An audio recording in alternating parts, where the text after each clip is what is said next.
national anthems of our great nations, Zimbabwe and China.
Before we get into our main program, and I do acknowledgements, I think it's only proper, here we in Zimbabwe, to do our traditional greeting the chief protocol. Can we have the chief's aide, please, to come and give us the traditional greeting for the chief? Because we have here the president of the Chiefs Council, Chief Khumalo. Can we have a traditional, the aide, please?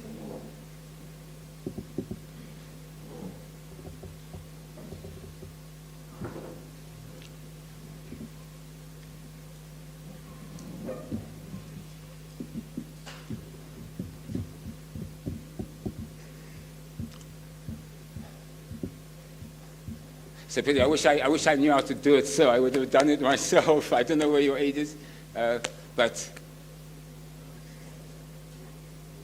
that okay? All right.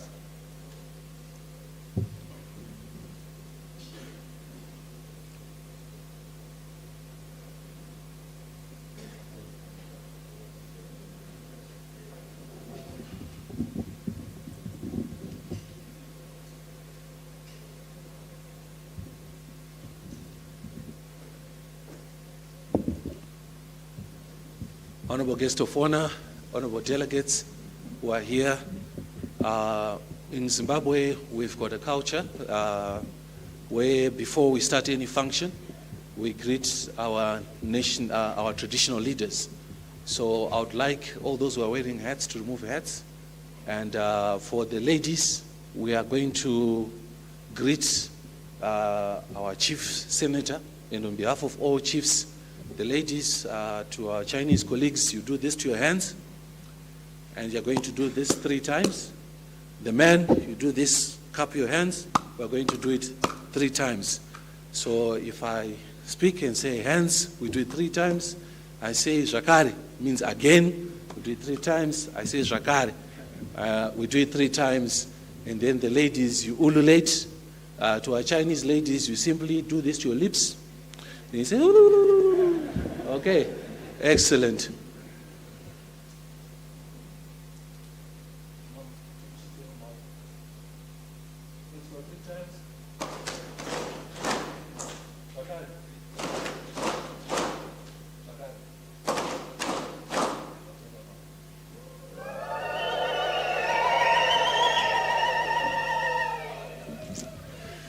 Thank you very much. Good morning, everyone. No. It's a beautiful day. Good morning, everyone. Good morning. That's better. Thank you very much. Welcome to the inaugural Zimbabwe-China Investment Symposium. It's brought to you by Africa Capacity Investment Holdings in partnership with the Chamber of Chinese Enterprises in Zimbabwe. So please thank them, and also, of course, with the assistance from the Chinese Embassy here in Zimbabwe, the ambassador. But before I move on to our program, I'd like to do some acknowledgements. I would like to acknowledge our guest of honor, Minister of Energy and Power Development, Honorable July Moyo, the host Minister of State for Provincial Affairs and Devolution for Harare Metropolitan Province, Honorable Senator C.Z. Tawenga, represented here by the Permanent Secretary for Harare Metropolitan Province, Dr. Mushamba. I'd like to also acknowledge, of course, the Minister of Mines and Mining Development, Honorable Polite Kambamura, Minister of Lands and Rural Development, Honorable V.P. Habitatos, Minister of Tourism and Hospitality Industry, Honorable B. Rudzi, all cabinet ministers and ministers of state here present. Deputy Minister of Finance, Economic Development and Investment Promotion, Honorable K.D. Munangagwa, and other deputy ministers here present. Presence of the Chiefs Council, Senator Chief Msane Kumalo, welcome, sir. Our Chief Secretary of the President and Cabinet, Dr. M. Ushwaya, Deputy Chief Secretary in the Office of the President and Cabinet, Dr. W. Manungo, Deputy Chief Secretary in the Office of the President and Cabinet, Mr. Z.R. Churu, and other Deputy Chief Secretaries here present. Permanent Secretary for Presidential Affairs and Devolution in the Office of the President, Engineer Tafadzwa Muguti, and all other Permanent Secretaries here present. His Excellency, the Ambassador of the People's Republic of China, Ding Zhong. Welcome, Ambassador. Group Chief Executive Officer, Africa Capacity Investment Group, Mrs. T. Muguti, and her staff here present. Chairperson of the Chamber of Chinese Enterprises in Zimbabwe, Mr. Benson Zhu, and Secretary General of the Chamber of Chinese Enterprises in Zimbabwe, William Wen. United Nations Resident and Humanitarian Coordinator, Ms. Rosemary Purakau, sorry, excuse me, ma'am. It's my first time meeting you. Welcome. She's just joined us, I think, a week ago she's been here, so welcome.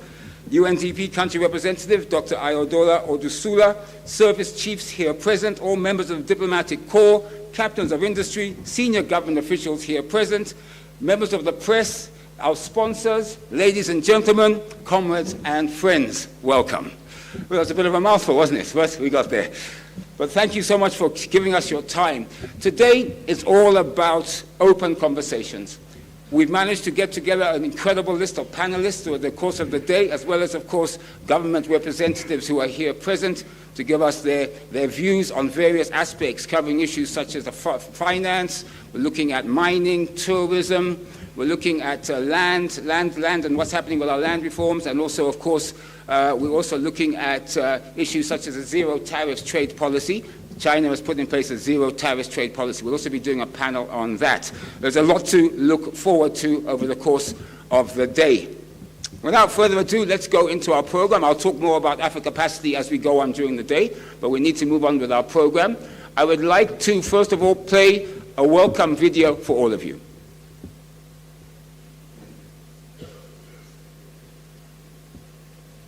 Can we play the video, please?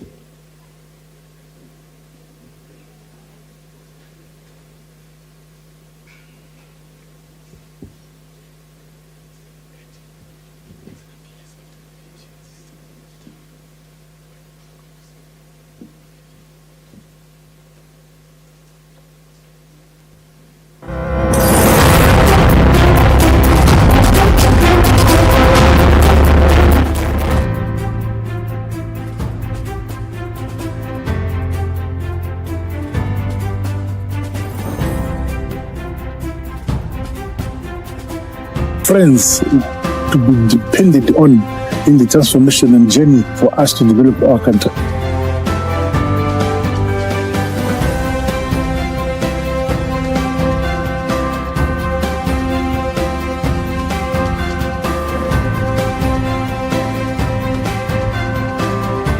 非洲有句言语：同路人才是真朋友。现代化道路上，一个都不能少，一国都不能掉队。However, Africa in particular must look forward with bold optimism and confidence, riding on strength.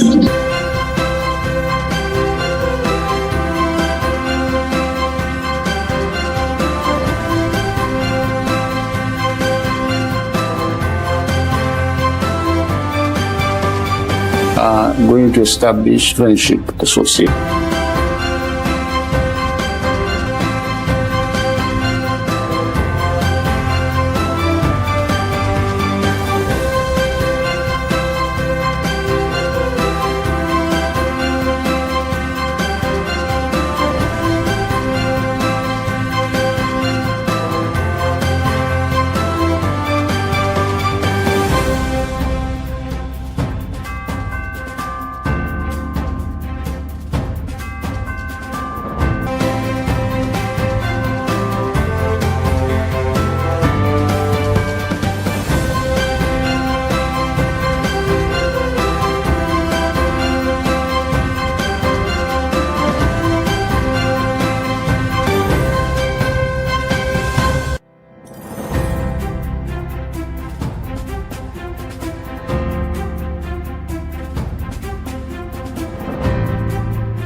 今年是中金建交45周年，中金5星铁杆友谊持续深化。我建议将双边关系提升为中金全天候命运共同体，为中国、非洲乃至全球南方团结协作树立典范。The spirit and the resilience of the Chinese people and their ironclad strength will remain a source of inspiration for generations to come.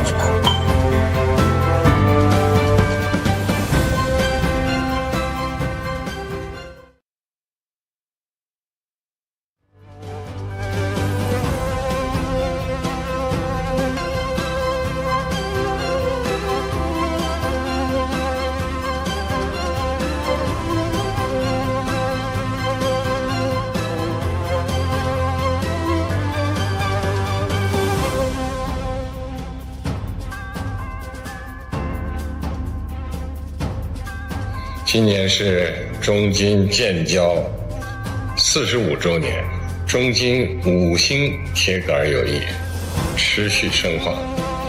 我建议将双边关系提升为中金全天候命运共同体，为中国、非洲乃至全球南方团结协作树立典范。The spirited resilience of the Chinese people and their ironclad strength will remain a source of inspiration for generations to come.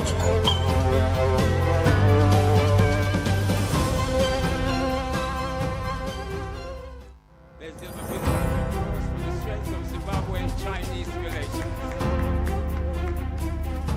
Of course, we are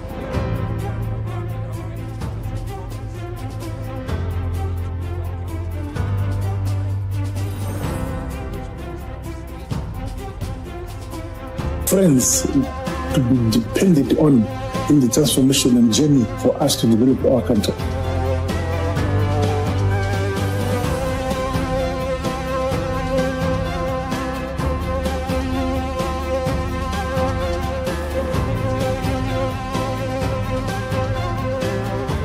非洲有句言语：同路人才是真朋友。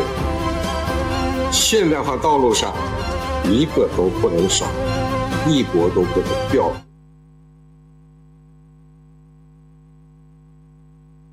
Thank you so much for the round of applause. I would like to take this opportunity to speak on behalf of the Minister of State for Harare Metropolitan Affairs, Honorable Charles C.Z. Tawengwa. I will do the salutation as is required in terms of protocol.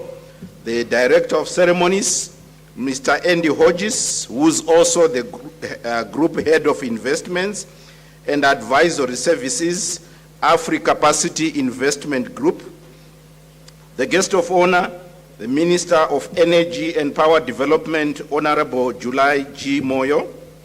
The Minister of State for Provincial Affairs, Ministers of State for Provincial Affairs who are here present, the Minister of Mines and Mining Development, in absentia, Honorable Polite Kambamura, Minister of Lands and Rural Development, Honorable VP Haritatos, VP as in initials, not in position, Minister of Tourism and Hospitality Industry, Honorable Barbara Rodzi, in absentia. All cabinet ministers here present, I understand they are on their way coming. The Deputy Minister of Finance, Economic Development and Investment Promotion, Honorable K.D. Mnangagwa, and other deputy ministers here present. The President of the Chiefs Council, Chief Mchane Kumalo, the Chief Secretary to the President and Cabinet, Dr. Martin Rushwaya, shortly to join us. Deputy Chief Secretary in the Office of the President and Cabinet, Dr. Manungo, also going to join us very shortly. Deputy Chief Secretary is here? Okay, thank you, he is here. Deputy Chief Secretary in the Office of the President and Cabinet, Mr. Z.R. Churu, and other Deputy Chief Secretaries here present. United Nations Resident and Humanitarian Coordinator, Ms. Rosemary Karapurakau, UNDP Country Representative, Dr. Ayodele Odusula, in absentia, but also shortly to join us. His Excellency, the Ambassador of the People's Republic of China, Zhang Ding, all members of the diplomatic corps in our midst, Chairperson of the Chinese Chamber of Commerce, Mr. Benson Xu, popularly known as Shumba, Secretary of the Chinese Chamber of Commerce, Mr. William Wen, Permanent Secretary for Provincial Affairs and Devolution in the Office of the President, Engineer Tafadzwa Mguti, and officials from the Office of the President and Cabinet, Secretary for Foreign Affairs and International Trade, Ambassador A.R. Chimbindi, all permanent secretaries, chief directors of government ministries and provincial affairs and devolution in our midst, captains of industry and commerce from various entities that are operating in Zimbabwe. I understand there are about 66 of them today. The Deputy Governor of the Reserve Bank of Zimbabwe, Dr. Aimache, Group Chief Executive Officer, Africa Capacity Investment Group, Mrs. T. Muguti and staff, Chief Executive Officer of the Zimbabwe Investment Development Agency, Mr. T. Chinamo, service chiefs, policymakers, other senior government officials, invited guests and dignitaries from the private sector, financial institutions, regulatory authorities, academia, government agencies, local authorities, members of the fourth estate, the media here present, sponsors to this occasion, ladies and gentlemen, comrades and friends. It is my singular honor to welcome you all to the Zimbabwe-China Investment Symposium 2026, an inaugural event which I understand will now be held annually, and that it will be much bigger, better, and to have much better attendance as we go. This symposium, the inaugural symposium, is being held under the theme Strengthening Relations to Unlock Zimbabwe's Potential. Here in Harare Metropolitan Province, I wish to welcome you most sincerely. Your presence reflects our shared commitment to deepening the enduring friendship between Zimbabwe and China and advancing mutually beneficial economic partnerships. Allow me to express our profound gratitude to His Excellency, the President of the Republic of Zimbabwe, Dr. Emmerson Dambudzo Mnangagwa, whose visionary leadership and engagement policy has opened Zimbabwe's doors to international investment, to strategic partnerships and sustainable economic transformation. Under his able stewardship, our nation continues to make significant progress towards the aspirations of Vision 2030, guided by the priorities of the National Development Strategy 2, which seeks to modernize and industrialize our economy through investment-led growth. Harare Metropolitan Province is proud to host this landmark and inaugural symposium. As Zimbabwe's commercial and administrative hub, contributing approximately 22.68% of the national GDP, our province remains a strategic gateway for investment, innovation, and enterprise. The outcomes of this symposium will not only strengthen bilateral relations, but will stimulate industrial development, create employment, promote technology transfer, and unlock new opportunities that will benefit Harare and the nation as a whole. It is important to note, ladies and gentlemen, that we are having this inaugural symposium at a time Zimbabwe, Harare Metropolitan Province in particular, has won the bid to host the Intra-Africa Trade Fair in 2029. As a province, we are proud to be hosting this event, which is going to open new opportunities for the province and the nation at large as we prepare for the huge volumes of business, of human traffic, and also technology transfer, and the transfer we anticipate, transformation we anticipate in the built environment. We also expect the materialization of twinning arrangements between Harare Metropolitan Province and selected provinces in China to further strengthen partnerships in trade and investment ahead of the Intra-Africa Trade Fair in 2029. I encourage all delegates to engage openly, build lasting relationships, and seize opportunities that Zimbabwe proudly offers. Once again, I welcome you to Harare Metropolitan Province, and I wish you, all the delegates in this inaugural symposium, a very productive and successful event. I thank you and look forward to the outcomes of this inaugural symposium. Thank you. Thank you, sir.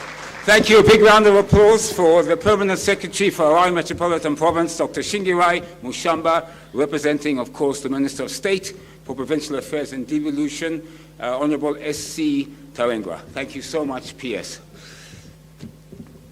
Now then, without further ado, we'll continue with our program. I would now like to call upon the Chief Executive Officer of Group Chief Executive Officer of Africa Capacity Investment Group. Please join me in giving her a big round of applause, Mrs. T. Muguti. Remember, you have to keep clapping. It's a long walk. It's a long walk. It's a long walk. Let's go. Let's go. Come on.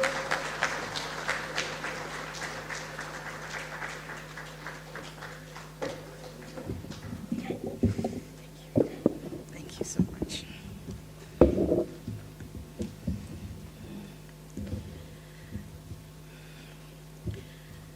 Good morning.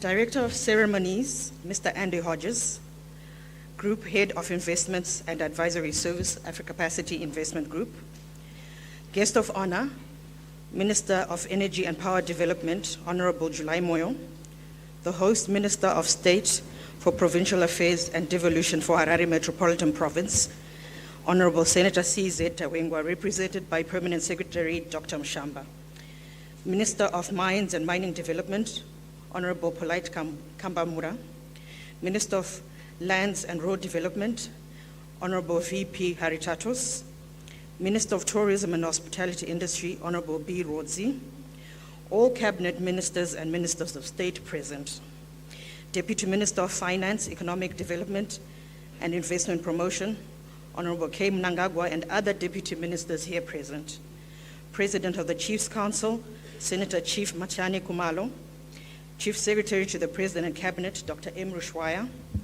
Deputy Chief Secretary in the Office of the President and Cabinet, Dr. W. Manungo, Deputy Chief Secretary in the Office of the President and Cabinet, Mr. Z. R. Churu, and other Deputy Chief Secretaries here present. Permanent Secretary for Presidential Affairs and Devolution in the Office of the President, Engineer Tafadzwa Muguti, and all other permanent secretaries here present. His Excellency, the Ambassador of the People's Republic of China, Zhong Ding, Group Chairperson of the Chinese Chamber of Commerce, Mr. Benson Zhu, Secretary General of Chinese Chamber of Commerce, Mr. William Wen, United Nations Resident and Humanitarian Coordinator, Ms. Rosemary Kalapuru Akal, UNDP Country Representative, Dr.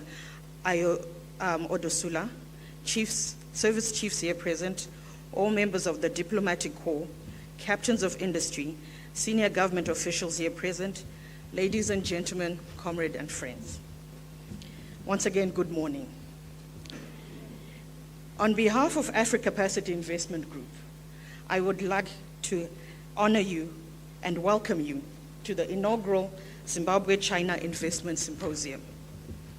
Allow me to begin by expressing our sincere appreciation to the Office of the President and Cabinet, the Ministry of Foreign Affairs and International Trade, and all our government partners for their support in making this inaugural symposium possible.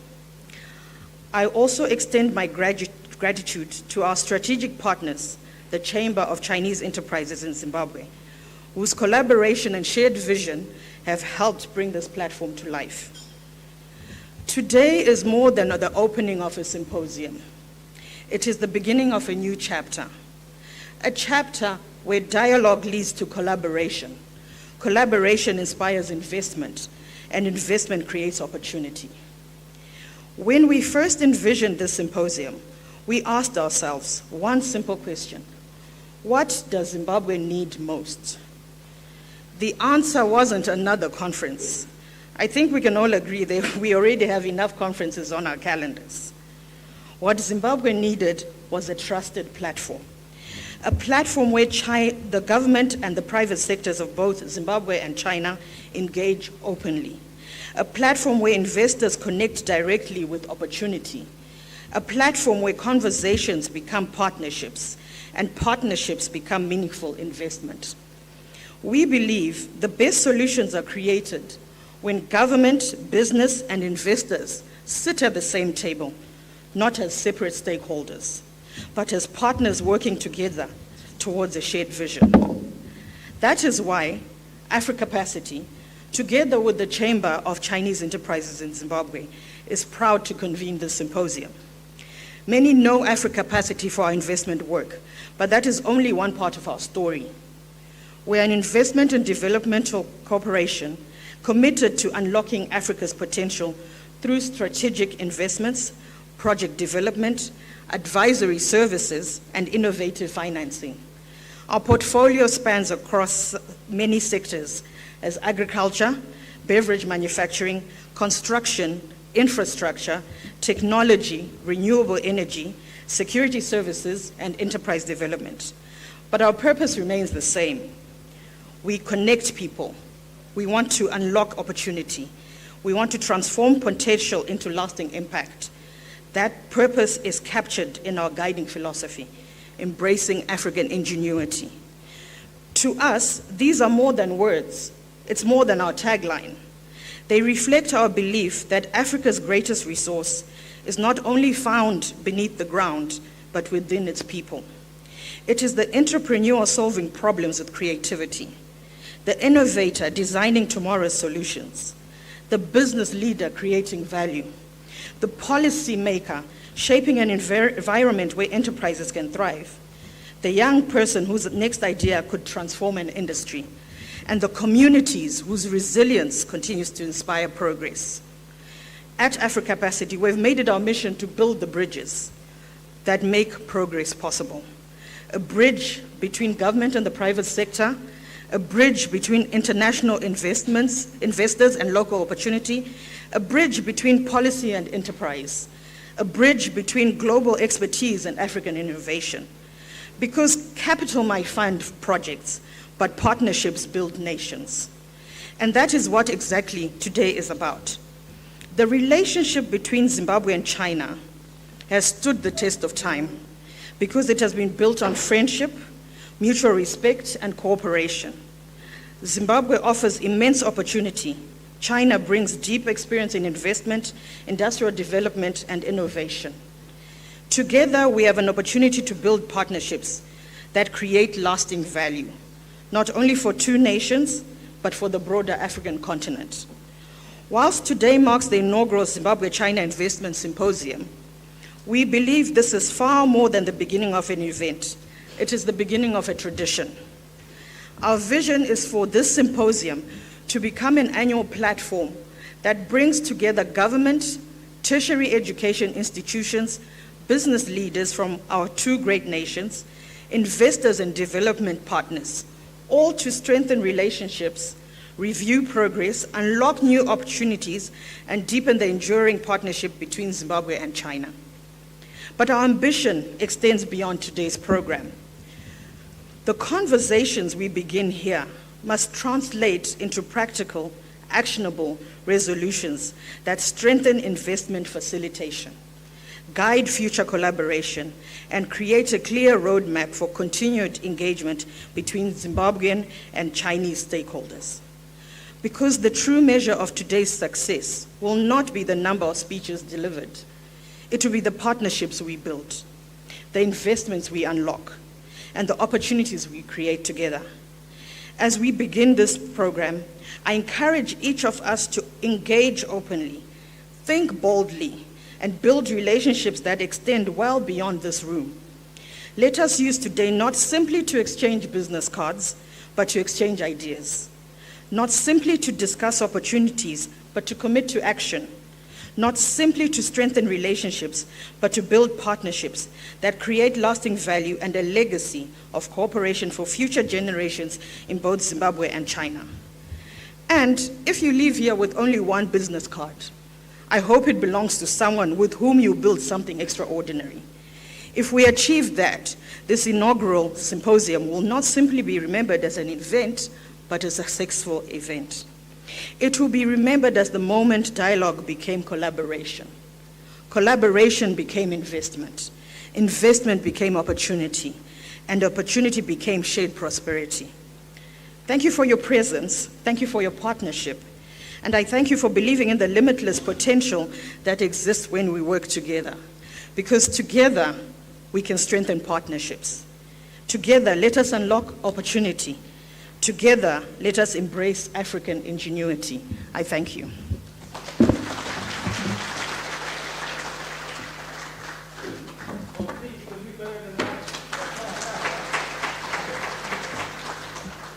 Thank you, Mrs. Maguti, for those words. Most appreciated. I now would like to call upon, for welcome remarks and introduction of the Ambassador of the People's Republic of China. I'd like to call upon the Chairperson of the Chamber of Chinese Enterprises in Zimbabwe, Mr. Benson Zhu. Please, big round of applause, Benson. Come on, guys, you can go, keep going. Thank you.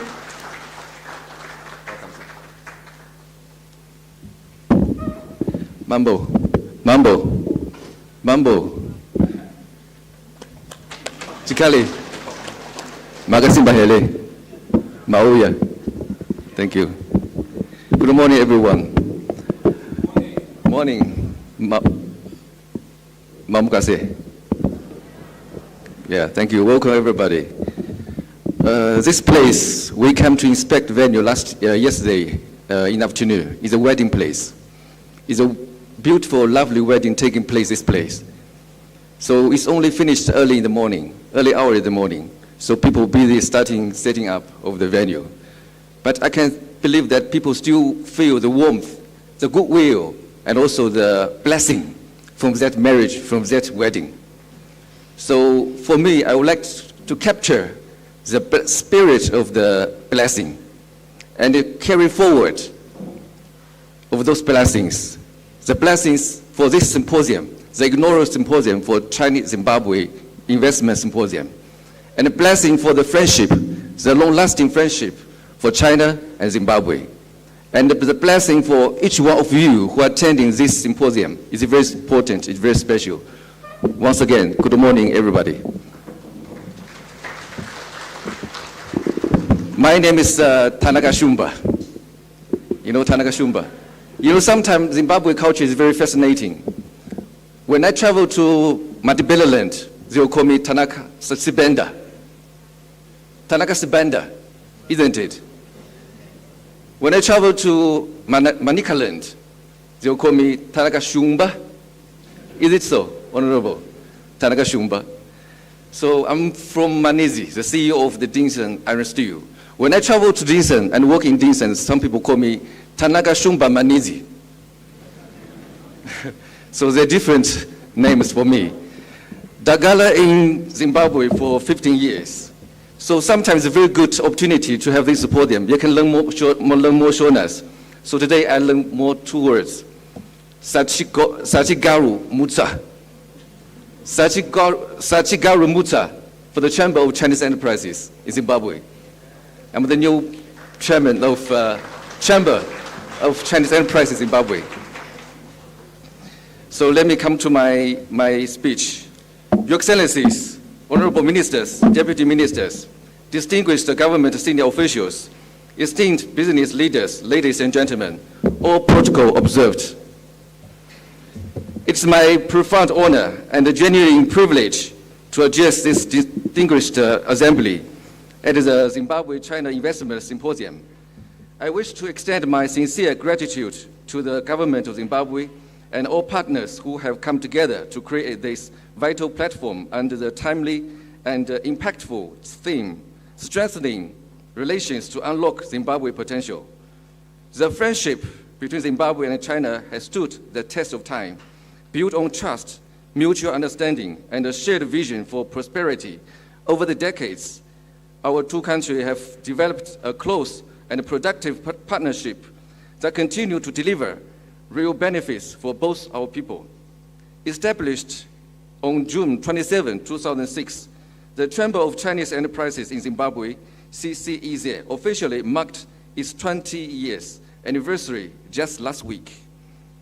A milestone that underscores the long-standing role as a key bridge between the Chinese business community and the Zimbabwe stakeholders, including government bodies, local enterprises, and the social society. As a self-regulatory, non-profit, non-governmental organization, the CCEZ operates within the approval of the Ministry of Commerce of the People's Republic of China and under the guidance of the Economic and Commercial Office of the Embassy of the People's Republic of China.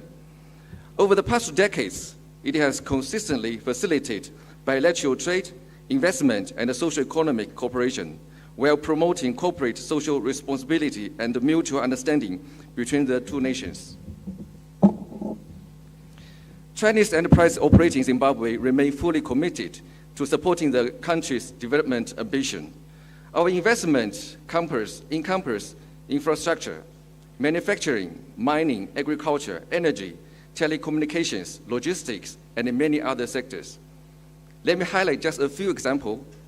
Dinson Iron Steel Company is driving forward Zimbabwe industrialization agenda with its integrated steel industry park in Manisi, which boosts complete upstream and downstream supporting industry value chain from raw material processing to finished steel product manufacturing. Huayu Copalt has achieved a major milestone by putting into operation Africa's first lithium sulfate production line at its Arcadia facility. This state-of-the-art refinery significantly boosts the value addition of Zimbabwe's local mineral resources. Sino-Hydro has put Unit 7 and 8 at Wange Thermal Power Station into full commercial operation. With the commissioning of these extra power generators, Zimbabwe has maintained an uninterrupted 183 days stretch without power cuts, a milestone that have substantially strengthened national electricity supply. China Tianzi Tobacco remains a steadfast supporter of Zimbabwe's tobacco sector. Drawing upon its fruitful outgrower initiative, the enterprise expands cross-border export partnership to deliver livelihood gains for numerous local growers and elevate the industry standing on the international market. China Railway International is making steady progress in negotiation to rehabilitate and modernize the national rail network. Once operational, this project will substantially expand overall goods transport capacity and redirect a massive cargo volume away from road networks towards rail transportations. Huawei is empowering Zimbabwe's digital transformation through cutting-edge technology support and a comprehensive skill training program, which also providing technical backing for the country's national AI strategy, helping to build a future-ready digital economy. China Jiangsu International has successfully upgraded both the Victoria Falls International Airport and the Robert Mugabe International Airport in Harare. These transformative projects have not only modernized Zimbabwe's aviation infrastructure, but also given a powerful impetus to the tourism sector, positioning Zimbabwe as one of the most attractive tourism destinations in Africa and boosting trade and regional connectivity. All the above companies are valued members of our chamber. Our membership also includes Simasco, Sino Steel, Sino Cement, Bikita Mineral, Kamativi, and many other distinguished enterprises that are actively contributing to Zimbabwe's economic development across various industries. Ladies and gentlemen, today's symposium provides a valuable platform to deliberate on a range of crucial issues: investment policy frameworks, priority sector development, infrastructure financing models, public-private partnerships, and a strategy for local content and skills development. These are the areas where we see both the greatest challenges and the most promising opportunities for collaboration actions. We also hope to see continued policy stability and transparency. These are essential for long-term investor confidence and sustainable partnerships. Ladies and gentlemen, lesson can be derived from a Shona proverbs, which says, "Chikuni chimwe hachi kozi saza." Chikuni chimwe hachi kozi saza. A single log cannot cook saza. This beloved Shona proverbs reminds us that unity is the foundation of all great achievement. And also another Shona proverb says that, "Kandilu kano enda kunova kwame." I hope my Shona pronunciation is good. Yes, "Kandilu kano enda kunova kwame." The plate returns to where it came from, speak to the timeless wisdom of reciprocity and mutual benefit. These words echo the very spirit of our partnership. No one thrives alone, and the true cooperation is built on shared respect and common gains. So please also allow me to translate in Chinese to the benefit of my Chinese colleagues of these two very important proverbs. 刚才我说了两句津巴布韦肖纳语比较有名的谚语，我也想跟大家解释一下。我们可以从一句肖纳谚语中汲取教训。Chikuni chimwe ha chikozi sada， 一根木材煮不熟sada 是当地的主食。这位广为人知的少纳谚语提醒我们，团结是一切伟大成就的基石。另一句少纳谚语说 ，Kandilu kano enda kunova kwame， 盘子终将回到它来的地方。这体现了互惠互利这一古老智慧。在这句话恰恰呼应了我们伙伴关系的精神。没有人能独善其身，真正的合作建立在互相尊重和共同获益之上。So let me continue with my speech.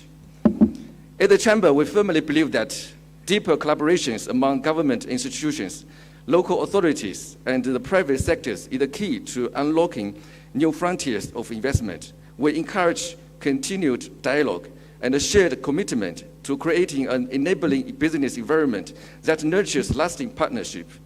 In particular, we see remarkable opportunities for cooperation in smart city development, renewable energy, industrial parks, water and sanitation, modern transport system, digital transformation, and human capital development. Chinese companies stand ready to work hand in hand with national, provincial, and authorities to turn these priorities into lasting progress. Ladies and gentlemen, when nations unite in friendship and cooperation, opportunities become achievement, and potential become prosperity. Investment is never merely about capital. It's about partnership, about shared purpose, about building a future of dignity and abundance for all.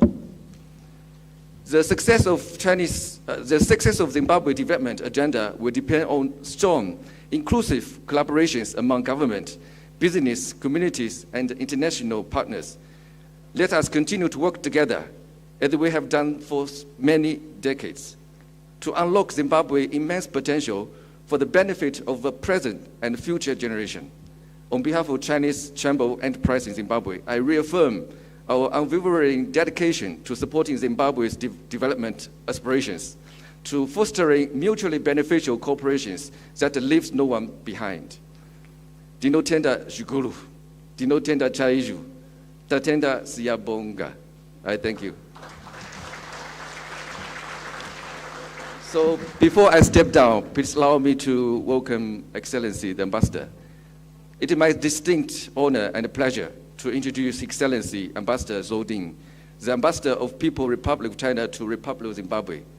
Ambassador Zhou Ding has been an unwavering advocate of our bilateral relationship, and his guidance has been invaluable to the Chinese business community.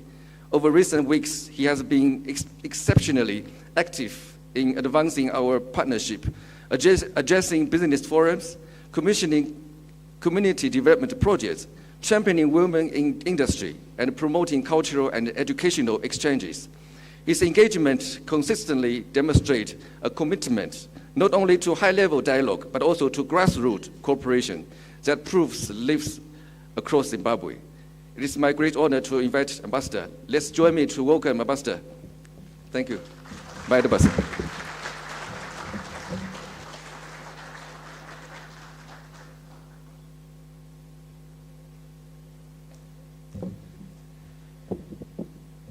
Good morning, Mamukase, Mangwanani Akanaka. Director of Ceremonies, Honorable July Moyo, Minister of Energy and Power Development, Honorable I. Nduzo, Minister of State for Mashonaland East, Honorable Senator Charles Tavanga, Minister of State for Harare Metropolitan Province, represented by the Permanent Secretary, Honorable K.D. Mnangagwa, Deputy Minister of Finance, Economic Development and Investment Promotion, Dr. Williard, Manango, Deputy Chief Secretary in the Office of the President and Cabinet, Engineer Tafazwa Moguti, Permanent Secretary for Presidential Affairs and Devolution in the Office of the President and Cabinet.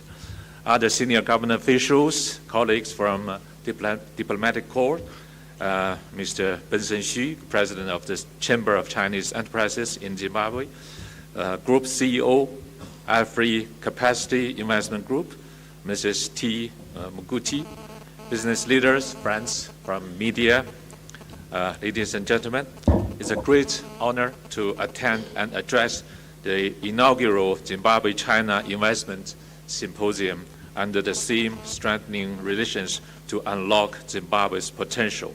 I wish to extend my sincere gratitude to the organizers, the Afri Capacity Investment Group, and the Chamber of Chinese Enterprises in Zimbabwe for putting together such a meaningful event. I also commend the Office of the President and Cabinet and relevant ministries for facilitating today's gathering and for their unwavering endeavors to improve Zimbabwe's business environment and to promote China-Zimbabwe relations. Today's symposium comes at a pivotal juncture. Globally, the world economy faces tremendous challenges, including regional conflicts, health crisis, migration conflicts, trade protectionism, supply chain disruptions. Domestically, Zimbabwe is advancing its economic transformation and industrialization agenda. Against this backdrop, stable trade and investment and robust international cooperation have never been so crucial for Zimbabwe, and the China-Zimbabwe partnership has never been more relevant. Today, I'd like to outline our economic and trade relations through four distinctive features before sharing my observation on the challenges we face, the opportunities we see, and the concrete action we can take together. The first part, four defining features of China-Zimbabwe relations.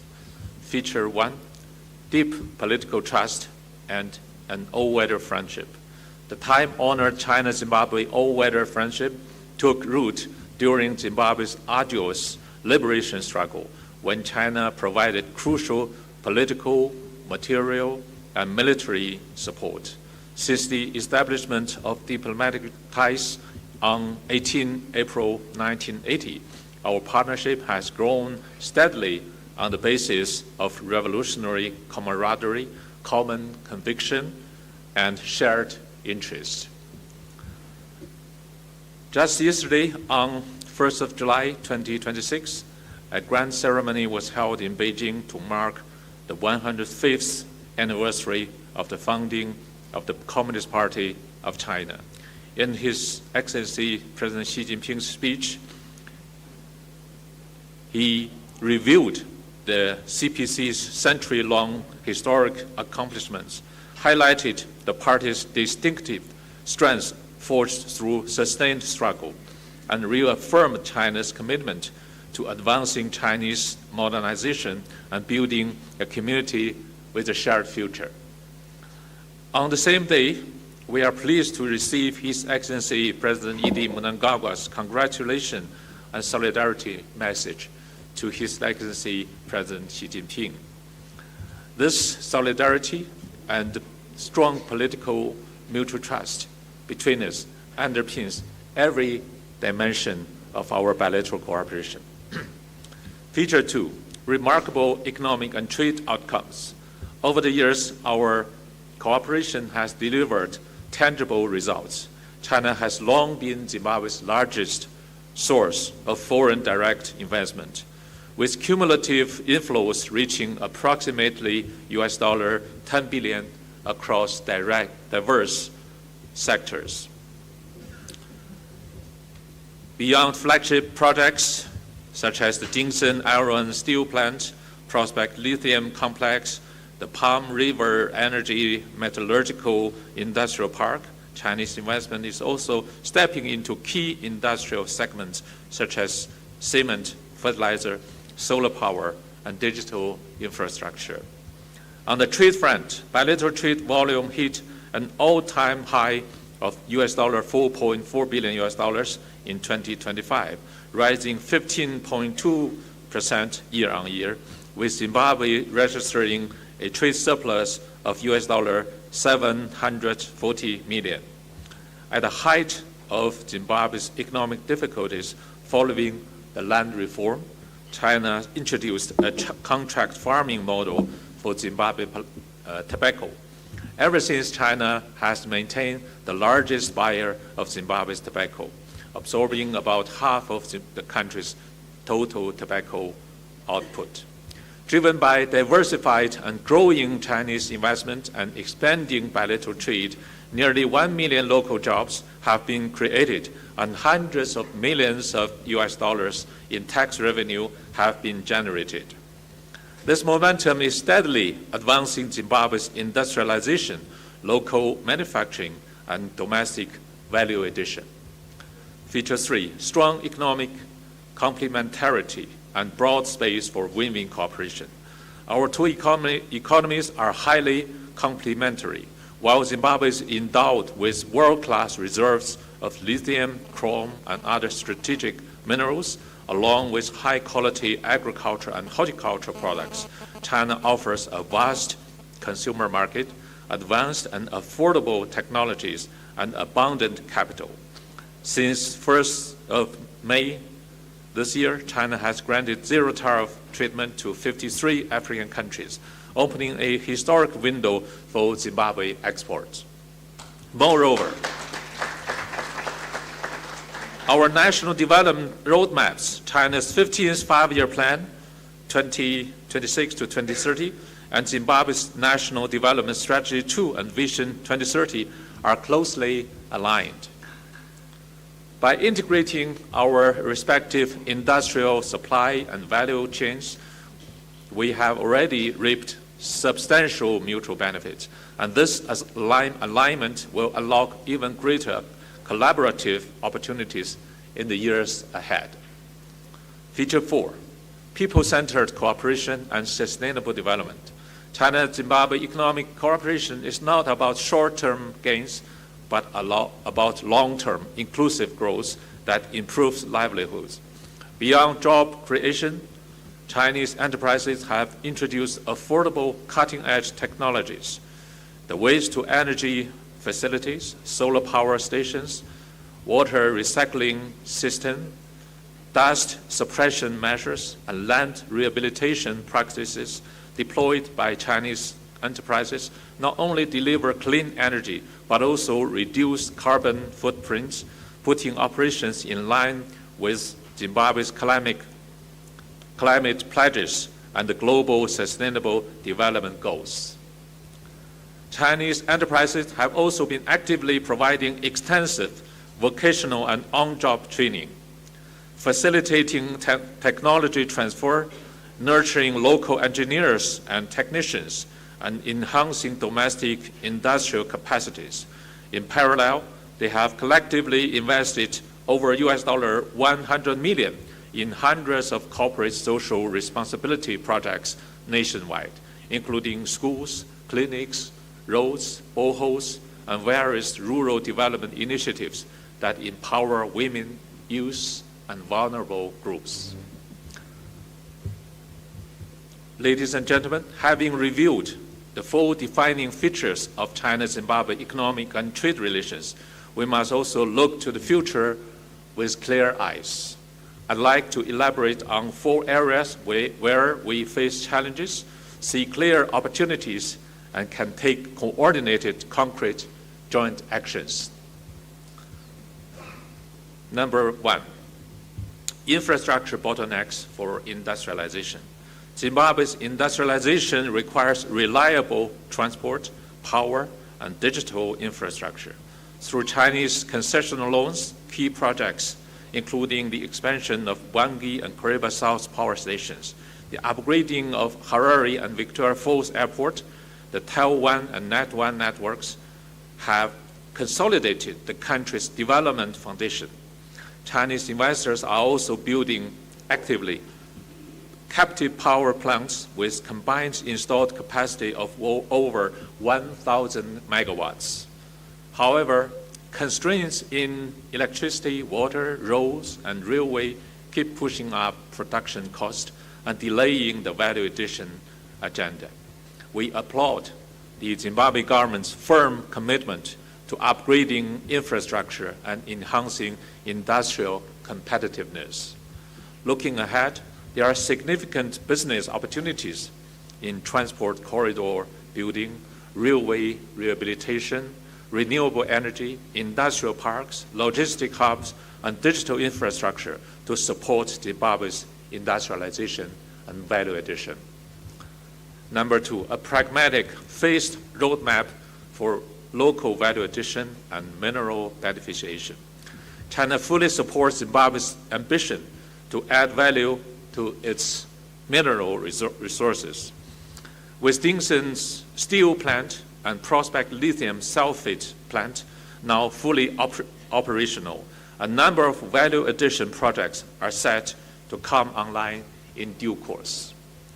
At the same time, we have realized that mineral beneficiation cannot be rushed and should follow a realistic, step-by-step approach that fully accounts for infrastructure limits, technical gaps, market fluctuations, and global competition. A clear, phased roadmap is essential to leverage Zimbabwe's unique comparative advantages. Zimbabwe has become an important part of global new energy supply chain with Chinese investment, technology, and market access, and with a sound strategy that balances short-term gains and long-term benefits. Zimbabwe is well positioned to play a more important role in the global mineral value chain. Number three, ensuring a stable, predictable business environment. A transparent, predictable, and consistent policy environment is fundamental to long-term investment. Sudden changes in industrial, mining, or tax policies rolled out without adequate stakeholder consultation can easily undermine long-term investor confidence as well as a country's reputation as an investment destination. As His Excellency President E.D. Mnangagwa noted in his speech, we are entrenching a business operating environment that is consistently predictable and transparent, where enterprises and innovation are rewarded and industry thrives. I applaud this solemn commitment and dedication. Investment is a long-term undertaking. Many projects operate for decades. I appreciate the active role of relevant ministries in consulting with investors before drafting new regulatory policies. These efforts are highly commendable and need to be continued. Number four, fostering a positive public opinion environment. Sustainable business growth cannot take root in a hostile environment. We should work side by side to counter misinformation, disinformation, and fabricated narratives, such as baseless accusation of resource plunder, and hate speech directed at Chinese investors. Individual isolated incidents are often exaggerated to misrepresent the full picture of our bilateral cooperation, deterring genuine, responsible enterprises from entering the Zimbabwean market. We welcome evidence-based, constructive criticism and practical solution-oriented feedback. While business, especially mining, is inherently complex, we also consistently urge all Chinese companies to strictly comply with local laws, minimize environmental impact, and maintain close communication with the host and surrounding communities. The Chinese government has maintained a zero-tolerance policy for corruption and required all overseas Chinese enterprises to reject any corrupt conduct. Thank you. A supportive public opinion climate is itself a magnet for investment. The Chinese embassy is ready to partner with relevant Zimbabwean ministries, law enforcement agencies, and Chinese enterprises to showcase successful cooperation stories, strengthen community engagement, and effectively counter misleading narratives harmful to our shared interests. In closing, I wish to reiterate that China will continue to serve as Zimbabwe's sincere, reliable, trustworthy, and steadfast partner. By tackling shared challenges and embracing the opportunities before us, we can build more resilient economic ties and unlock a brighter future for our shared prosperity. It is my sincere hope that today's symposium will serve as a new starting point for open, sincere dialogue, consensus building, and collaborative problem solving among government representatives and business leaders. I wish this symposium a resounding success. Thank you, Tatanda Siyabanga.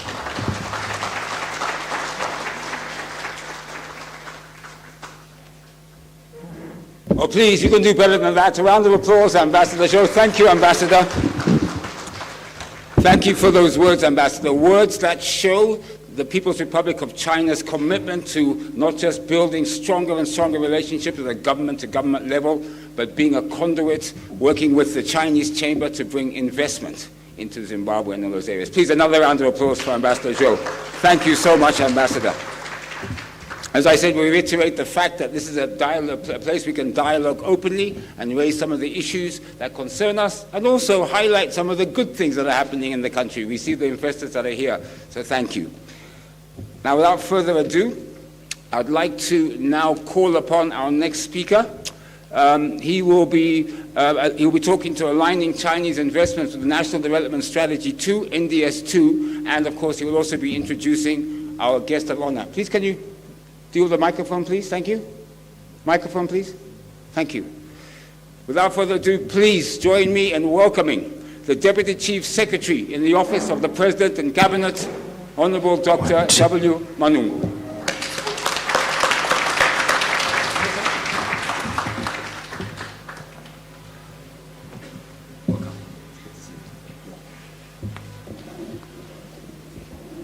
Director of Ceremonies, Mr. Andy Hodges, our guest of honor, Honorable July Moyo.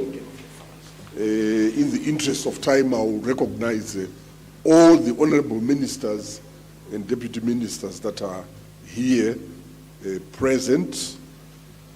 I would want to recognize the Chinese ambassador who is here. I also want to recognize the President of the Chiefs Council, Senator Chief Mchane Khumalo. I will then say all protocols observed. Now, our guest of honor is running out of time. There are other engagements that await him. So, acknowledging that, I will make the appeal that the issues around aligning Chinese investments with our national development strategy, I will request that I will be given another opportunity later to make those presentations. So for now, it is now my singular honor and a privilege to introduce our guest speaker. Our guest speaker is a distinguished member of cabinet who has dedicated many years of exemplary public service to the development of our nation, Zimbabwe. He currently serves as the Minister of Energy and Power Development, providing strategic leadership in one of the most critical sectors underpinning Zimbabwe's industrialization and economic transformation under our National Development Strategy number 2. So please join me in warmly welcoming the Honorable Minister of Energy and Power Development, Comrade July Moyo, to deliver his keynote address.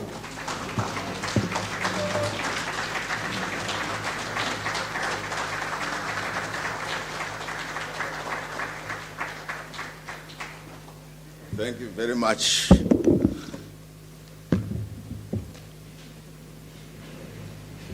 Please be seated.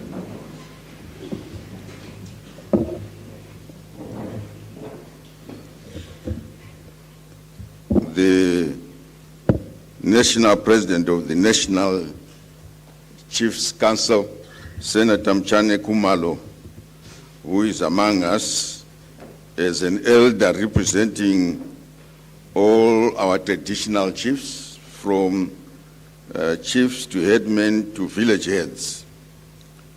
I want to recognize the ambassador of the People's Republic of China, ministers who are here, the Deputy Chief Secretary who is here representing being represented by the Deputy Chief Secretary. But in a special way, let me welcome our female national United Nations resident and a humanitarian coordinator who is among us for the first time after being accredited. If you can stand up so that people can see you. Yes. She's from India, but an international civil servant. She is our civil servant. Welcome to Zimbabwe. I have been reflecting about our journey, immediate journey after independence. It is fair to say for me, during this phase of the development of Zimbabwe, during the Second Republic, I have been given an opportunity to work with the embassy of the People's Republic of China when I was in the Ministry of Local Government, Public Works, and first with housing being part of the ministry. We were dealing with the major issue of Cyclone Idai, and we were working with the embassy. And we are still working with them because not only did they help us with the humanitarian assistance, they have given us a lot of equipment, including boreholes that are still being drilled in order to save those communities. And yesterday, our president recalled and congratulated the Communist Party of China because the people organized will always win. So we recognize the organization that has led the People's Republic of China into this prosperity. It started 150 years ago. 150 years. Ours that have led us to where we are over the years, changed names and what have you, is only 69 years. So we are not yet half of what you have been doing as organized people in China. So we congratulate you even today as we celebrate this, our coming together. Now, when I moved to, one time, when I moved to the Ministry of Energy, as I said, when I was in labor, now I have given birth. When I was in labor, I had to deal with the People's Republic of China's embassy here in Zimbabwe. Because again, they have given us tremendous assistance. In 2024, we had the deepest drought in this country. And yes, because of the policies that the government has taken, we were able to produce what we were able to eat even during that drought year. But with the assistance of the People's Republic of China through the embassy, we were tremendously assisted. Either people were now eating wheat, which we were not used to eating as sadza, we were eating rice. Most of the rice came from the People's Republic of China. So I've been dealing with the embassy more than I have been dealing with the private sector coming from the People's Republic of China over the years. Now, the ambassador has referred to tobacco contracting. At one time when I was Minister of Energy, in 2003, 2004, wild suggestions, it seemed wild, from our utility ZESA. ZESA came up with a program to say we must do contract tobacco farming. At first we argued among ourselves, and they convinced me.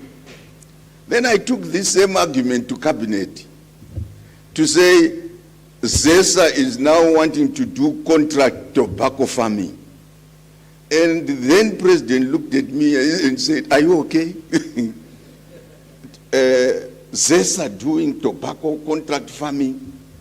But I had been thoroughly convinced why it was necessary for ZESA to do contract farming. First, there was heavy shortage of foreign currency. You know what we went through. And they saw an opportunity not only to earn foreign currency, but also to expand their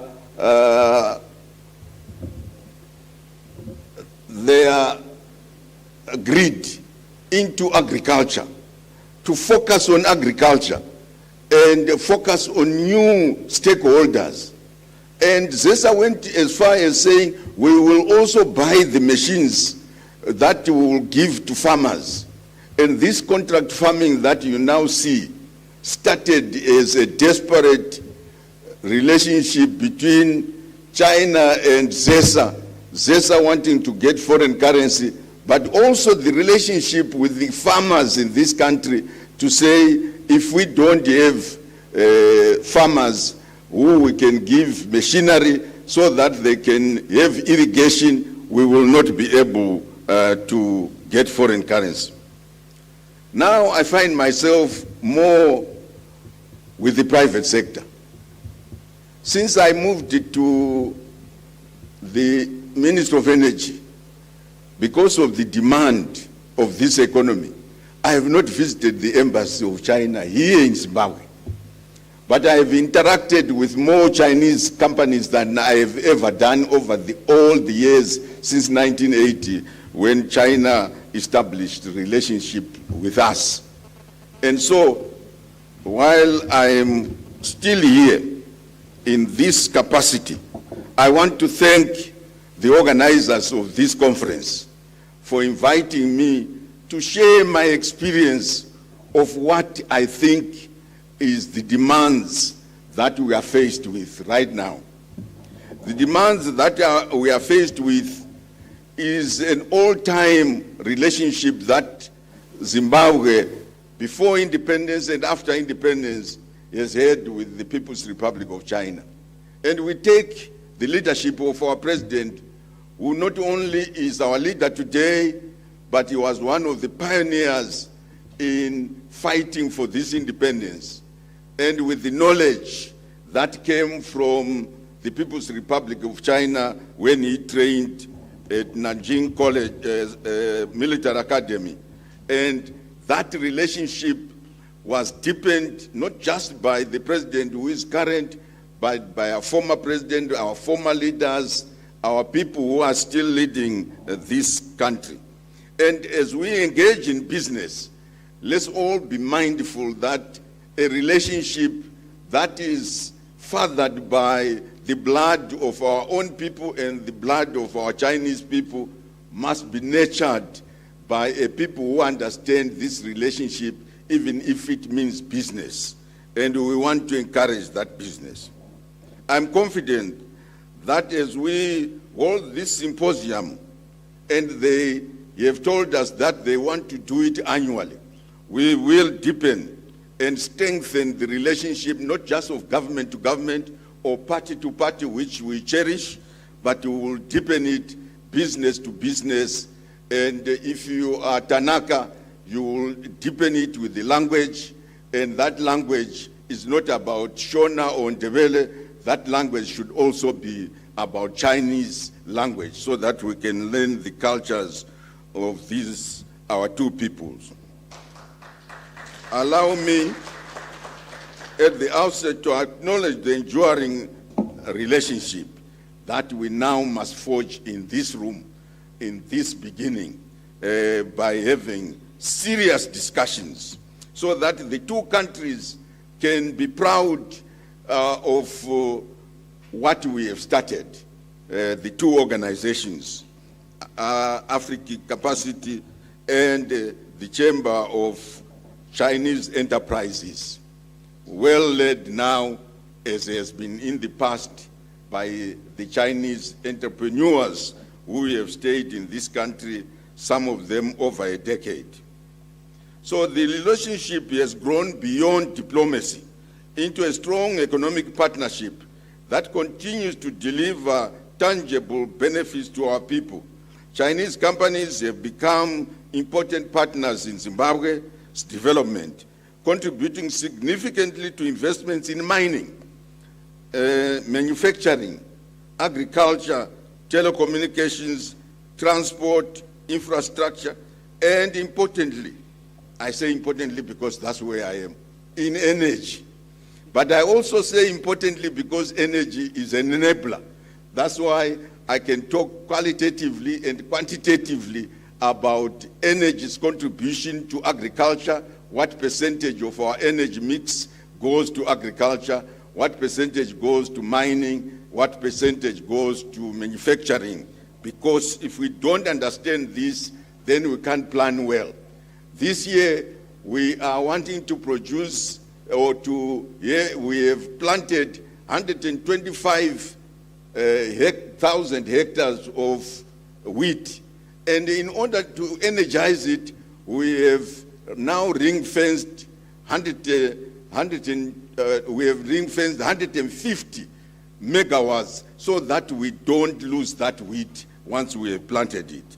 So we work with sectors of the economy, and we want to deepen our understanding of each sector of the economy so that we can prioritize our energy mix and all our energy sources in order to contribute to the success that the Minister of Finance will then give us as statistics. And last year, and I'm sure the Deputy Minister will give elaboration, we grew at more than 8% or 8.5%, and this needs the support of energy. Under the visionary leadership of our President, government has embarked on an ambitious economic transformation program aimed at realizing Vision 2030 towards a prosperous and empowered upper middle income society by 2030. The vision is a call to action. Already, policies and development strategies have been formulated to support that national vision. And I'm sure that Deputy Chief Secretary Manungo will give you a much more deeper analysis of how that planning has been done. Increased investment, production and productivity, beneficiation, technological advancement, and improved export capacity are required to achieve Vision 2030. Let me endorse for discussion the ambassador's call for us to look at infrastructure, to look at value addition, to look at business environment, and to fight against misrepresentation and demonizing our relationship with the People's Republic of China. I endorse that, but let's discuss it dispassionately so that where we need to improve those relationships, we can discuss them quite openly. And I think this is why we are here. When we go into these committees, we can share. I have left a big, thick document with the Deputy Chief Secretary for which government in 2024 analyzed not just Chinese mining sector, but all mining sector, selected mining sector, to see best practices and to see where we can make improvements. And those, I would want them to be discussed so that we can improve. And the Deputy Chief Secretary can give you the areas that were covered and what government thought needed to be improved. And in this room, there are experts who can actually talk about it. And let's talk about it, as I say, dispassionately, so that we are talking about it in order to improve. We are talking about it in order to cement relationships and practices that will make this economy grow. That is my call, having listened to the ambassador. Increased investment is obviously necessary in order to become an upper middle income society. As we march towards 2030, the country is focusing on 10 key developmental areas, namely economic stability, growth, infrastructure, food security, innovation, job creation, social development, regional development, international relations, and governance. All these, as you interact as Chinese investors, you are going to be faced with all this. No Chinese company can say, I have nothing to do with labor issues. I have nothing to do with social issues. I have nothing to do with spatial planning. I visit a lot of Chinese companies and Zimbabwean companies. When I was visiting with Afroshin 10 days ago, and there is Ngezi Platinum.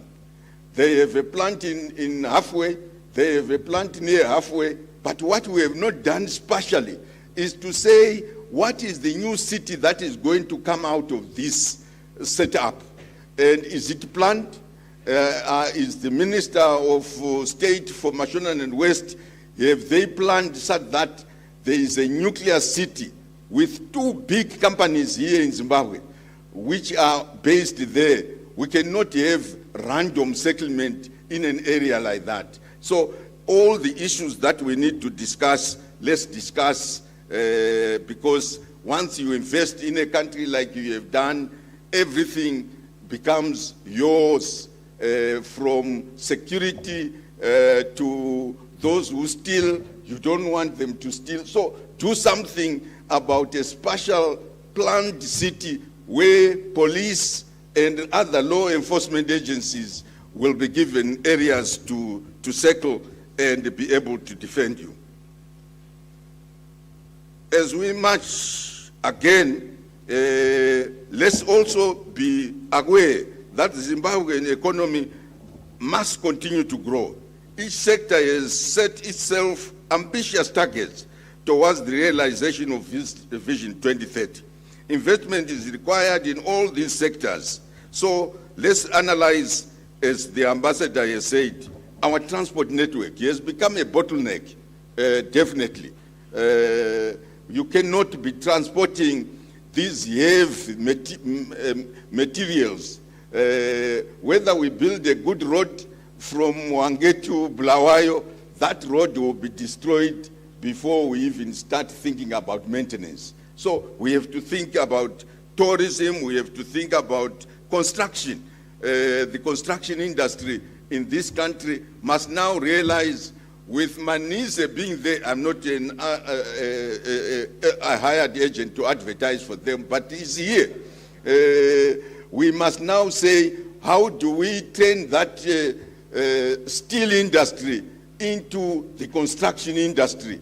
For me, when I'm thinking of Batoka Gorge, and having looked at the 3 river gorges in China, we think now we have an opportunity to actually do that Batoka Gorge, because we have the steel, we have the cement that is being investment in steel.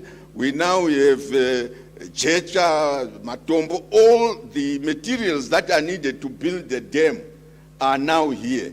What we will then need is the equipment that is needed to make that building take place, because it's a huge construction site. So we might have Chinese companies coming to have equipment or in some cases because of their technology and their ability to build big dams, we can work with them.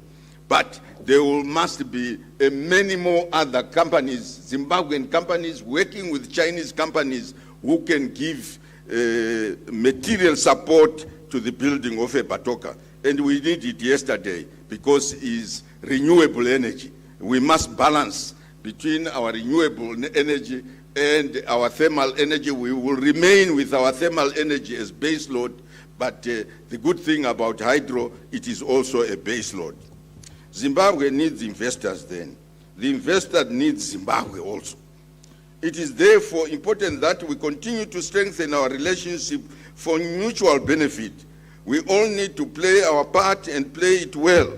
We all have obligations and expectations. These are the issues that we should consistently be discussing now that we are strengthening our organization. And let me say about our organization, I have said to Tanaka Shumba in Bulawayo when we were there in Victoria Falls, he was Tanaka Swanda. I said, there are organizations of business in this country. Yes, you have your own Chinese chamber of business enterprises, but there is ZNCC. I see Chinese hotels, there is a tourism organization. I see the Chinese in manufacturing, there is CZI in manufacturing, there is the one that interacts with the government, is called Tripartite Negotiating Council. From the business side, it is led by EMCOS, Employers Confederation of Zimbabwe, together with the trade unions. And because you have workers, you have trade unions. And the government sits there. From the government side, we are led by the Minister of Finance. There are 7 of us ministers who attend that tripartite negotiating forum. And so you will be able to interact with all of business. You will be able to interact with all of economic ministries, and you will be able to interact with organized labor at national level. So if we are going to fight against this disinformation, we need this tripartism that I witnessed when we were hosted by the mayor of Shanghai about how China manages these relationships between labor, business, and government. And we have a setup here which I believe the Chinese Chamber of Businesses can benefit from. We meet very regularly, and this year we are going to host all social economic partner councils from the whole world.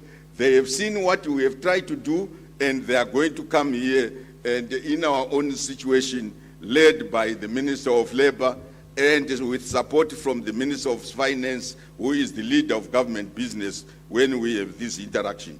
I'm giving this so that we have an opportunity not only to think about our interaction business to business, we can think about our interaction at macro level and be able to solve what would become xenophobic issues, not generated by Zimbabweans, cheap gossip or cheap sayings in order to divide Zimbabwe and China. We should not allow it because we have structures. Broadly speaking, the role of Zimbabwe is to cultivate an operating environment that is investor-friendly. Government commits to maintaining investment environment characterized by policy consistency. And within these discussions in the tripartite negotiations, the labor movement is very vibrant in this country. So is the business. They all come. There are, I think, about 7 business groups that come to those tripartite meetings. If government is not consistent, they blast us, and with a smile, we also reply. So this consistency, transparency, macroeconomic stability, and constructive engagement with investors. We prioritize ease of doing business, investor protection, and public-private partnerships. On the other hand, the role of the investor is to do business within the confines of the stipulations of the operating environment. And our operating environment, we try to codify it. It is in law, so that you are not only, it's not directed against the Chinese investors, it is against those who don't follow the law. On the other hand, the role of the investor, because of that, is to follow the legal system that is operating in this country. Energy, whether in the form of electricity or petroleum, is key to the development of our nation. It is the foundation upon which modern economies are built.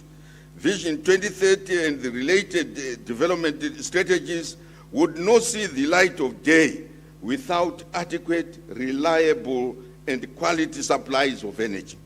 Zimbabwe is endowed with energy resources, namely huge coal reserves.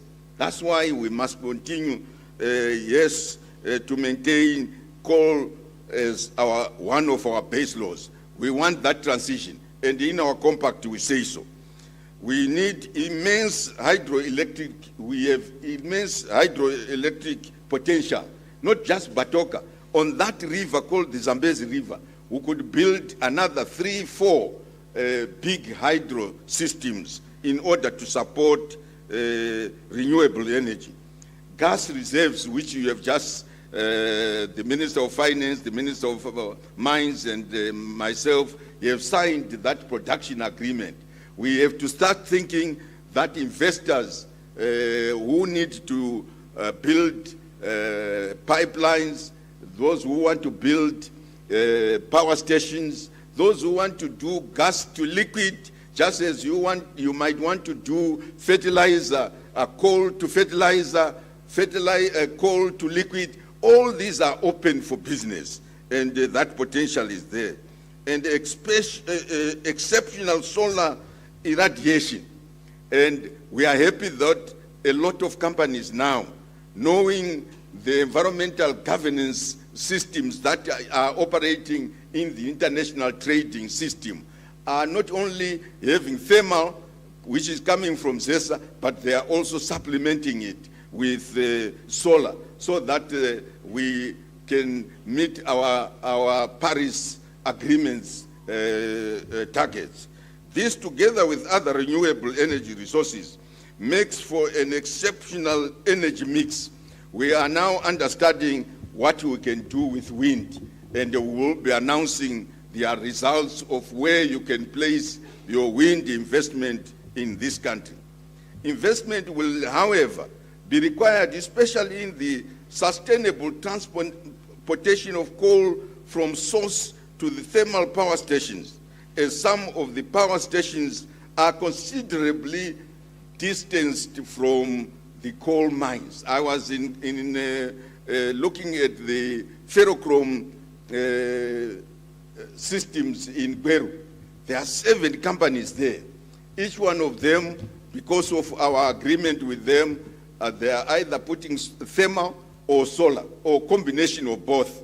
And they want to put these next to their factories so that they have no transmission charges, no distribution charges. But to transport from the source areas where coal is, we require good working transportation system. So we welcome, as you said, Honorable Your Excellency, that investment in the transportation system is essential for the movement of these goods, including some of the finished goods after value addition. Steel, when you transport it as iron ore or you make it as steel, it needs railway system which is efficient. The economy continues to grow, and with the demand for energy. In response, Zimbabwe has already published an energy compact and quantified the level of investment required in the energy sector. I would not be doing justice if I don't end up doing a commercial on energy. This is now a commercial on energy. Energy Compact 6 to achieve 100% household access to electricity by the year 2030, with 320,000 on-grid and 200,000 off-grid new connections annually. between 2025 and 2030. We are achieving some results, and we publish every 3 months what we have done in order to fulfill that compact. We work with the World Bank, we work with the African Development Bank, and there are some foundations like the Rockefeller Foundation we are working with. And so, but we need that connection. That's why we have come up with a statutory instrument in order to attract private sector investment into what we have now called dark cities. If you are in Harare, there are areas that have been built. I always used Caledonia. 33,000 households. No commercial electricity has been earmarked for that area. And we are saying if there are investors who want to partner with ZESA and they become the investors for distribution and for maintenance of that area, we welcome. And the statutory instrument should be coming out after cabinet approval. This should be coming out any time now. Hopefully next week it will be out. So this calls for increased generation capacity to be achieved through thermal rehabilitation, large-scale hydropower development, utility-scale solar projects, captive power generation, battery engine energy storage systems, and expanded transmission and distribution networks. We sit here in Zimbabwe as the Southern African Power Pool headquarters. We are connected to 12 of the Southern African countries, and we are now furthering our interconnections with Malawi, which is connecting to Mozambique, with Tanzania, which is connecting to Zambia. Once these are completed, and Angola, which is connected to Namibia, once these are connected, when you invest in Zimbabwe, you in fact are investing not just in the whole of Southern Africa. You are now investing into the East African Power Pool. You are investing in the West African Power Pool, because the interconnections between Zambia and Tanzania will allow you to sell your energy into Kenya, into Ethiopia, into Sudan, and into Egypt, because they are already interconnected. Of the 5 power pools in Africa, this power pool is the most advanced, both in terms of connectivity and in terms of marketing. We can do day-ahead marketing to buy power. We can do week ahead. We can do month ahead. We can also do contract for making sure that power flows, but it flows through Zimbabwe.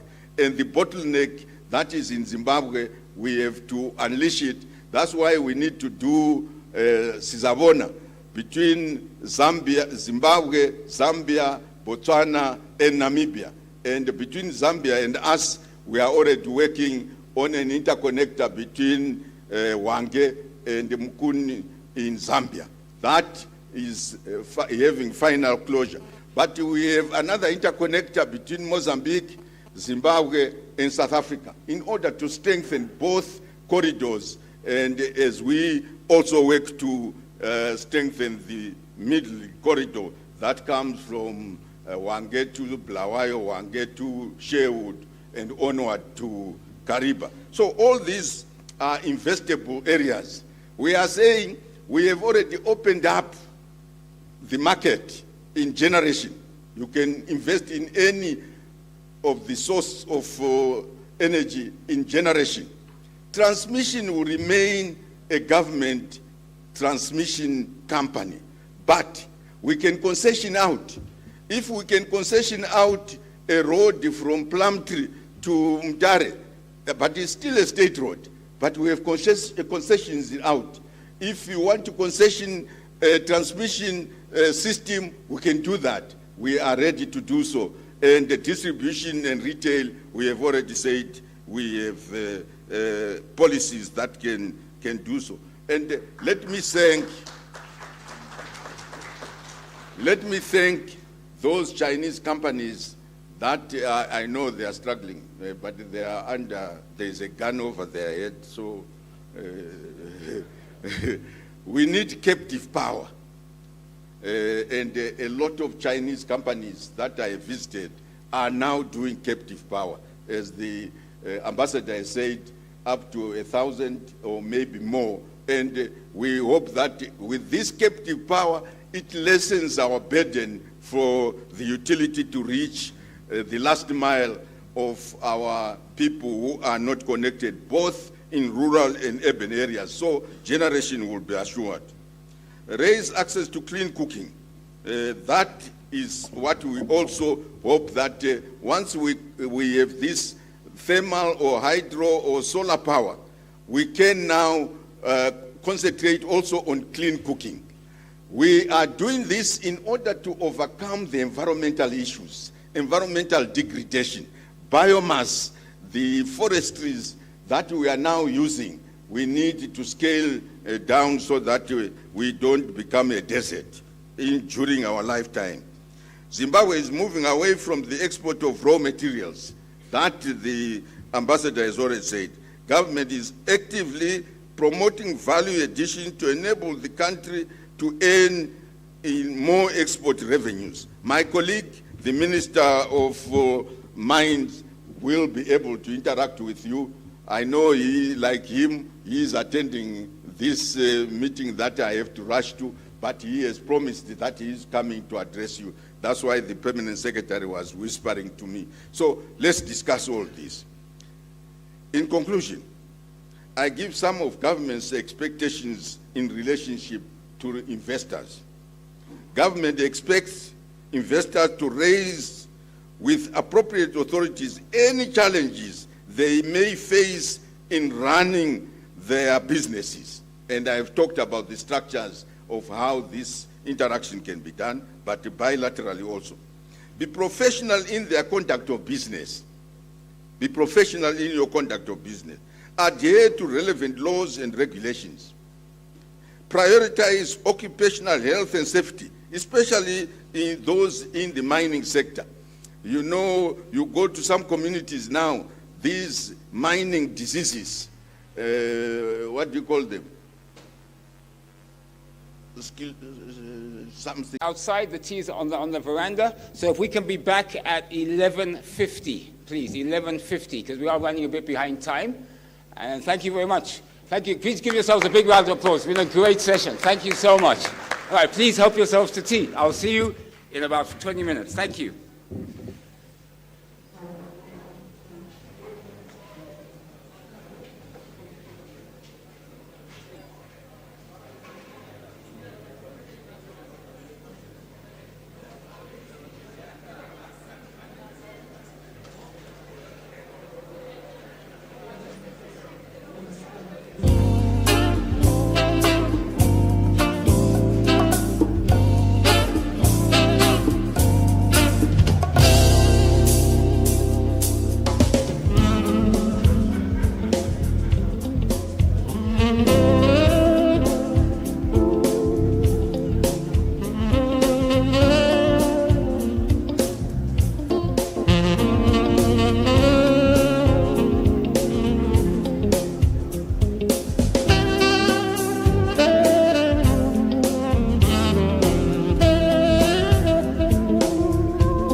Ladies and gentlemen, please may you come into the auditorium. We'll be starting in the next 1 minute.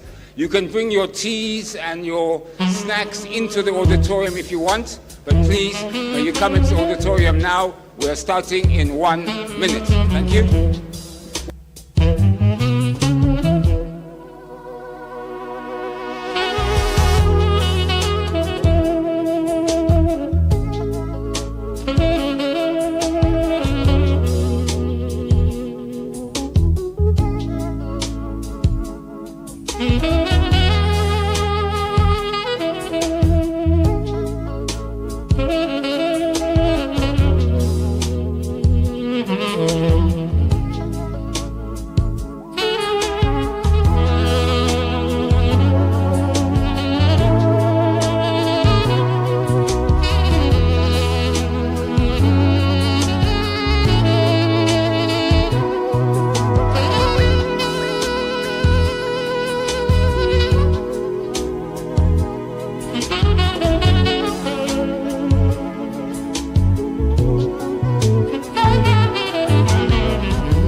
Hello, please can we come inside? We are starting now. Please come inside now, delegates.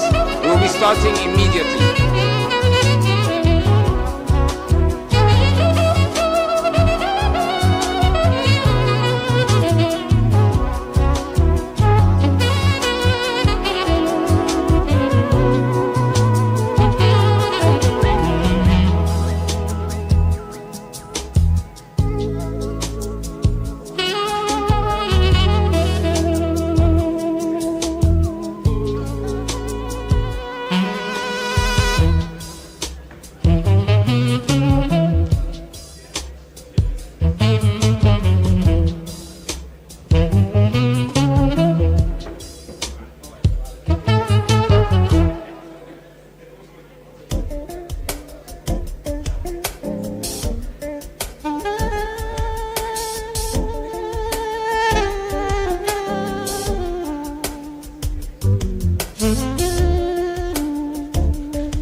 Cheers. Right, ladies and gentlemen, please, if you could take your seats. Thank you. Music. Right.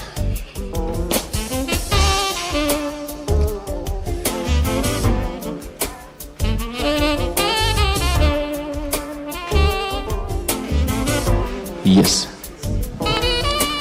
Right, we now need to move on with our program. Unfortunately, we are a little bit behind time, but we do need to move with our program.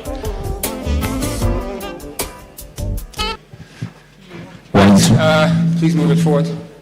Somewhere here. Yes, one. Sorry, someone's microphone is on. Please turn it off.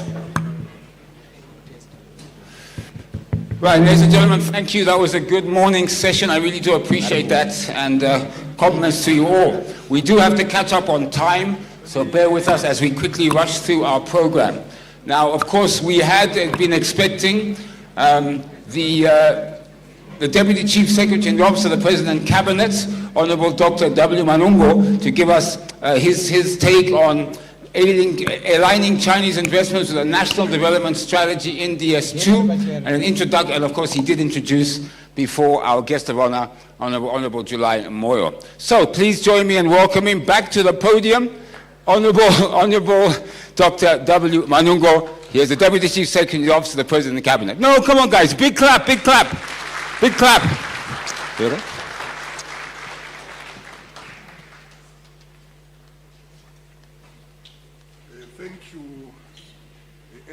Once again. I think I have to use this for the moment while I fix the microphone. Okay. Is the microphone working?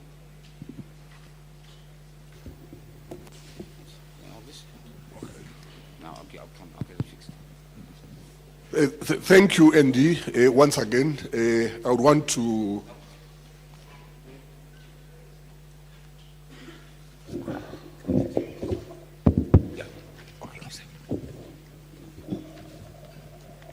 once again, let me do the protocols, recognizing our Director of Ceremonies, Andy Hodges, our guest of honor, the Honorable Minister, July Moyo, and then in absentia, the Honorable Minister of State for Provincial Affairs for the Harare Metropolitan Province, again in absentia, and represented, that's Honorable Charles Tawengwa. There are other ministers that will also join us later during the day, but we have the minister responsible for Mashonaland East, that's Honorable Ndudzo. He's with us. We have our deputy minister responsible for finance, economic development, and investment promotion. That's Honorable Mnangagwa, who is with us. And then I would also want to recognize all other ministers that I might not have alluded to. We have His Excellency, the Ambassador of the People's Republic of China. That's His Excellency Ambassador Zhou Ding. Then I would want to recognize the Group Chief Executive Officer of Africa Capacity. That's Mai Muguti. Then the Chairperson, that's Comrade Shumba Benson Shu, who is Chairperson of the Chinese Chamber of Commerce. Then the Secretary General of the Chinese Chamber of Commerce, William Wen. Then the minister also recognized the United Nations Resident and Humanitarian Coordinator, Ms. Rosemary Kalaprakal, and all other members of the diplomatic corps that are here, captains of industry, senior government officials, all comrades and friends. Now I'm just going to share with you some observations around aligning Chinese investments with our national development strategy number 2, which His Excellency Comrade Dr. E.D. Mnangagwa unveiled late last year, which is the strategy that will guide us towards the realization of the aspirations towards upper middle income status by the year 2030 program that we've been implementing from the beginning of the year and will take us to the year 2030. So allow me to express the government of Zimbabwe's appreciation to the People's Republic of China for the unwavering friendship and support that has been extended under our cooperation over quite a number of decades.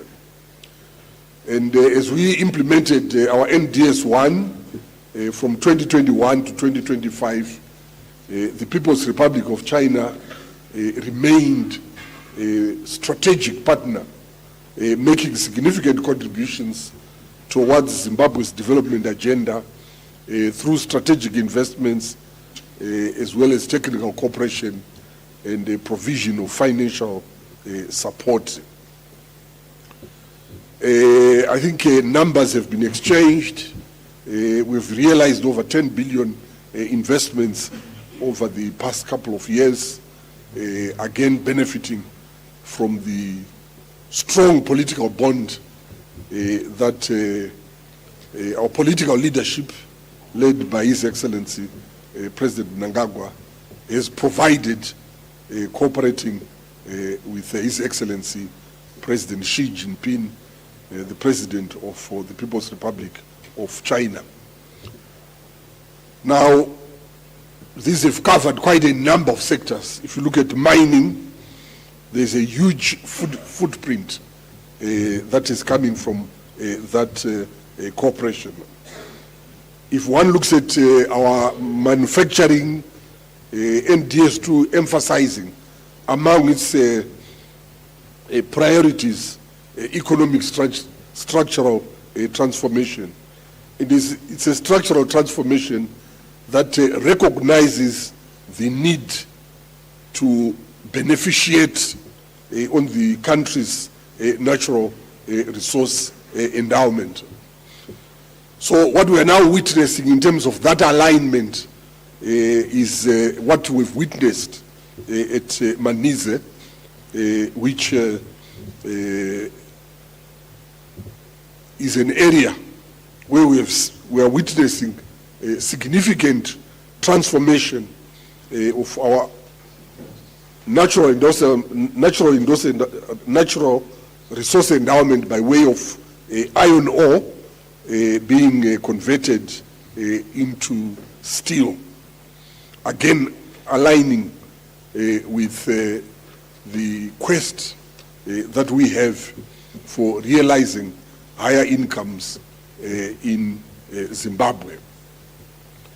We've also had strong cooperation with the People's Republic of China in terms of guaranteeing our quest for value addition, our quest for rapid industrialization. And that alignment has been demonstrated by significant investments on the energy front, beginning with our Kariba South expansion, extending into Wangethimau 7 and 8. Again, in other infrastructural areas, the issues around the aviation sector is an area where we have benefited extensively in terms of that alignment, ensuring that as we aim to grow the economy, there is the energy that drives that economic growth. There is the infrastructure that facilitates business activity. Another sector that I would want to look at in terms of alignment is agriculture. If one looks at the gains that we have realized in agriculture, one cannot ignore the role that the bond that we've had with the People's Republic of China, by way of, if I could cite, the growth of the tobacco industry.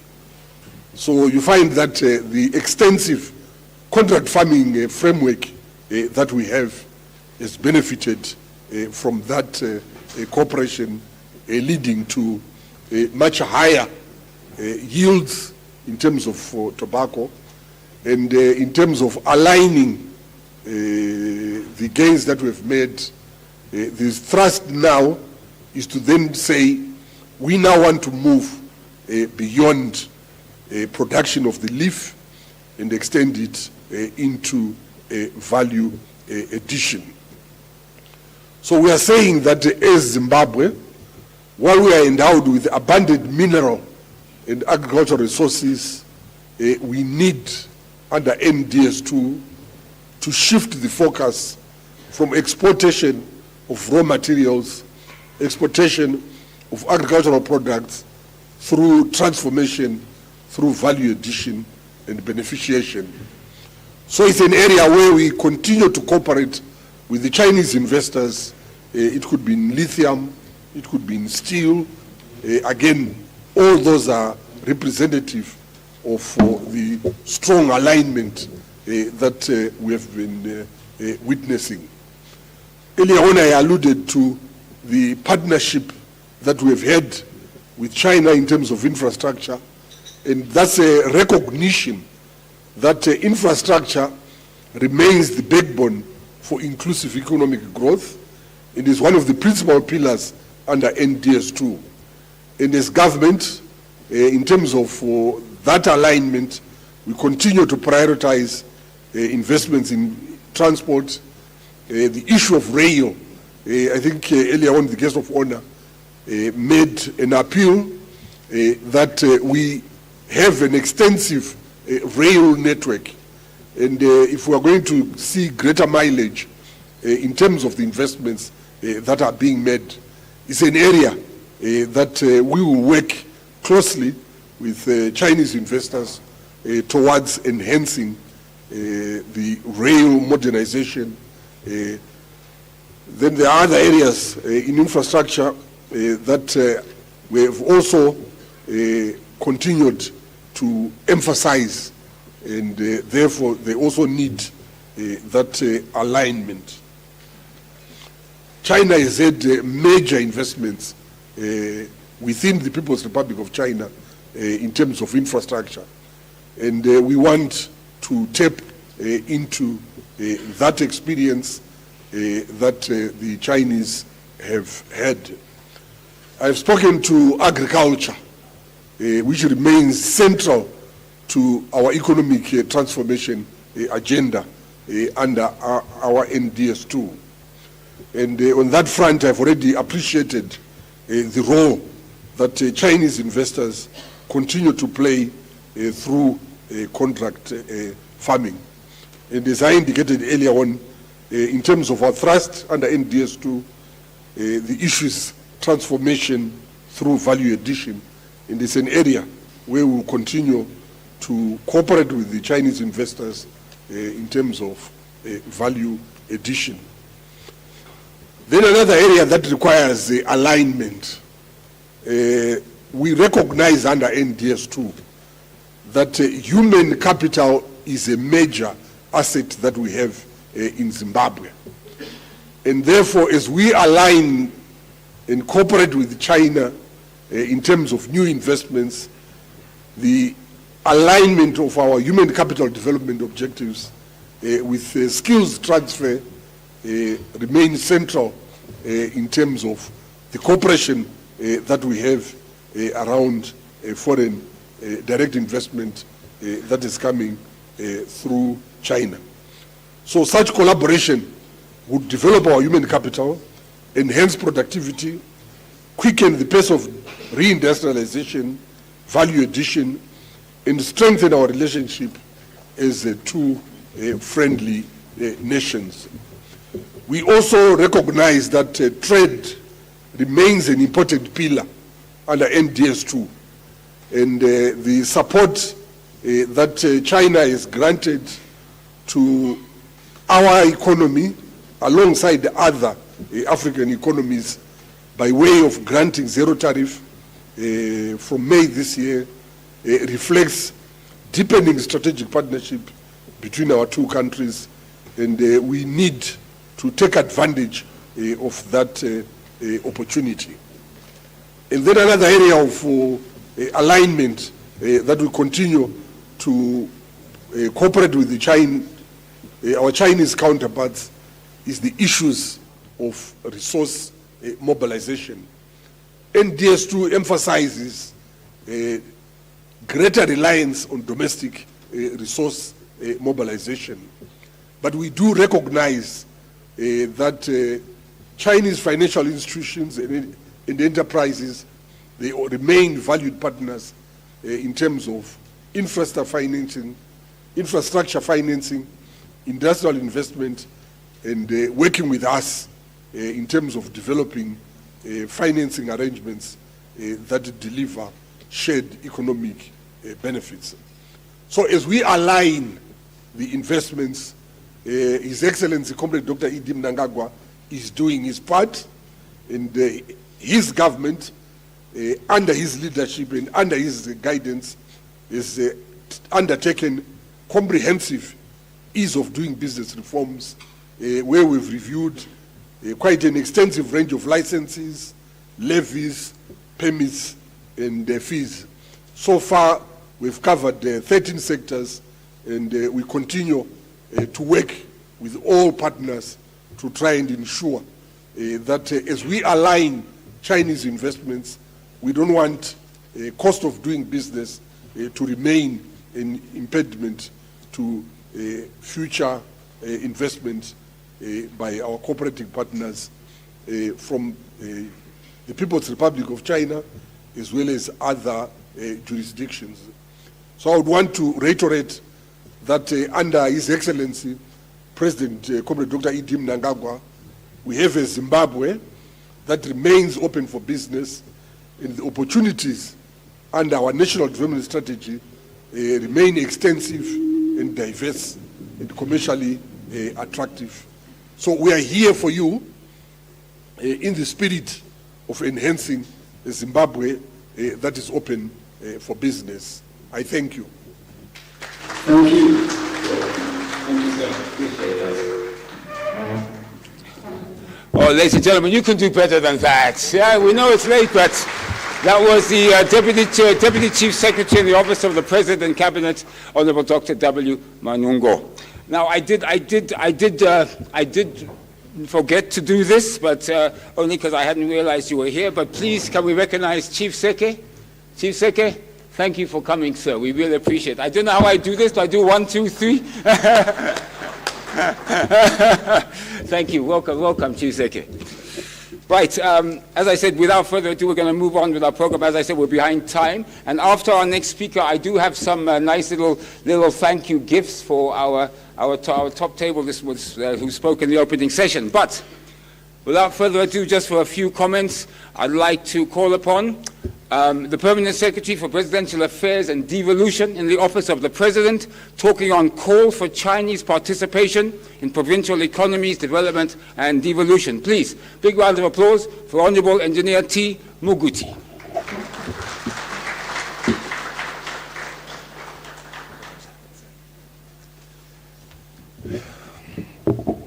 It's just after afternoon, a very good afternoon to you all. I will not say many salutations, but just to recognize our fantastic Director of Ceremonies, who's also the Group Head of Investments and Advisory Services at Africa Capacity, Mr. Andy Hodges. I would also like to recognize our Honorable Ministers of State. It was not announced, but we've got Honorable Ndudzo here, Advocate Ndudzo, who's the Honorable Minister of State for Provincial Affairs and Devolution, Mashonaland and East. Sir, if you may rise, people can see you. Most of you don't know you. It was also not announced, but the Reserve Bank Governor, Deputy Governor, Dr. Maje is here with us now. Dr. Maje, please, may you rise so people can see you? And we take strong recognition of the Zimbabwe Mining Federation president who's here with us, Henrietta Rushwaya. Please, may you stand up so people can see you. And we had not taken recognition, but the Director General of the Zimbabwe Procurement Regulatory Authority is here. Dr. Ruskwa, please may you stand so people can see you. And representing all residents across Zimbabwe, we've got the Zimbabwe Residents Organization Associations, which is Mr. Chikomba, who's here representing all the residents across Zimbabwe, rural and urban. Please stand up. Thank you very much. Let me recognize the Honorable Deputy Minister of Finance, Honorable K.D. Mnangagwa, and also the Deputy Chief Secretary, my boss, Dr. Willem Manungo, His Excellency, the Ambassador of China to Zimbabwe, Comrade Zhao Ding, the President of the National Chiefs Council, who's here, Ubaba Wetu, Chief Mshane Kumalo. Let me also pay recognition to our two organizers, Africa Capacity and the Chinese Chamber, represented by Ms. Mguti and Shumba Murambui, who's here, Tanaka. Just in case everyone is wondering, we just keep saying Shumba. Tanaka, please stand up so people can see you. That's Shumba for you. Okay. Excellent. Ladies and gentlemen, I'm not going to take much of your time, but just to say on behalf of the Office of the President and speaking on behalf of the country's 10 constitutional provinces, this symposium is making history today as the very first time where such an event is not driven by government to government, but is being driven by business to business, the private sector from China in Zimbabwe and the private sector within Zimbabwe working together. A round of applause for this historic event. It is my privilege to share some reflections on the possible areas across our 10 provinces where we would like some collaboration and participation as we drive the provincial economic development agenda within the framework of devolution and decentralization. Colleagues, as you all know, the People's Republic of China has been a friend, a dear friend to the Republic of Zimbabwe, even before the liberation struggle and continuously after the liberation struggle. When Zimbabwe was under punitive economic sanctions, we found ourselves isolated from the rest of the world. We found ourselves in dear trouble as most of the investors were taking flight, largely due to the economic propaganda of the West and the imposed sanctions. But along came the People's Republic of China, and throughout even our historic hyperinflation days, they've stood with us. And throughout even the greatest of famine and natural disasters, they've stood with us. May we just take this opportunity to give a round of applause for the People's Republic of China. Comrades Zhou, we don't take this lightly, and we know that whenever our two principals sit together, we get to enjoy the opportunity of getting to appreciate the journey that we've traveled. There's a larger expectation that I would like us to zero in on. The expectation is not just on our Chinese friends, it is to the global investor community. Any country where an investor comes, there's always an expectation of value and mutual cooperation. And so, as we notice with Zimbabwe, the majority of our investment opportunities now are not sitting in the cities, they are now sitting in the rural areas. So whilst we sit in Harare, that's why you found us today, we're recognizing our chiefs, our traditional leaders, because they are a vital cog into the architecture of how we create these partnerships. And one of those things that we have to deliberate on as we speak today together is the issue of infrastructure. The rural communities are not looking for 20-story buildings to be built in the middle of Zimba. No. They're simply looking for better roads. They're simply looking for clean water. They're simply looking for better schools. They're simply looking for clinics. And I would like to challenge us today that no matter where the investment opportunity is, it needs to benefit our people in the rural areas. It needs to be measurable that our people in the rural areas are truly benefiting from our investments. So likewise, I would like to thank the Chinese Chamber of Chinese Enterprises in Zimbabwe, because they've been tracking through the majority of the nearly 80 businesses which are represented in this room today, to ensure that wherever they are operating, they leave infrastructure which is amenable to our people.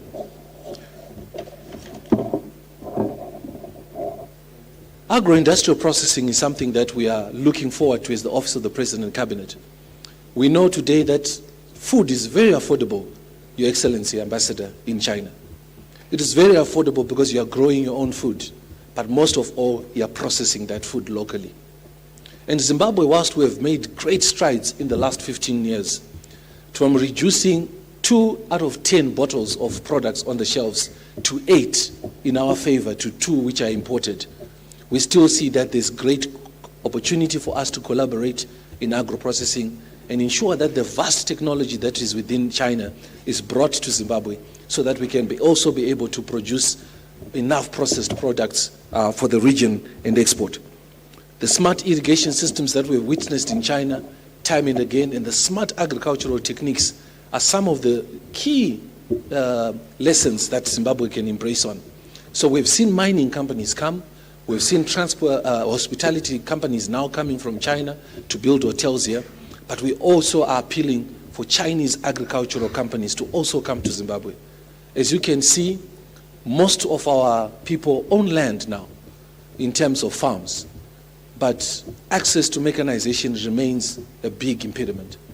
As government, we continue to do what we can in our best ability. But the duty, as I was saying to His Excellency the Ambassador in the briefing room, government's job is not to do business. Government's job is to create a conducive environment for you, the business people, to thrive.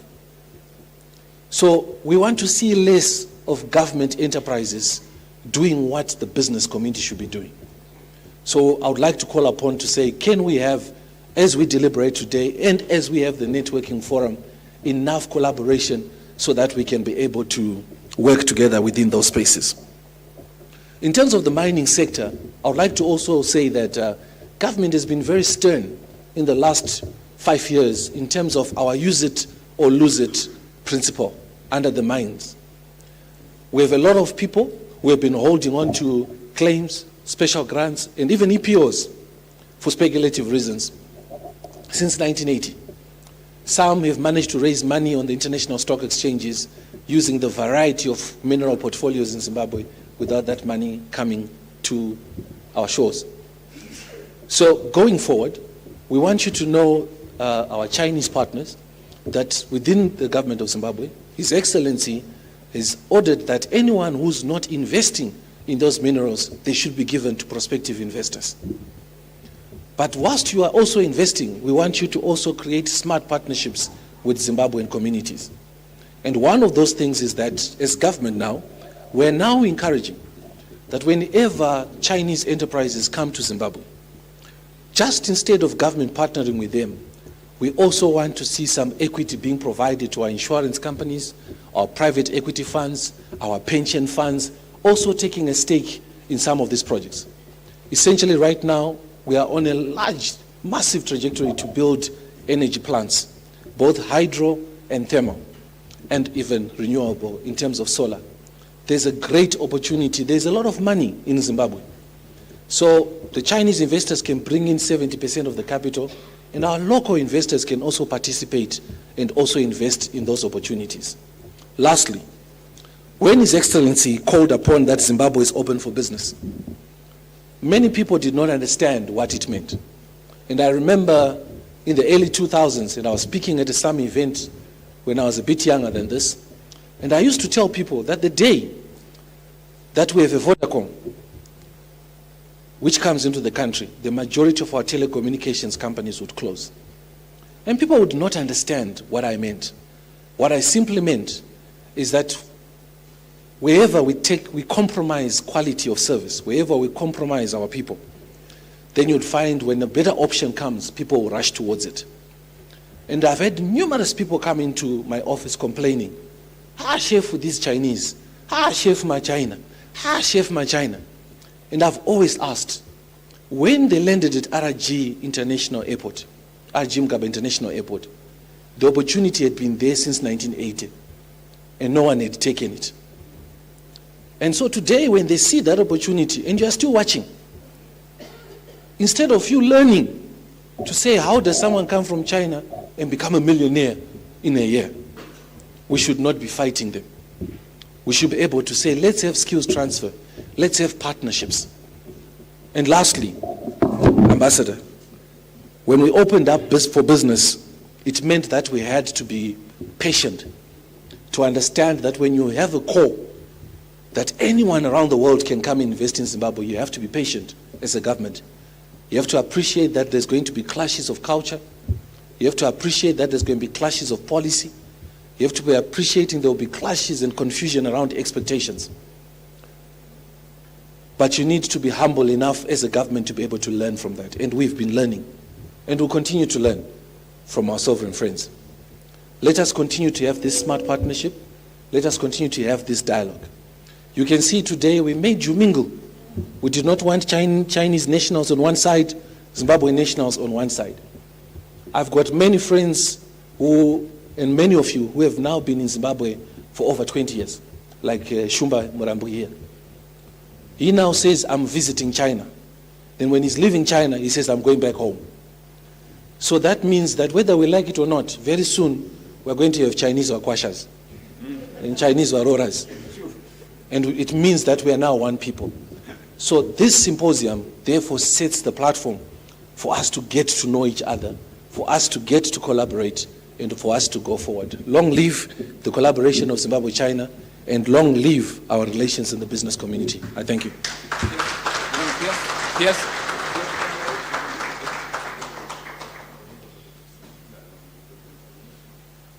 Please, big round of applause from the secretary. If I may ask our VIPs, Ambassador, we have a little token for you. Cabinet Chief, Deputy Cabinet Secretary, Benson, Mr. Moguti, please will you come up? I think I'll have to do the honors. Doc, can I ask you to help me, please?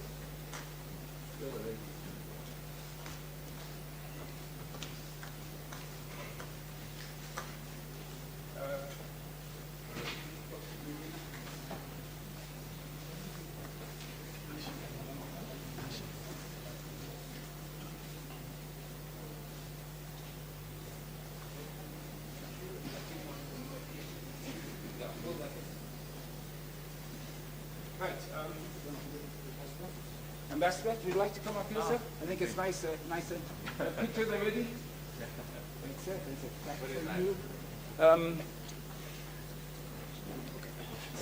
Who wants to come? Benson? You want to? Here we go. Some more for you. Please, a big round of applause for the Ambassador.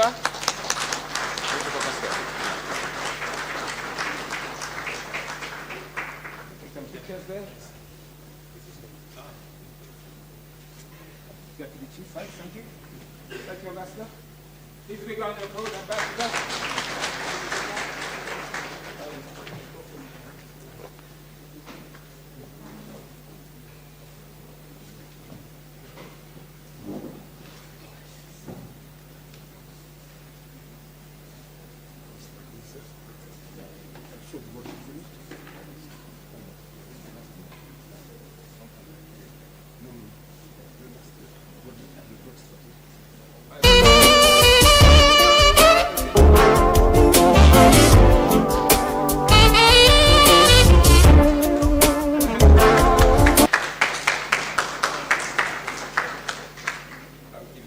Thank you so much. Thank you.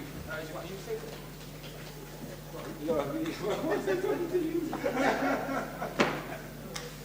right. Okay, we have to move on with our program. If I can find mine. We now move into our panel discussion. What do I do with my program?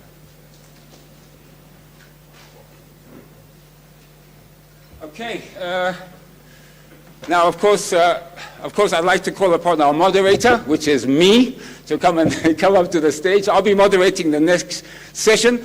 The session is on creating and maintaining an attractive investment environment for Chinese investors in Zimbabwe. I'll be calling up our panelists. Please give them, as they come up, a round of applause until they get to the stage. First of all, I'd like to call upon Deputy Minister of Finance, Economic Development and Investment Promotion, Honorable K.D. Mnangagwa. I'd like to call upon Mr. Guangui Zhang. He's the country representative of China Railway International Group. Sir, please come up. It's in the middle of it here. Prime Minister.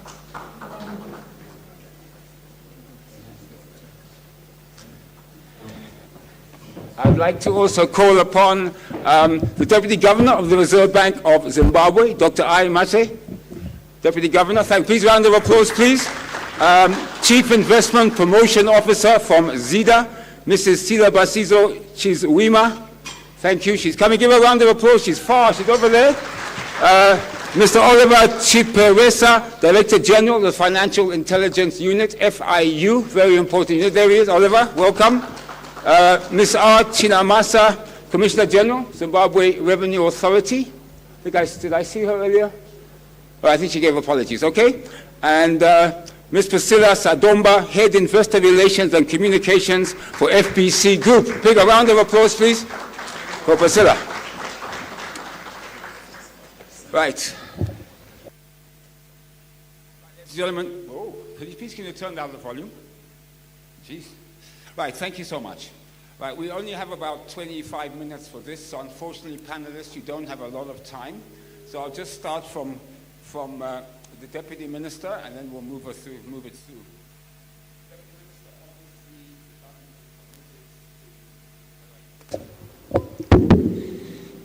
The Zimbabwean government is committed, of course, to boosting trade, boosting relations between Zimbabwe and China, particularly economically, and of course that is exactly where your ministry comes in. So possibly you can talk to us about some of the incentives, some of the issues that you really focus on at the Ministry of Finance in terms of Chinese investment, and some of the things that you picked up that maybe are either good or bad. I think we're here to open openly. Deputy Minister.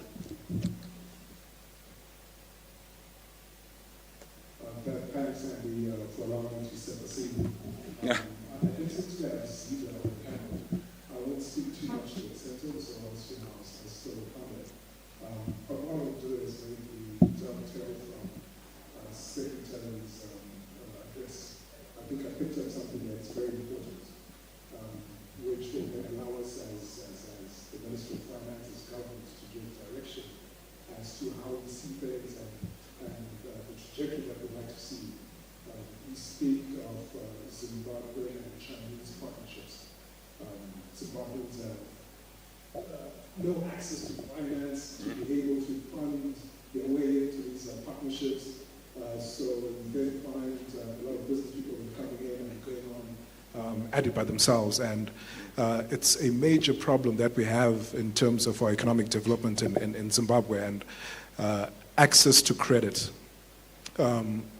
Take, for example, the estate that I live in.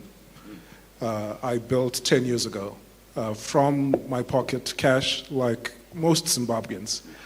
We make sure that we fund and we're debt-free. When I started building, it was 30% complete. Now it's at 50%. What happens from an economic development point of view, Andy, is that you have one estate or one project that is probably going to take you 25 years to complete because you're doing it out of your own pocket.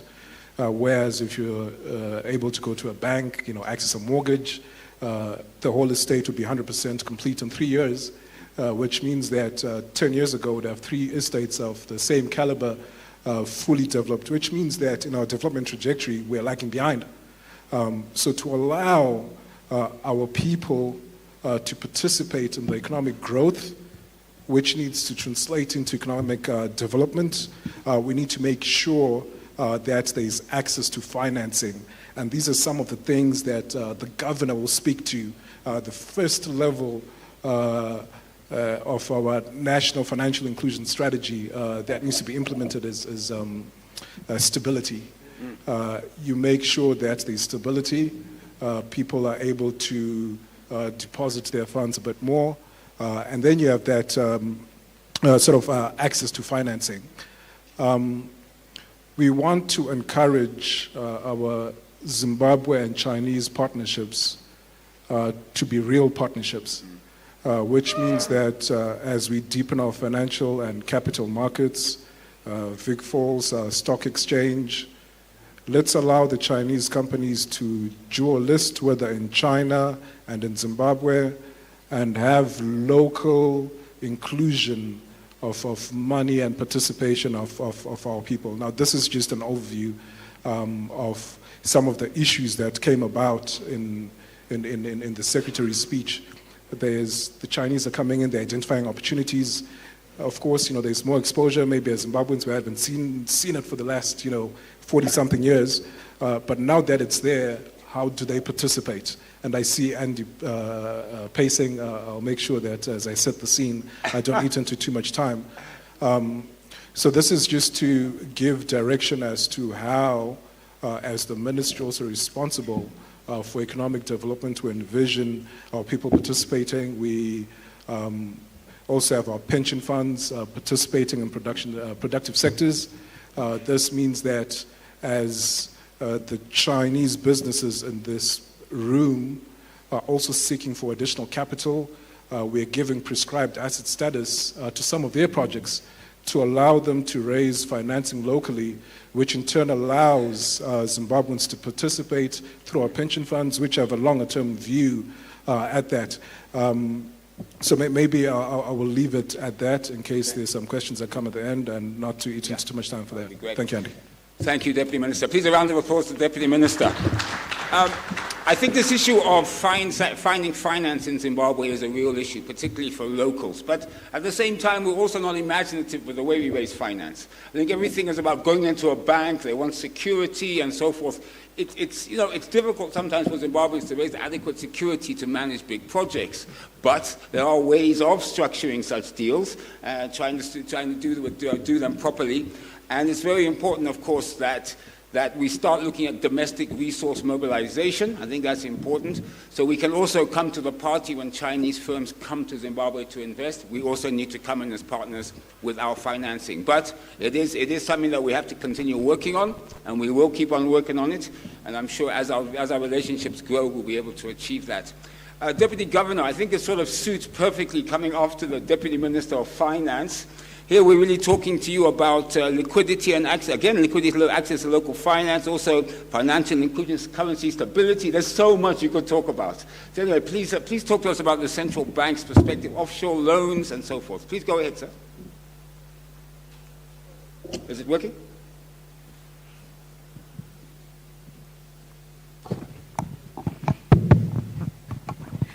Okay, thank you, Andy. Let me begin by saying that to our Chinese friends, you're witnessing one of the fastest growing economies in the sub-region, and that this economy is stable. It is on a trajectory to be one of the powerhouses of the emerging economies. This is all based on macroeconomic stability, and thanks to our colleagues at Treasury, Deputy Minister, and really the whole management of the economic cluster. The fundamentals, particularly on the monetary side, are sound. But I want to emphasize something else, which is how Chinese businesses and other international businesses can safely transact, safely deploy capital in our jurisdiction. Zimbabwe operates a capital in, capital out framework. You bring your capital, you are guaranteed the ability and the framework to actually take it out when you de-invest. You can transfer all your dividends and your profits as and when you wish so. This economy has no foreign currency problem, and therefore, regardless of the currency in which you operate, you will be able to repatriate your profits. Secondly, Chinese investors operating in Zimbabwe are encouraged to integrate into all financial institutions. When you bring in the capital, it needs to be registered with the Reserve Bank. That way, you won't have problems when you want to remit it outside. It is crucially important to realize that it is a lot less costly to do so than if you use any other means. Zimbabwe's banking sector remains an important partner, and it is stable with non-NPLs less than 3%, and we do not have undercapitalized banks.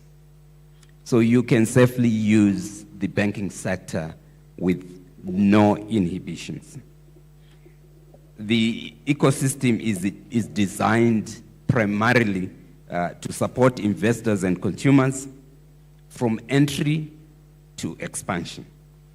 We encourage Chinese investors to leverage our banking and digital financial infrastructure, open foreign currency accounts, open local currency accounts, which provides efficient access to payments, financing, and foreign currency transactions.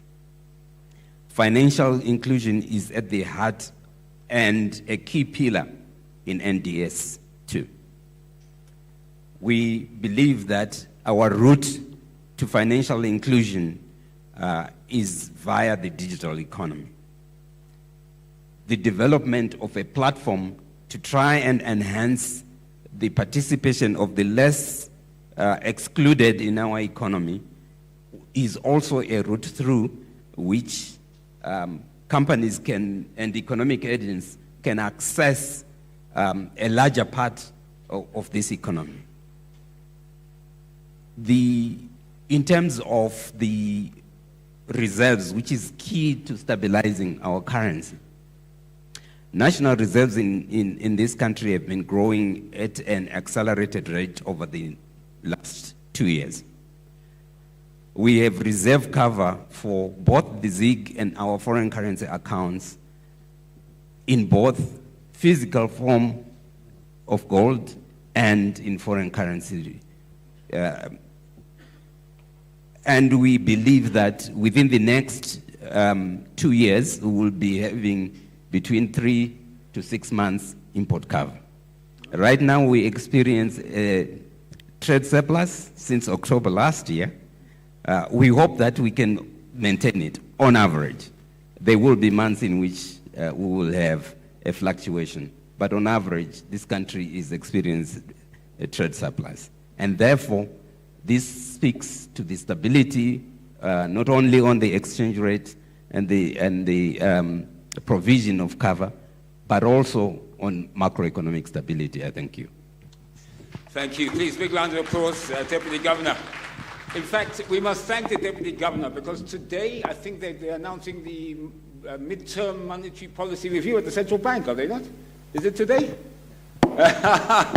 Anyway, so thank you so much, Deputy Governor. It's interesting because there are now banks that are doing direct yuan settlements, if I'm not mistaken, and also, let's be clear, we've had a stable exchange rate for probably about the last year or so. It's been very stable, tight monetary policy is working, so I think we need to commend the central bank for maintaining that tight monetary policy to ensure the rate remains stable, which is important for investors, a stable currency and access to currency through the auction system. That's also important. I think let me follow with you, Oliver, if you don't mind. Financial Intelligence Unit, anti-money laundering, illicit financial flows. This is exactly what our next panelist, Mr. Chiperesa, is in charge of, is Director General of the Financial Intelligence Unit. Sir, maybe you could talk to us about that, and what are you finding, or maybe advice to the Chinese business community concerning those issues? Okay, thank you, and I'm glad on the panel we have enough people whose job is to promote and celebrate investment. But among such group of people, there should be someone whose responsibility and job should be to worry. So that's my job. My job is to worry. What do I worry about when we talk of investment? I worry to ensure that the funds that are coming into the country are clean funds, that they are not coming from illicit proceeds. And then when we talk of funds that are going out of the country, I also worry whether the funds, the Deputy Governor talked about the firm government policy that you bring in your investment, you are free to take it out. But my job is also just to make sure that what investors are taking out is really indeed what they are entitled to. Then again, I worry about funds and transactions that are occurring within the economy to make sure that all transactions are being done in accordance with the rules that govern anti-money laundering. Why do we do this? We do this ultimately to make sure that as a country we maintain a good international reputation, as a country with a secure, safe, and clean financial system. So you said what would be my message to our colleagues from China. So what we tend to notice with some investors, not necessarily all, is that some of them don't utilize our formal financial system. Some of them are not in the habit of banking money when they earn or make their sales. They don't open bank accounts, or when they do open bank accounts, they only use the bank accounts only to make a deposit when they want to make a specific transaction outside the country. So I think that is one area where we need to improve, and that is an area where, as the Financial Intelligence Unit, will be watching very closely going forward to make sure that everyone, businesses, are utilizing the formal financial system so that transactions are traceable, we maintain a good international reputation, and we maintain a conducive investment climate. Thank you. Thank you so much. Big round of applause, please, for Oliver Chiperesa.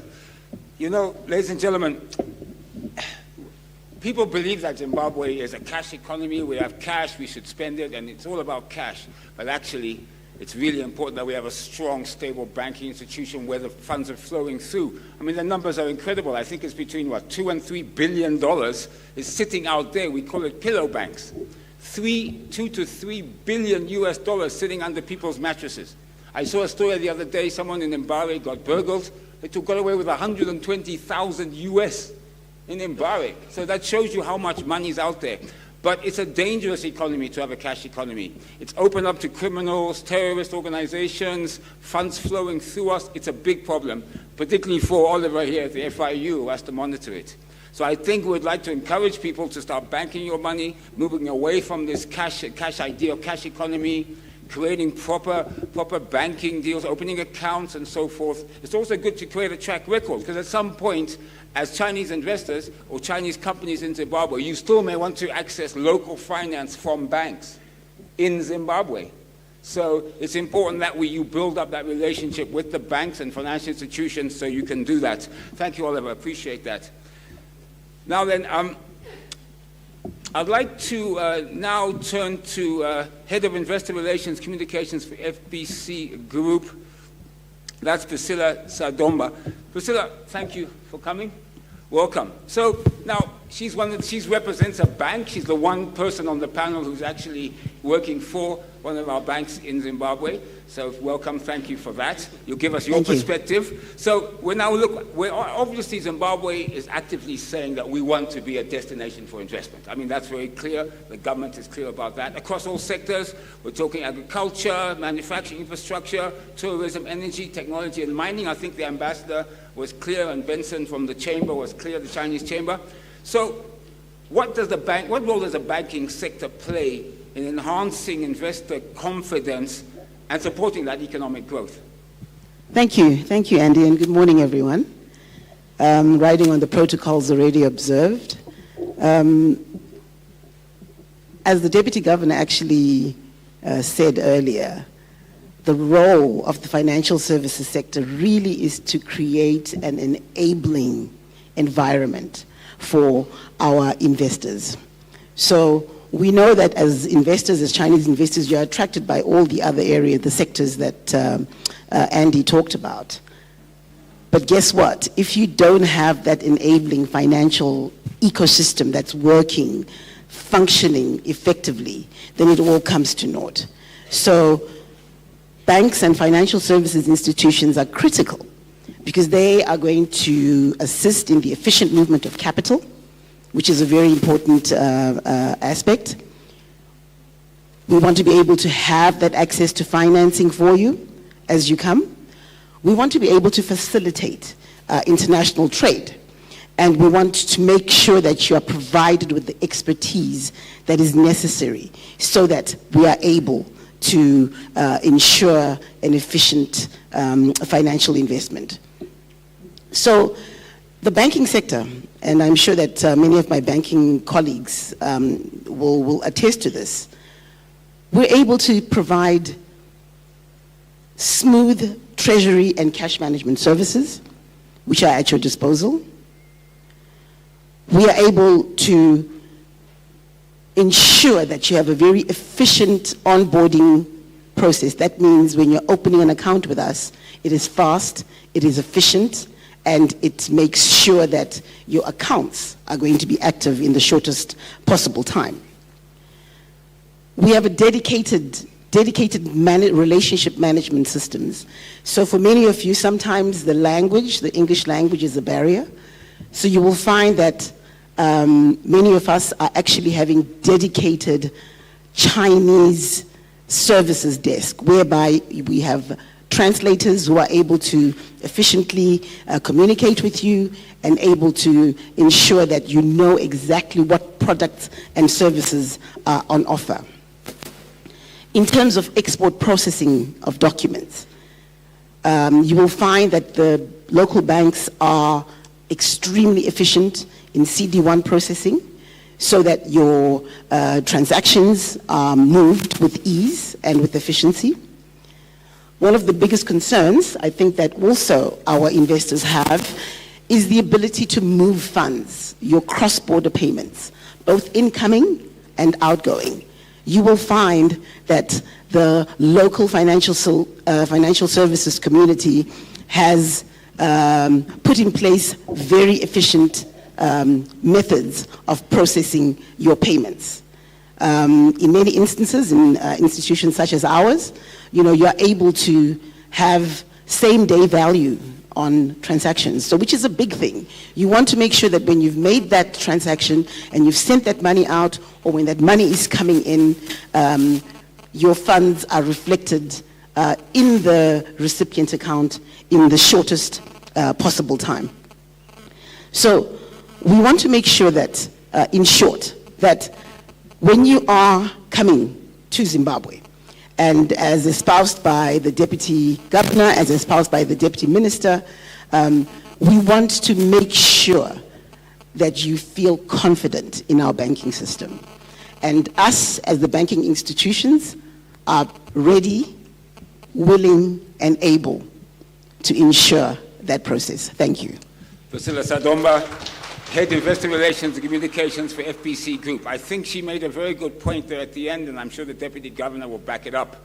The banking sector in Zimbabwe is sound and solid. I think that is a fact. The central bank has done all sorts of statistics to prove it. He talked about the non-performing loans ratio. It's way down to a 2.5. I think some banks are at 2, in fact. So the sector is sound, well capitalized. I know me and the Deputy Governor always argue about, I think it should be more capitalized, but that's another conversation for another day. But anyway, there it goes. So thank you so much, Priscilla. I'd now like to turn to Mr. Guangui Zhang. He's the country representative of China Railway International Group. Mr. Zhang, you know, rail is the cheapest form of moving any kind of product anywhere in the world. And I know Zimbabwe, of course, we have higher costs because we do a lot of our imports via road, which is expensive, the time taken and so forth. And I know that your corporation, the China Railway International Group, is looking at some form of railway project here in Zimbabwe. Maybe you could briefly talk us through that and really explain the benefits economically to Zimbabwe. Thank you. Before I answer your question, please allow me to introduce myself and my company. Yeah, it's my great honor to attend this session discussion. I'm Ethan Zhang from China Railway International Group. I'm the country representative. China Railway International Group is an international platform subsidiary company of China Railway Group Limited. Yeah, China Railway Group Limited is a state-owned company based in Beijing. It ranked 43 Global Fortune Top 500 last year. China Railway Group Limited, we built about 70% railway and 90% electrified railway in China. Recent years, we delivered some famous overseas projects, such as China-Laos Railway, Indonesia High-Speed Railway, Addis Ababa to Djibouti Railway, and also Hungary to Serbia High-Speed Rail. Yeah. So now let me come back to the question. Yeah. In China, we have a famous proverb, which is to become rich, you need to build the road first. Yeah. In Zimbabwe, you have about 2,760 kilometer railway length. Yeah. The design capacity of transportation volume, which is about 20 million tons per year. Even in 1990s, can meet the target about 18 million tons per year. Up to now, because of the shortage of locomotives, wagons, and maintenance, also the bad condition of rail, last year, the transportation volume reduced to 2.3 million tons. Yeah, most of the goods transported via the road. The road is damaged very fastly. Yeah. So, now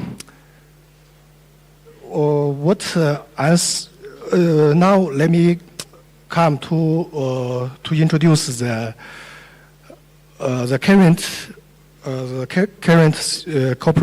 corporate situation between us and ARZ.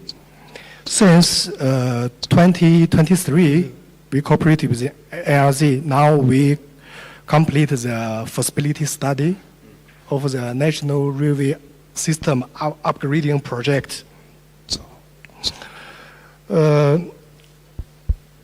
Now we are exploring the financial model, which is resource financing infrastructure. Yes. Last year, August, China Railway signed a MOU with the government of Zimbabwe, represented by Ministry of Finance and Motapa Investment Fund. Then they offered us a mine for us to do analysis, to evaluate the value of the mine, to do due diligence and the feasibility study. So the challenge of the project is the shortage of government budget, and also because of the debt issue, it's also not easy to get finance from international financial institute. For us, what we will do next is we will reach agreement with NRZ for the feasibility study, and then move next step for the contract negotiation. For the resources side, we also need the necessary documents from the government for us to complete our work. In conclusion, almost rural logistics is lower, can boost the country economic development, also can reduce doing business cost and attract more investment.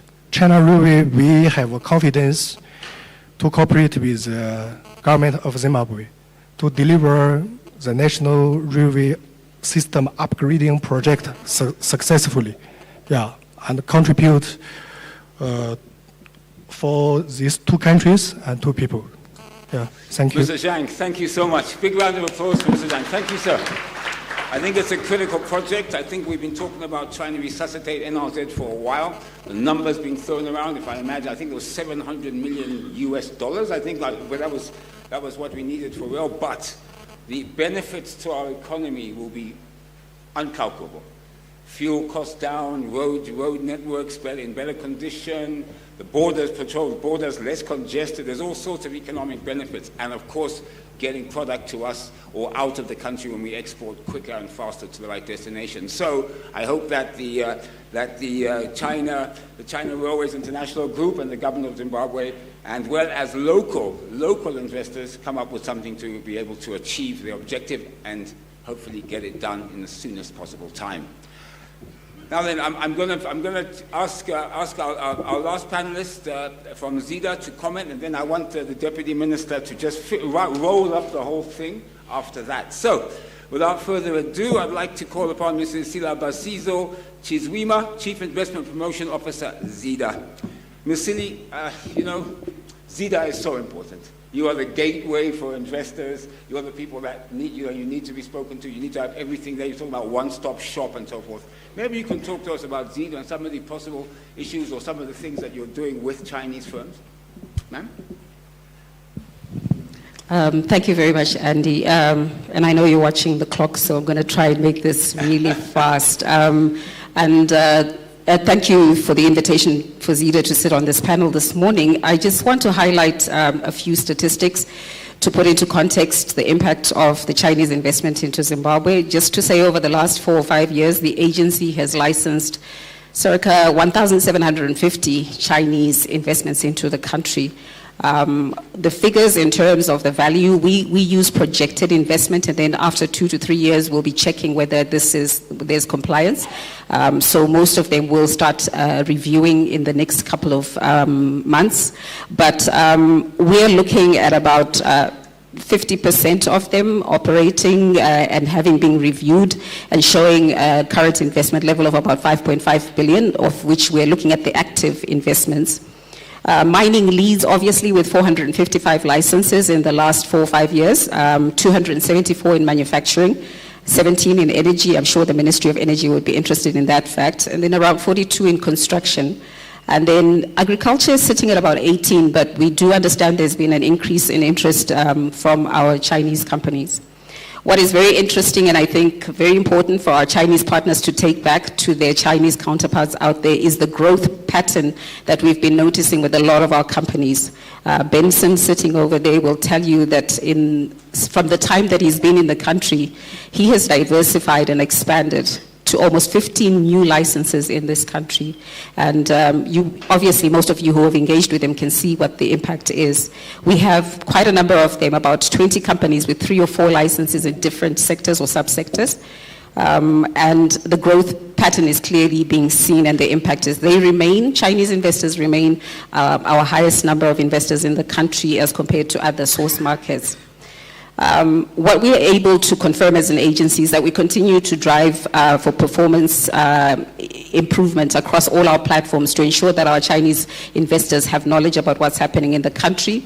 Lately, we have translated our services on our website into Chinese and Mandarin language, and we're getting quite a number of inquiries through those platforms. We're also able to license some of our investors while they're still in China through our digital platforms. And I think about 6 or 7 months ago, we set up a portal working with our Office of the President and Cabinet, an e-regulation portal that allows an investor to actually see the process, see the office where they can actually get a service before they come into Zimbabwe. So that's a service that is open to anyone, but I think mostly beneficial to people who are outside the country. What is also important for anyone who is invested in and sitting in this room right now is to know that there is a platform where investors can grieve. Now, some of our investors in this room have used that platform, and we encourage our investors to utilize it, to air their grievances. So maybe investors are not aware that you are allowed as an investor to air a grievance against a ministry, department, or government agency. And we will take up the issue with that ministry, department, or agency and respond to you in 5 days. If you want testimony, I'm sure Benson sitting over there will tell you how we've operated and implemented that grievance portal. And then just finally to say that our one-stop investment service center remains a very solid and viable center, which we are currently working to improve by increasing our linkage with our ministries, departments, and agencies. And we are hoping that, I'm glad that the Honorable Deputy Minister is here. He will look at funding and financing digitalization of our MDAs who are connected to us. What we are encouraging our investors sitting in the room is that please make Zida your first stop when you come into the country, because ultimately you might end up making many stops if you don't do that. We offer the one stop, but we're also saying make us your first stop when you come into the country. Thank you, Andy. Thank you. Please, big round of applause. Zida, thank you for coming.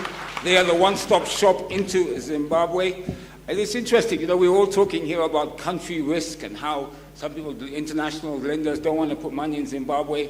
I see that as an opportunity. I think you as Chinese firms have seen that as an opportunity too, because you've come here, you've done well, you've invested in the country. It kind of shows how international institutions, probably from the West and from the US, really look at things very differently than people who can see the value in investing in a country like Zimbabwe. Honourable Deputy Minister, if you could maybe just wrap up. There's so much said, and of course you're the Ministry of Finance. Please wrap up for us and give us your words of wisdom, sir. Thank you, Andy. I think my parting shots will be a call to action, and I'll do it in a format that is reverberating what has come from each of the panelists, starting with DG Financial Intelligence Unit. If you see the DG coming after you, you're in trouble. But he's just doing his job. We've got the Chinese Chamber of Zimbabwe Chamber of Chinese Enterprises.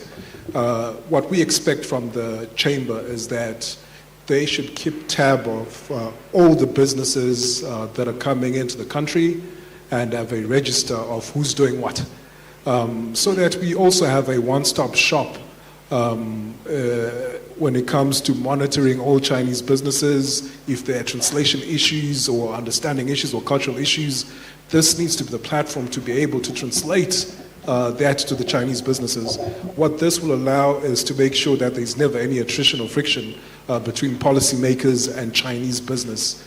So let's try our best to make sure that where there are areas of doubt or lack of clarity, your chamber communicates with the policymakers, with FIU, to clarify some of these issues so that we're not always firefighting.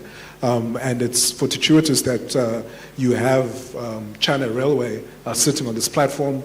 Once we achieve rehabilitation of our railway network, we will probably be the best priced destination for some of our goods. So this is a call to some of the investors in this room. We've got Dinson here, we've got coal miners, we've got a lot of people using the roads that would have more efficiencies coming from rehabilitating this railway.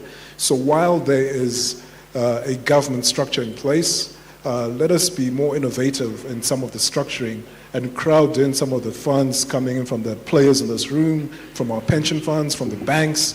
As the governor mentioned, the banking sector is healthy. What is lacking is instruments coming from people in this room where people can trust that, look, if I put in my money, it will always have a value that is translating coming from a certain project. If you're transporting whatever it is you're transporting on your railway line, the price of it will always be the price of it. So it's a good investment. So we need to be able to come up with these instruments to allow our people to participate. So this is, I guess, a resolution or a call to action for the Zimbabwean and Chinese business people in this room. And again, back to DG coming from ZIDA, we need to be able to formalize. There are incentives available for a wide range of enterprises and businesses, which some of the Chinese companies in this room have accessed. For you to access these, you have to be formal, you have to be part of the system, register the funds coming in so that your funds are able to go out. The Reserve Bank governor is here. He has given assurance that we've got a capital in, capital out system, which means that if your money comes into Zimbabwe for investment, you'll be allowed to repatriate your dividends, your profits, because as the tax collector would have taken our chunk. So we're not too worried about the money and the profits that you've made. So this should give comfort in knowing that if you bring in your money, you don't have to keep it in a safe, in a box, in a pillow. Use the banking system, put it to the test. If there is a problem or a red flag somewhere, engage the authorities quickly, whether through your chamber or as individual companies. We're always here to listen. I think that would be my call to action, Andy. Thank you. Thank you. Please, a big round of applause for our panel. We have Honorable K.D. Mnangagwa, Mr. Guankui Zhang, Mr. Dr. Aimate from the Reserve Bank, Mrs. Chizwima Zida, Mr. Oliver Chiperesa from FIU, and apologies from Ms. R. Chinamasa from Zimra and Priscilla Sadomba from FBC. Please, a big round of applause for them. Now, before they go, we'd like to have a group photo. Ambassador, I think I'd like you to come. Benson, Mrs. Muguti Pierce, would you like to come and take a photo? I think Mr. Deputy Captain, please could you stand?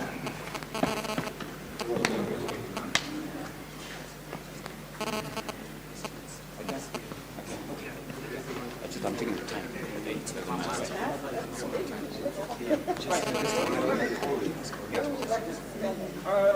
think I'm tall. I cannot stand in the back. Ladies in the front here, ladies come here. You're nice and nice and tall. Okay, like that. Yes, you're nice and tall. Oh, yes, brilliant. Of course. Please see your photo of the chamber sign. Sorry. Right.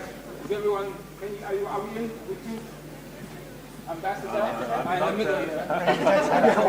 I'm so sorry. Can you see it? Okay? All right, good.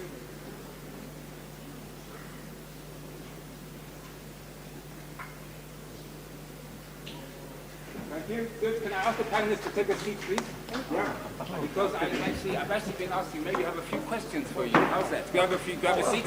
But before we do that, while we're here, Mr. Muguti Benson, Mrs. CEO, right? Can we have just to give them quickly? Who's first?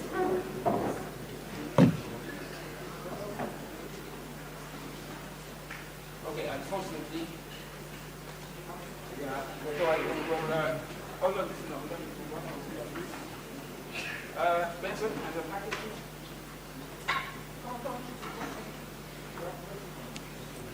You want to do in the middle here?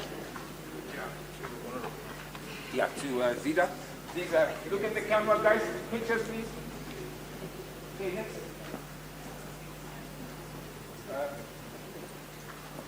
Please, a round of applause, ladies and gentlemen. And know we're getting there. We're almost ready for lunch. So let me go back. Oh, in the middle? Yeah. Let me go this way. Yeah, sure. Another one? Okay.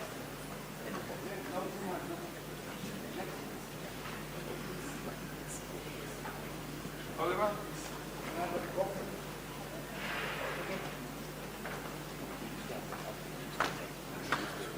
Here. Oh, sorry. Okay. One day I would like to visit. Big round of applause. Thank you, Minister.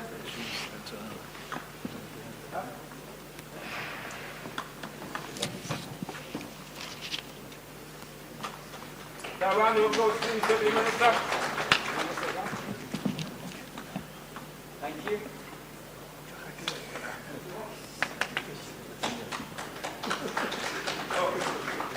Right, come on, big round of applause, ladies and gentlemen. Right, Benson, I want Mrs. Maguchi to give you your award. There we go. Please. Yeah, Mrs. Maguchi, give us here. Here's your other one, your other stuff. There we go. Please, a round of applause on the chairperson of the Chinese chamber. Okay, great. Now, I have been given just 5 minutes to see if there's any questions that anyone would like to ask. You have the panel here. You have the Deputy Minister of Finance. I'm sorry? Oh, sorry, FPC. No, I'm sorry. And I used to work for them. So there we go. Do you stand in the middle here? Yeah. I was the treasurer at FPC. Right, please, a round of applause. FPC. Guys, thank you. Thank you. Are you okay there? Watch out there. You all right? I'm okay, thanks. Right, can we have the roving mics, please, ushers? Does anyone have any questions you'd like to ask? Can I have a microphone? You know what? I'll do it myself here. Right, I think I'll just do it myself. I think I should enter the Olympic team in Zimbabwe. Sure, thank you. Good morning to you all, and thank you to our panelists. I think we've had a very rich and robust panel as well this morning. My name is Mona Lisa. I'm coming from Stanbic Bank. And it's been interesting to hear, I think, some of the sentiments shared by the Deputy Governor and our ZEDA counterparts as well, particularly on the investment piece. I think we have the policies in place, and we are encouraging the investment to come in from our Chinese counterparts. Possibly a question from me, I think, would just be in the ease of the money actually coming in. I think we've been facing a couple of challenges just in terms of the regulations around the funds actually entering the country. I know there's policies to allow them to come in once ZEDA issues out a certificate. So I don't know if it's that, I don't think it's the issue that the policy is not supportive. I think there might need to be more clarity at the time that the investors are getting the licenses, at the time that they're advising or sharing what they're planning to do. Possibly number one, to encourage them to share all bits of information. So every possible thing that could happen with that transaction to be shared at the time of investment. So maybe it's a knowledge gap, possibly, because a lot of the investors are going to ZEDA, creating a license, and then when they come to actually bring in the money, we're seeing discrepancies between the license and what they're doing. So possibly just at that point, to advise them the process flow. So if you come and say, a person is going to bring in investment funds. If there's going to be any deviances, there's going to be any arrangement, let that also be clear at that point, so that as the banks, when we're actually putting this into action and allowing the funds to come in, we have a smoother process, because I think the process is starting to get stuck on our end because what's happening and what's on the papers are not entirely identical. Thank you. Right, hang on, we have one more question here. That's another bank I used to work for, Stanbic. I was treasurer there as well. Right, Mishek. Thank you, Andy. My name is Mishek Ugaro. I am the president of the Zimbabwe Economic Society, but more importantly, I'm the senior economist for the Zimbabwe National Chamber of Commerce. And I sit on the economics cluster of the Tripartite Negotiating Forum, which is the policy negotiating forum for the country. And I would like to acknowledge and all protocol observed. I'm just standing to reiterate, I think, what the Deputy Minister said. As senior economist for the Zimbabwe National Chamber of Commerce, and courtesy of the Chinese Embassy and the Chinese Chamber of the Promotion of International Trade. I'm just freshly from China.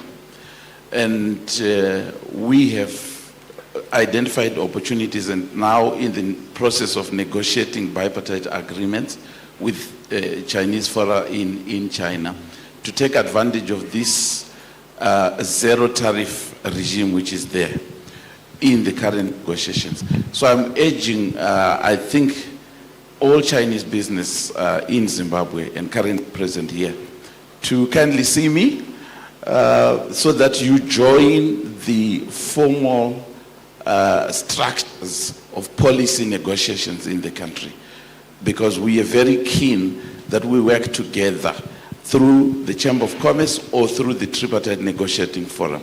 And I'm here to provide more information. Thank you. Vishek, thank you, sir. We've known each other for many years. Thank you. I was going to say I would like to hear from a Chinese delegate. Thank you, ma'am. Can you introduce yourself? Thank you. My name is Weila Dongping Yu. I'm the business consultant for the Chamber of Chinese Enterprises of Zimbabwe. I would like to take this opportunity to bother the panelists to promulgate the basic knowledge, which I think is very fundamental to the Chinese investors, which is the procedure and the importance to register the capital, the foreign investments capital. If we could be enlightened of the procedure, the requirement, the documents, and basically the illegal impacts on the registration. Thank you. Thank you, ma'am. Thank you so much. I think that's maybe for you, Reserve Bank. Right, I can take two more quickly. Oh, wow, okay. Well, there's 1, 2, 3. Okay, that's it. Thank you. Good afternoon. My name is Thalma Chimbwanda. I'm the Chief Executive Officer from Beyond Borders Logistics. My question to the panel is, from the morning, there were two themes that I resonated with. One of them was positive public opinion, as well as knowledge transfer. So learning from the Chinese, they made, for example, rural e-commerce a national strategy. And now, they have Taobao villages.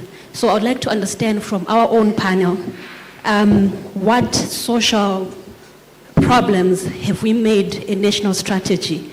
Because I believe that investments should also be solving social challenges, which also solves market problems. So I'd like to understand what collaboration is being done with the local government in identifying social problems, and are we at what level also are we engaging the local young people in Zimbabwe? Thank you. That's a great question. Thank you so much. Right, because we actually have someone here in the ministry who is representing youth, isn't it? Right, there's two more questions, please. Please, can you keep your questions succinct? Can you stand up, introduce yourself, but keep them nice and short, please.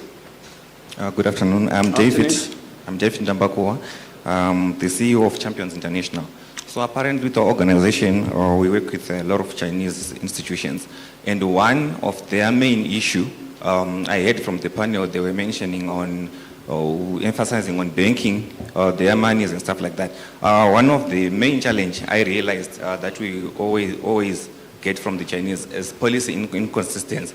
In the fact that, for example, in February, a mining export ban was just effected within a day, just like that. So that is one of the issues that they are having, and being afraid of in depositing their money and running through the formal channels. Okay. Thank you. Policy consistency for that. Thank you, ma'am. Right at the back there. Thank you. I think you can see her, hopefully. Where are you? There you are. Please introduce yourself.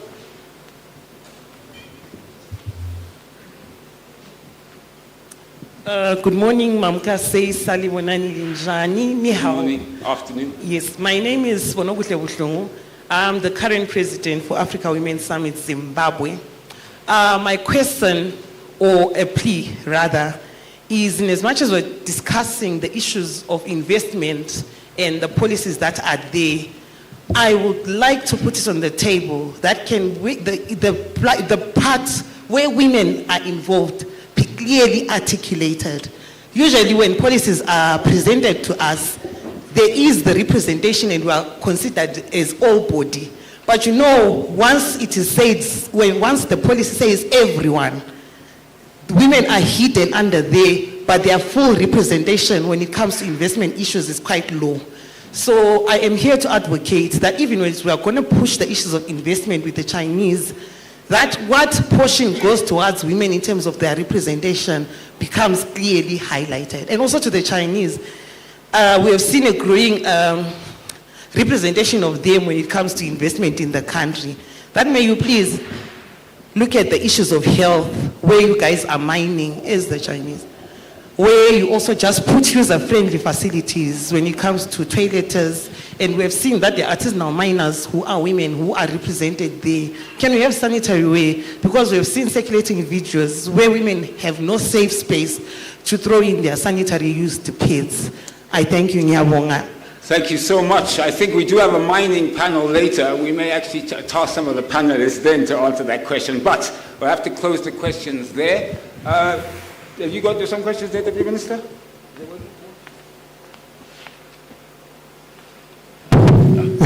Thank you, Andy. I'm not sure which ones were directed at myself, but I think it's a whole-of-government approach, so I'll try to take a stab at all of them, and then I'll allow Governor to address some of the money issues. So let me start from Mona Lisa's question on difficulty of, when money comes in and, the investor then wants to change use, there seems to be a bureaucratic or a procedural bottleneck that is happening. I'm not too sure if it is the challenge of the policymaker or of the investor who has changed their mind after stating that they want to invest in one area and then end up redirecting the funds to somewhere else.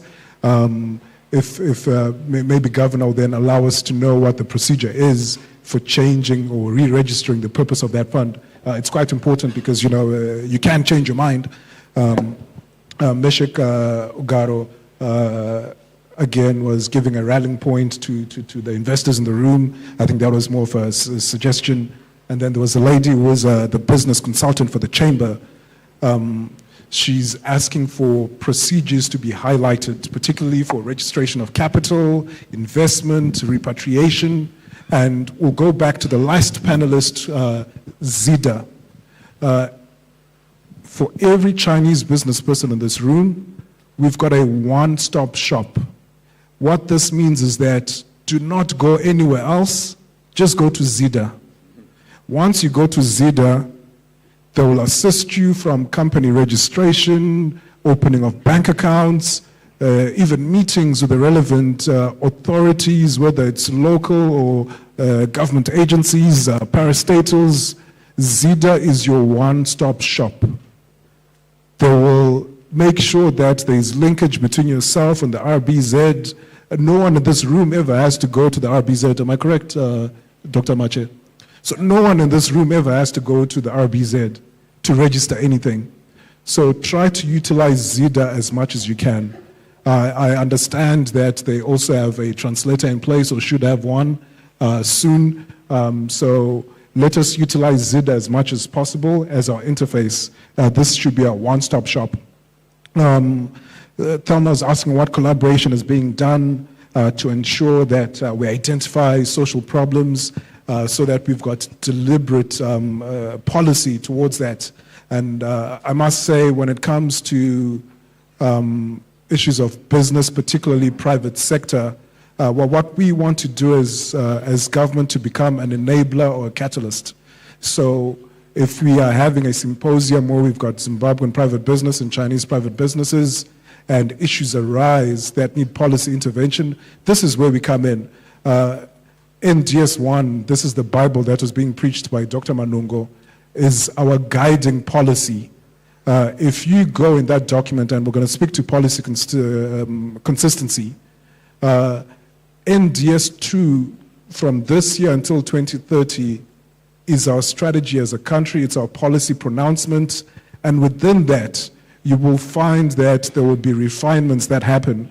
So when we have taken a market-driven approach, What we are saying as government is we want to allow the private sector, private business to operate in a free manner and come up with issues that may need government intervention. If it's on the social cluster, we have a whole cluster responsible to fill in those gaps where, as a private sector, as private business and Chinese business, are unable to fill in. So I would hope that out of this, something can come up.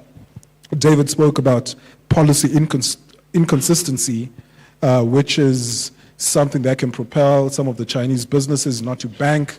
There's trepidation on whether, we deposit all our money in the banks today. Tomorrow there's a ban or our accounts are closed and you can't. I'd like to give comfort to the people in this room that our policies have been very consistent, but that does not mean that there will not be any policy refinements. When you come up with a policy, it is a direction or a campus of where we're going.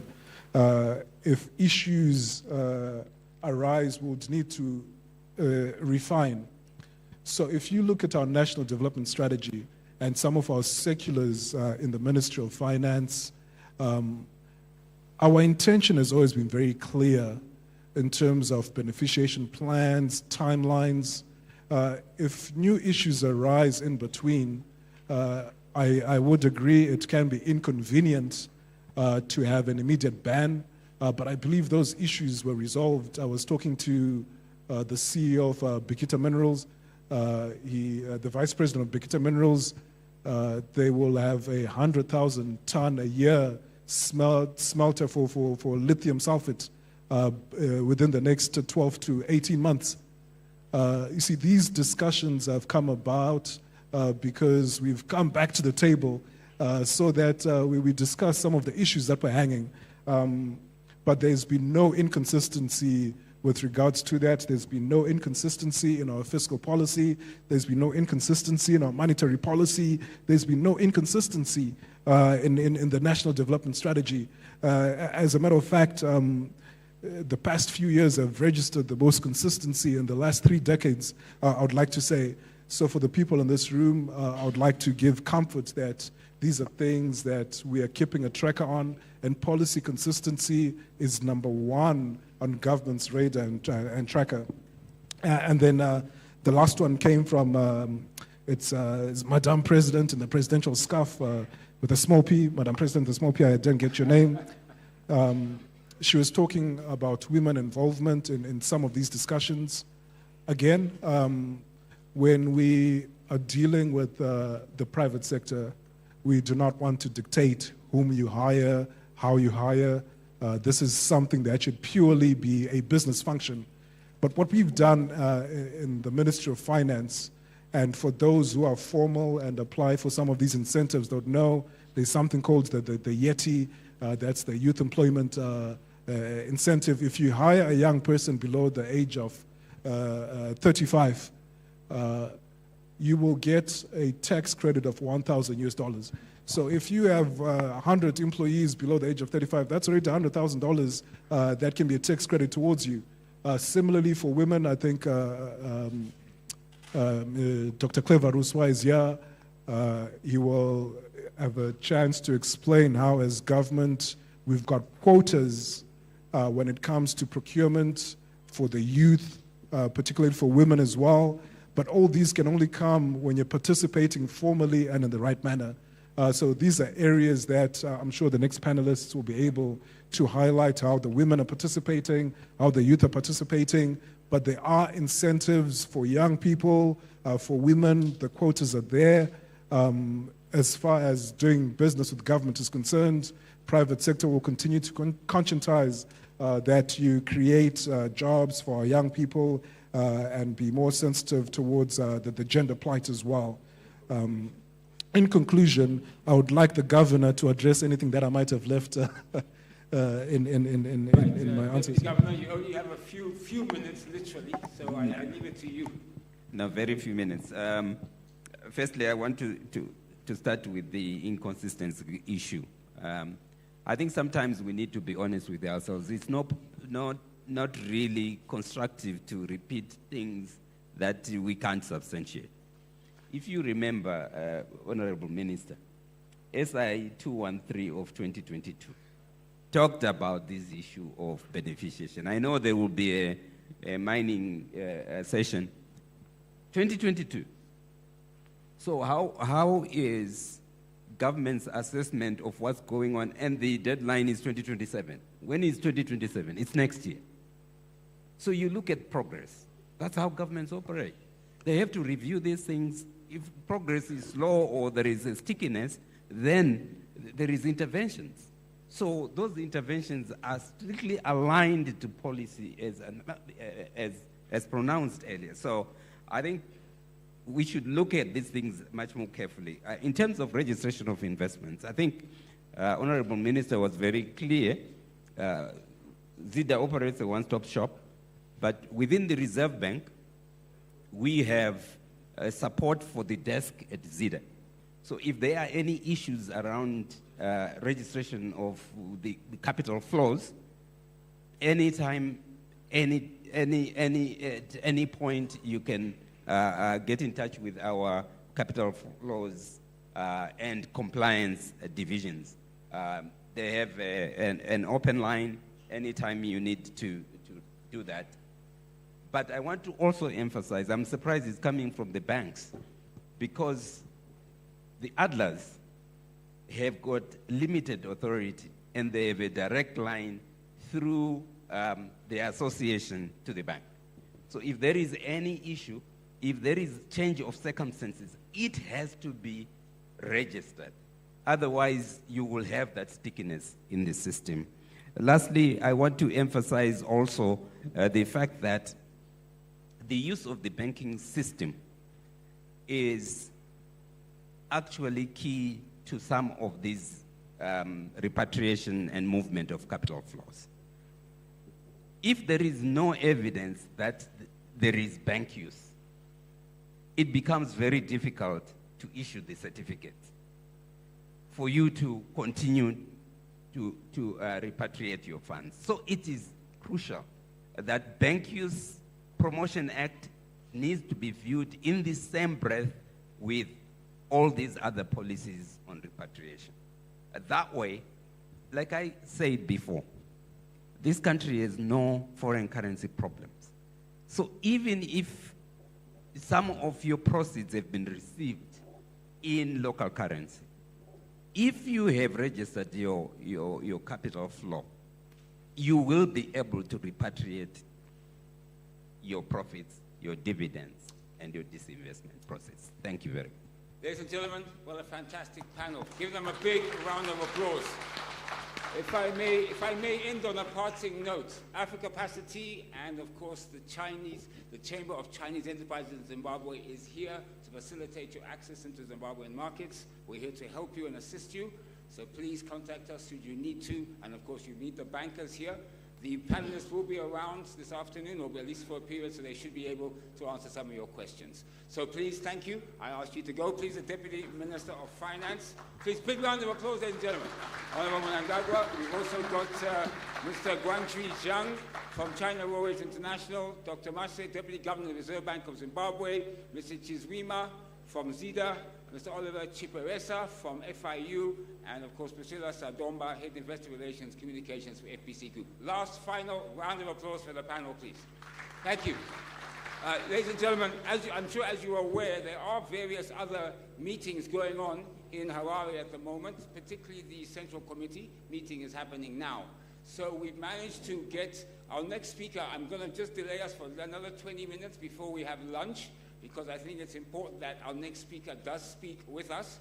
So we're waiting now for the Honorable Dr. Engineer P. Kambamura, the Minister of Mines and Mining Development, to come and present his remarks and his speech.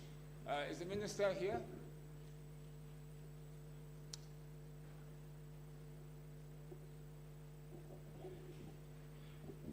Okay, just bear with me, please, 1 minute.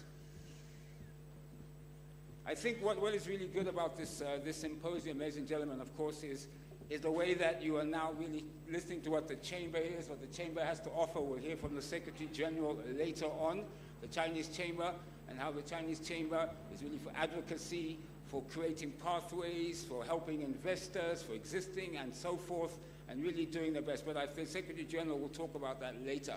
And of course, Africa Capacity, how we can operate to assist you in whatever you'd like to do. Is the minister here yet? He's coming. Okay.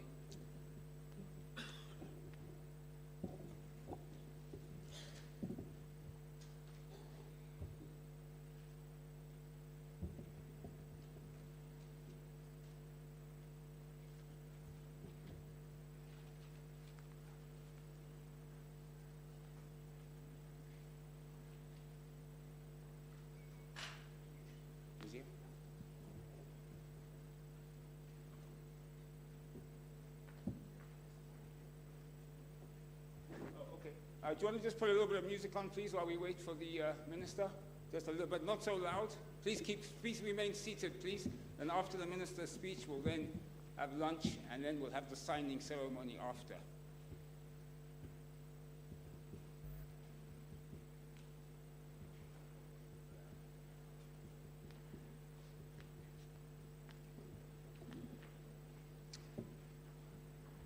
I think we need to get the minister now because it's mining, and I think a lot of you are very interested in the mining side of our conversation today. So it's important that we hear from him. And I'd like to capture him now before he has to rush back.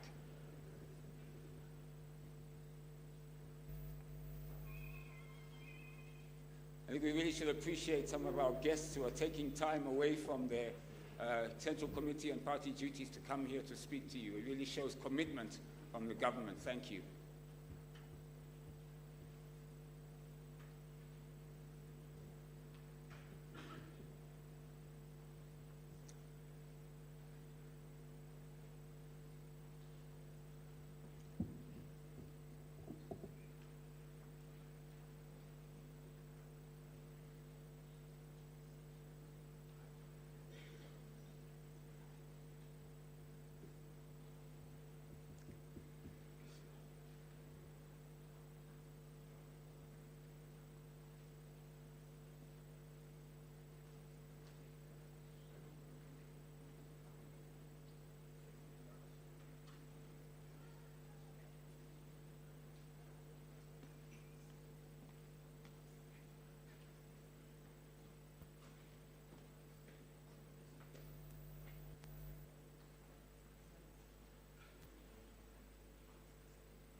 Fusion 5, is it? So please, here we go.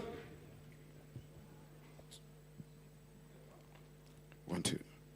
1, 2.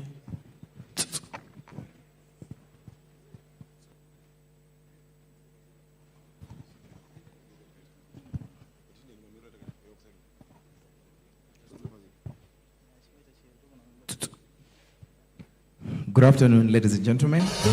So we go by the name Fusion 5 Mangwiro. We are happy to be here this afternoon and to be singing in a different language, which is not English, which is shown to you people. Thank you.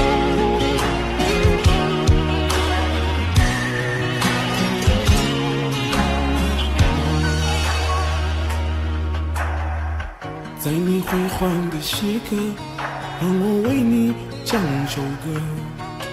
我的好兄弟，心里有苦你对我说。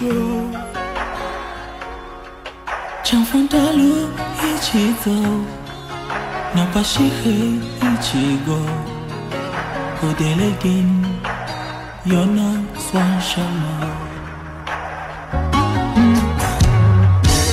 你写我的希望，我来陪你一起度过。我的好兄弟，心里有苦你对我说。人生难得起起落落，还是要坚强的生活。哭过笑过，至少你爱我。当我担心你要比天爱高，比地爱辽阔，那些岁月我们一定会记得。朋友担心你要我们今生最大的爱歌，唱一杯酒，唱一首老歌。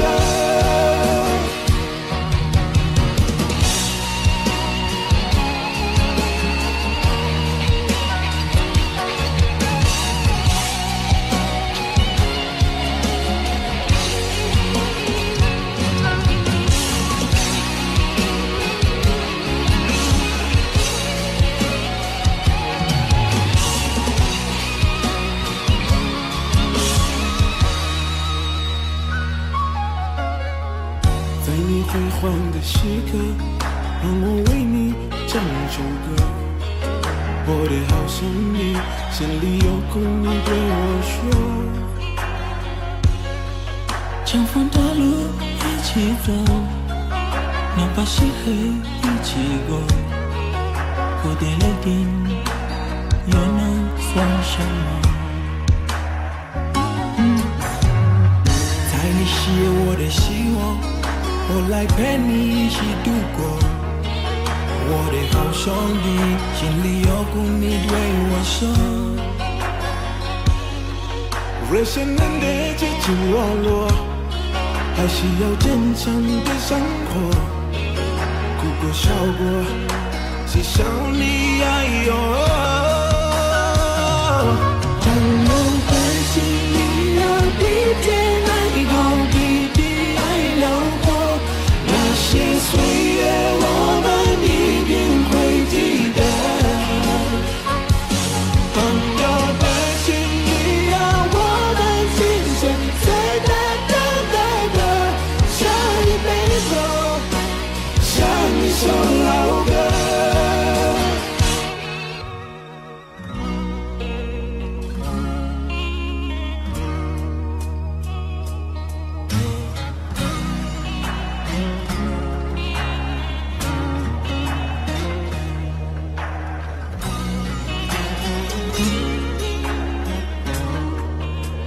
谢谢。 There you go, ladies and gentlemen. Now joining, welcoming the Minister of Mines and Mining Development, Honourable Dr. Engineer P. Kambamura. Please, thank you. Big round of applause for the Honourable Minister.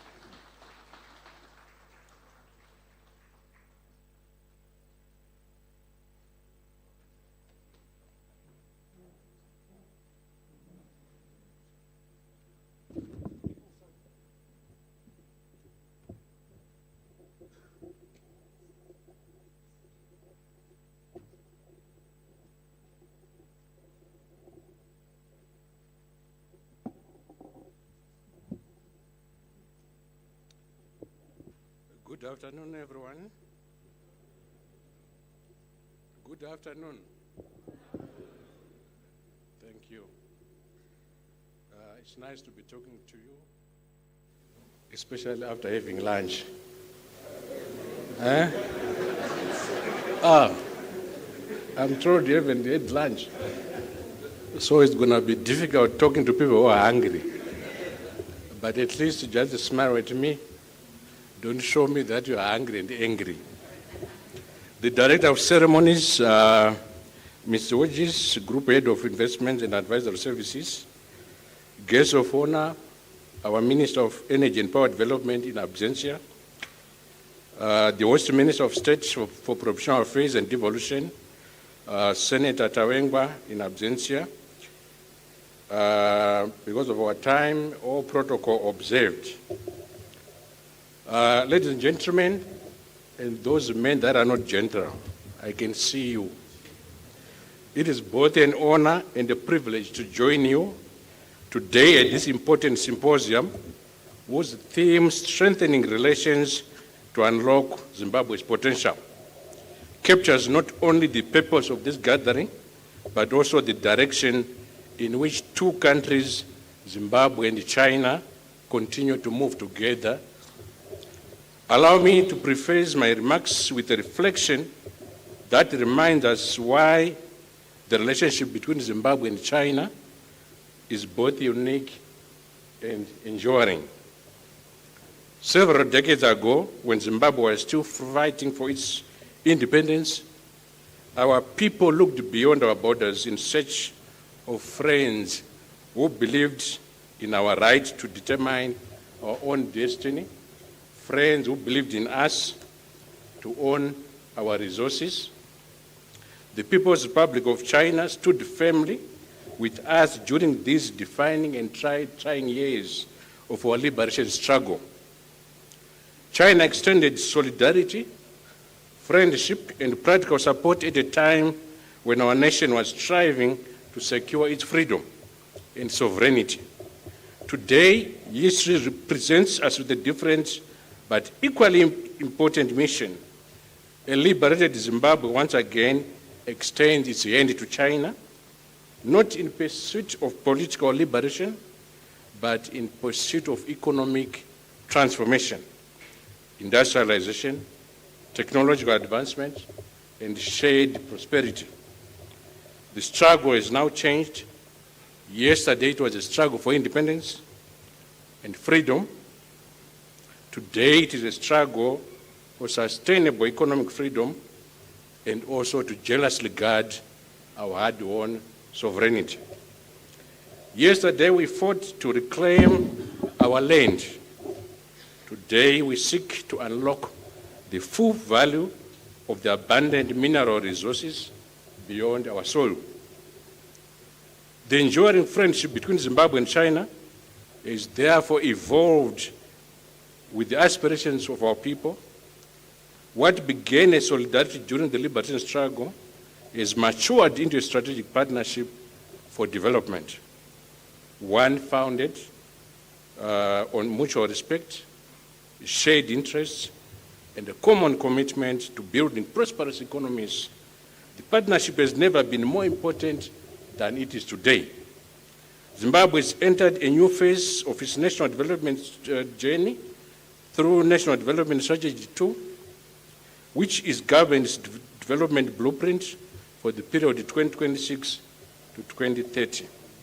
It is designed to accelerate progress towards Vision 2030, our national aspiration of becoming an empowered upper middle income economy come 2030. NDS 2 builds upon the gains realized under the NDS 1 while placing even greater emphasis on industrialization, value addition, innovation, infrastructure, development, private sector investment, technology adoption, and international partnerships. These priorities, ladies and gentlemen, are not independent objectives. They are mutually reinforcing pillars of Zimbabwe's long-term economic transformation. Within this framework, mining occupies a central position. For few sectors possess the capacity to transform a national economy as ours. Zimbabwe is exceptionally endowed with mineral wealth.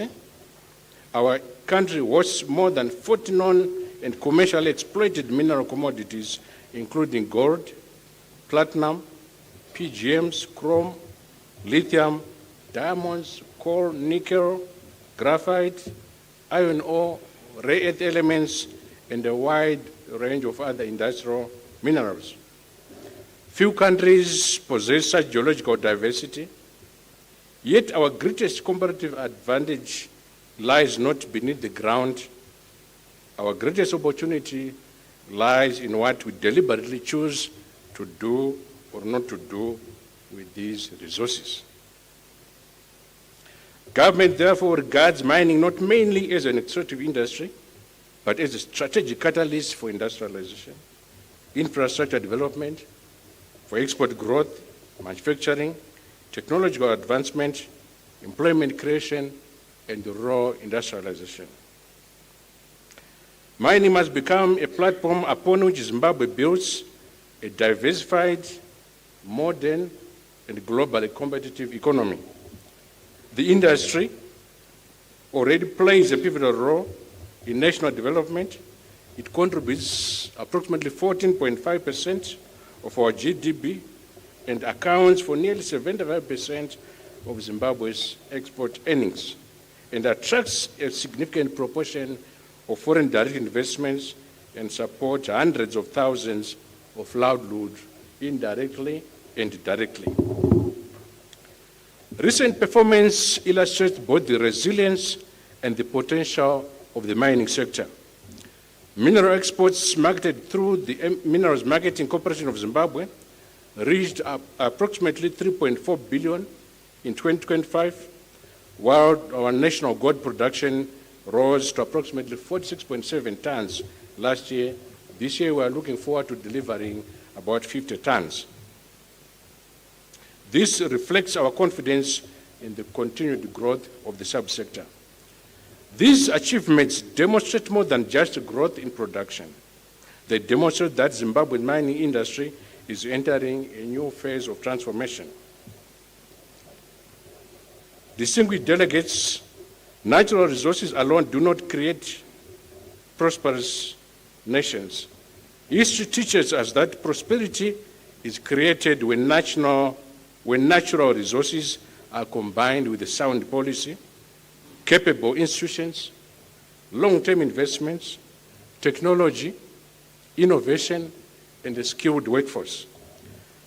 The world does not respect a country with a lot of mineral resources, but a leader of a country who can transform these natural resources into employment, a leader of a country who can transform these natural resources into national security, a leader of a country who can transform these mineral resources into industrialization, a leader of a country who can transform these resources into building strong institutions.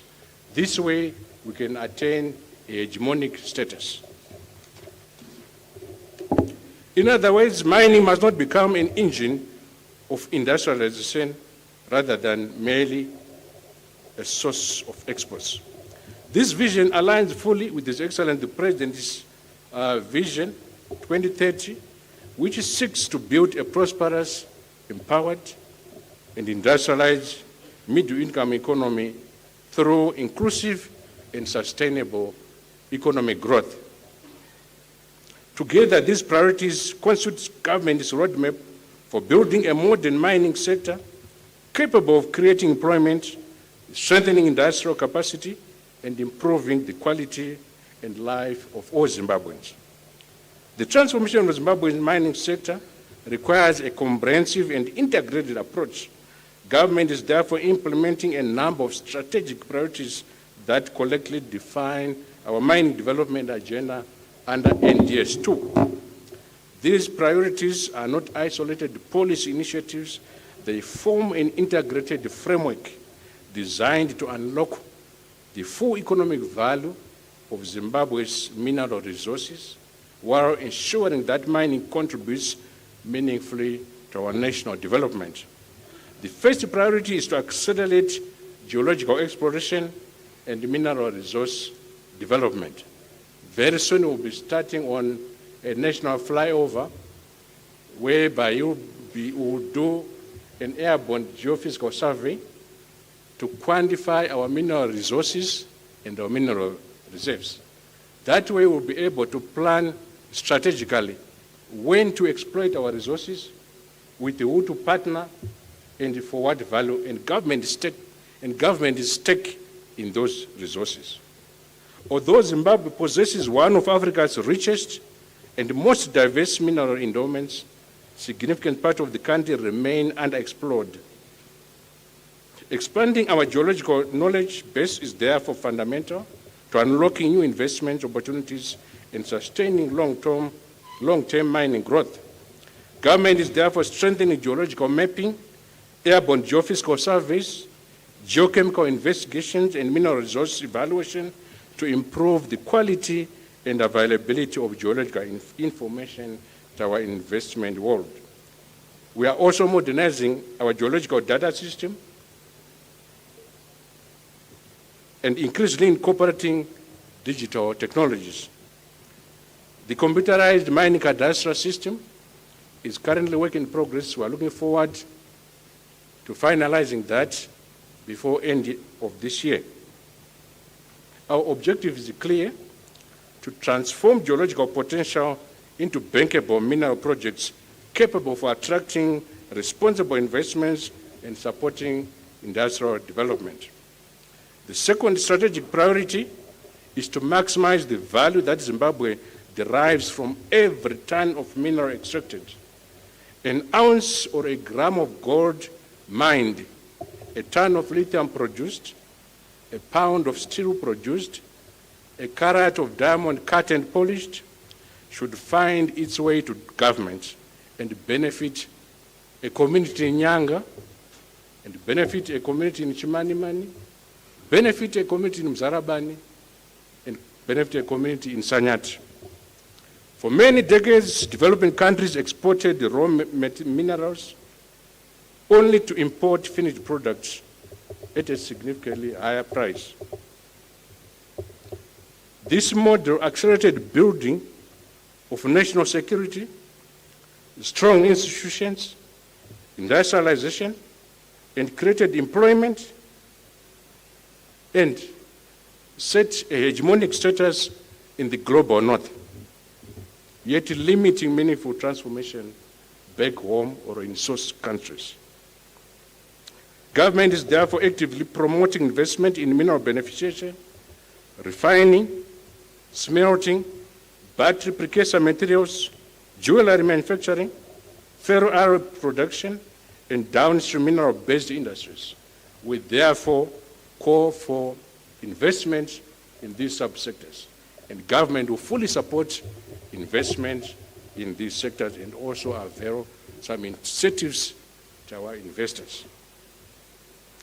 This policy is intended not only to increase export earnings, but also to stimulate manufacturing, strengthen domestic supply chains, create skilled employment, and retain greater value within our economy.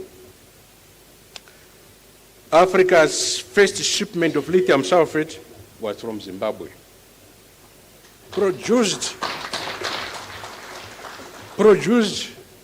in Goromonzi by Wayu Cobalt from Arcadia. Are you here?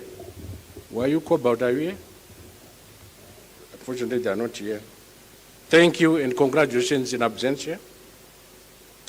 This demonstrates what can be achieved when investment is aligned with government policy and mineral resources are transformed into higher value products before they leave our borders. The February policy to ban export of raw minerals was done in good faith and in the spirit of building our country and also to protect our investors, Your Excellency. We love our investors. We love them so much. I think you agree with me that we have blue chip countries, blue chip investors from China. And we have those that came as workers, as employees. After staying 2, 3, 4 years in Zimbabwe, they thought of building their own small companies. That's where problems are coming from. So as government, we need to protect also our credible Chinese big, large-scale investors and also work with the small investors, teach them how to do things, what level of investment is expected in Zimbabwe.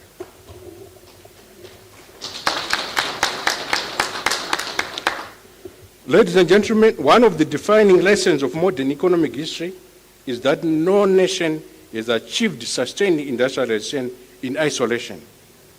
Countries that have transformed their economies have done so by building strategic partnerships and that combine investment, technology, innovation, markets, and human capital. Zimbabwe has embraced this reality, and our development strategy is firmly anchored on partnership that creates value for all parties while respecting national sovereignty and advancing our mutual interests. It is within this context that the People's Republic of China occupies a special place in Zimbabwe's development journey. Ours is not merely a commercial relationship, it is a strategic partnership forged in history and strengthened through decades of cooperation. Today, that partnership is increasingly focused on unlocking economic opportunities, accelerating industrialization, and improving the livelihoods of our people. Chinese investments has become an important catalyst for Zimbabwe's economic growth, extending across mining, energy, manufacturing, agriculture, transport, telecommunications, and construction. Within the mining sector, Chinese enterprises have played particularly significant role in developing lithium, chrome, coal, gold, and the ferroalloy subsectors. This has helped Zimbabwe position itself within the global supply chains that are driving the green energy transition and the digital economy. Over the past years, Chinese investment in the Zimbabwe mining sector has exceeded 2 billion, making China one of the country's largest sources of foreign direct investment. Companies such as Wayu Cobalt, Sinomine Resource Group, Chengxi, Yawa Group, and Tsingshan Holdings, only to mention a few, have become valued partners in Zimbabwe's development trajectory. Their presence reflects a broader partnership based on shared confidence in Zimbabwe's future and a common belief that a responsible investment can generate lasting benefits for the two countries. Government greatly values this relationship and remains committed to deepening cooperation with China as we implement the objectives of NDS2 and pursue the realization of Vision 2030. Government firmly believes that the success of the mining sector cannot be measured solely by production volumes or export earnings. Its true measure lies in the extent to which it improves the lives of ordinary Zimbabweans. Mining must create opportunities beyond the mine gate. It must stimulate rural development, support local enterprises, create meaningful employment, expand opportunities for women and our young people, and strengthen Zimbabwe's participation across the entire mining value chain. In short, our mineral wealth must translate into shared national prosperity. I was talking at the Chamber of Mines 2 weeks ago that I'm not worried much on volumes. We've dealt with the volumes, mineral volume, tonnages, millions of tons for many years. We now look forward to value. Volume without value is meaningless. So I would like to urge our investors to consider value under the country's beneficiation strategy. Government remains committed to supporting this important sector through formalization, access to government. Our doors are always open. We urge you to extend technical training to our people, skills and knowledge transfer. It's time we should move to build training facilities at our mines so that we transfer that important skill, that important technology to our people. The global mining industry is entering a period of profound technological transformation. The future competitiveness of mining will depend increasingly on the intelligent application of technology rather than on mineral abundance alone. Artificial intelligence is revolutionizing mineral exploration by improving the accuracy of geological interpretation and resource targeting. Automation is enhancing productivity and reducing operating costs. Robotics are improving safety in hazardous mining environments. Digital twins, predictive maintenance systems, and real-time occupational analytics are enabling mining companies to optimize production while improving efficiency and environmental performance. These technologies are redefining what it means to be globally competitive. Zimbabwe is determined to be part of this transformation. For this reason, ladies and gentlemen, government seeks to deepen cooperation with China in artificial intelligence, automation, robotics, advanced mineral processing, digital mining technologies, research, innovation, and technical skills development. China's remarkable achievement in advanced manufacturing, battery technologies, electric vehicles, artificial intelligence, and industrial automation provide significant opportunities for our country. At the same time, Zimbabwe possesses many of the critical minerals upon which this technology is built. Our competitive advantage lies not only in abundance of these resources, but also in our determination to process, beneficiate, and integrate them into modern industrial value chains. The world is entering a new industrial era in which access to critical minerals will increasingly shape economic competitiveness, technological leadership, and geopolitical influence. The rapid growth of artificial intelligence, electric vehicles, renewable energy systems, semiconductor manufacturing, advanced computing, and modern telecommunications is driving unprecedented demand for strategic minerals. Zimbabwe is exceptionally well positioned to contribute to this global transformation. 3 weeks ago, we classified our minerals into strategic minerals, critical minerals, and special critical minerals. This was done to strategically plan the exploitation of our minerals. We placed our coal as a special critical minerals. And some people were questioning, Minister, why did you say coal is a critical mineral? It's not listed online or on internet. The person who put other minerals on internet, they had their own problems in the global north. We have our own problems in Zimbabwe. That's why I put coal as our special critical mineral. We need power in Zimbabwe. We need fuel in Zimbabwe. We can transform that coal into some economic products. Leveraging on clean coal technologies, we can get diesel from coal, we can get industrial gases from coal, we can get thermal power from coal. The list is endless. So coal means a lot to us. We are therefore inviting investment in the coal subsector. Government is extending a plethora of incentives to investors who are coming to open up our coal subsector.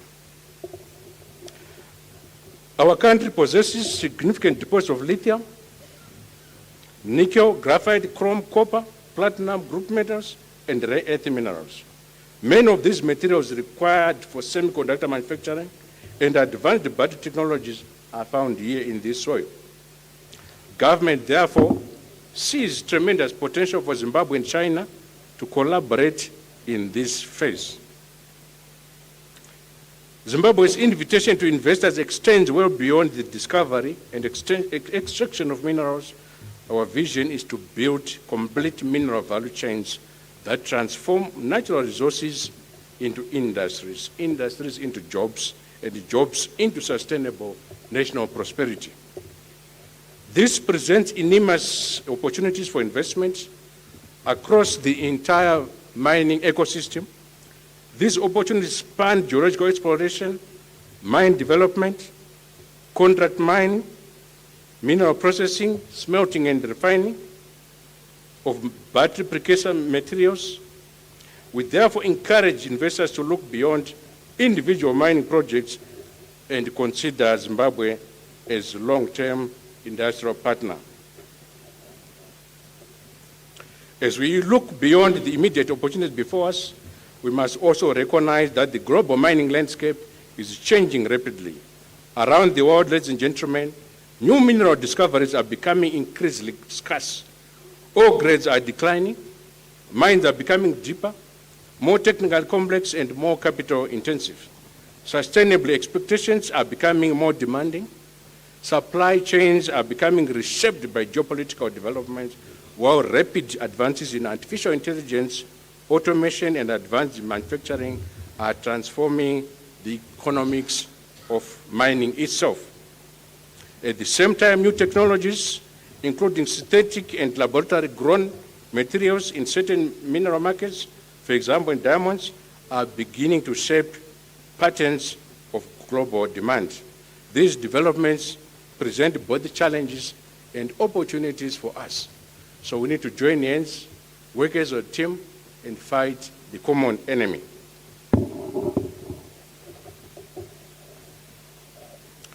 Zimbabwe and China share more than history of a friendship. We share a belief that development should improve the lives of ordinary people.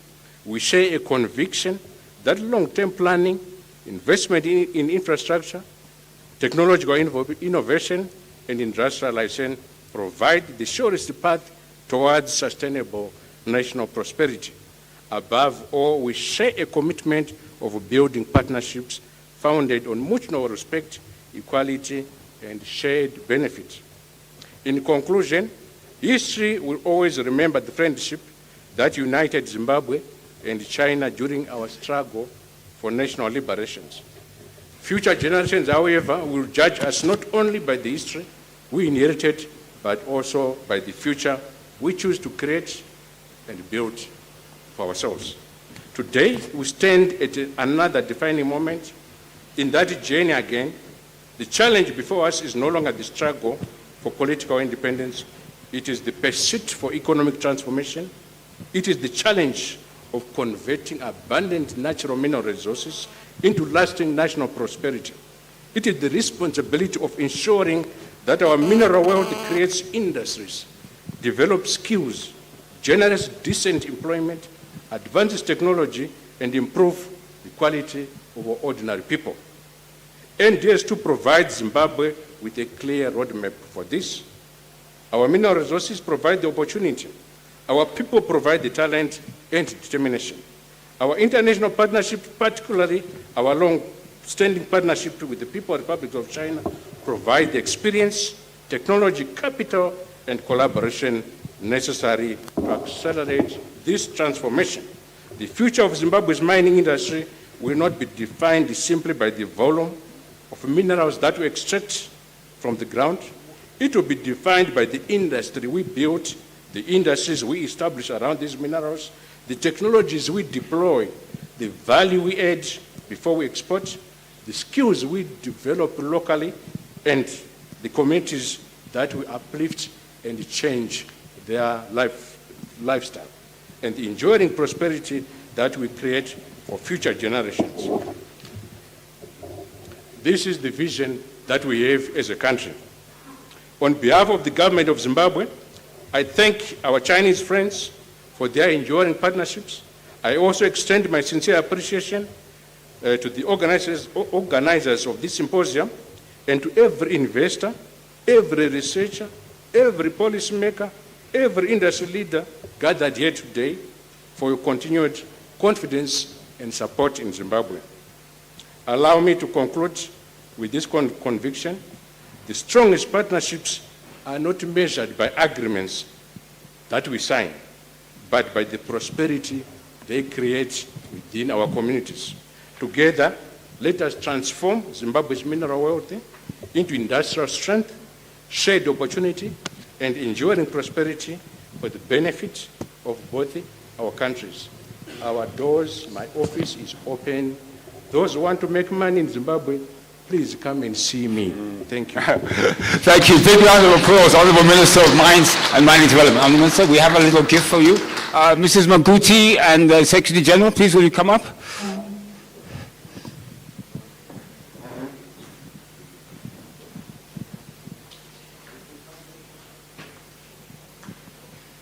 Hang on then. The Honourable Minister has opened up the floor to a few questions, so he will take a few questions. Maimakuti, you can sit over there. Yeah, sit there, please, William and Maimakuti. Thank you. Right, so the Honourable Minister is available. He said he'll take a couple of questions, just a few. So anyone would like to ask him some questions. He's heard about he's talking about the lithium, he's talking about investing in some of the areas in the mining sector, because obviously the mining sector is a huge growth sector. Ladies and gentlemen, we have the Minister of Mines and Mining Development right here to ask him any question you want. Surely there must be someone. Huh? Where? I didn't see. Oh, there? Okay. Who wants to ask? Sorry? Yeah. Anybody else who would like to? Oh, okay. Can I have the ushers here, please? There's 1, 2. Have you got the microphone there? Ah, there. Thank you.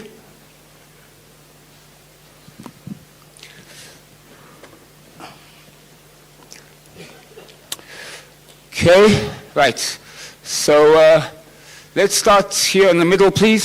Someone was here in the middle? Was it? I thought I saw a hand. Okay. There. Sorry, there. Thank you.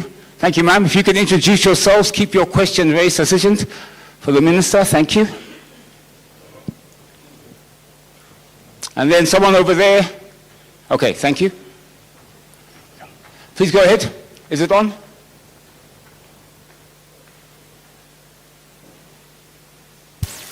Yeah.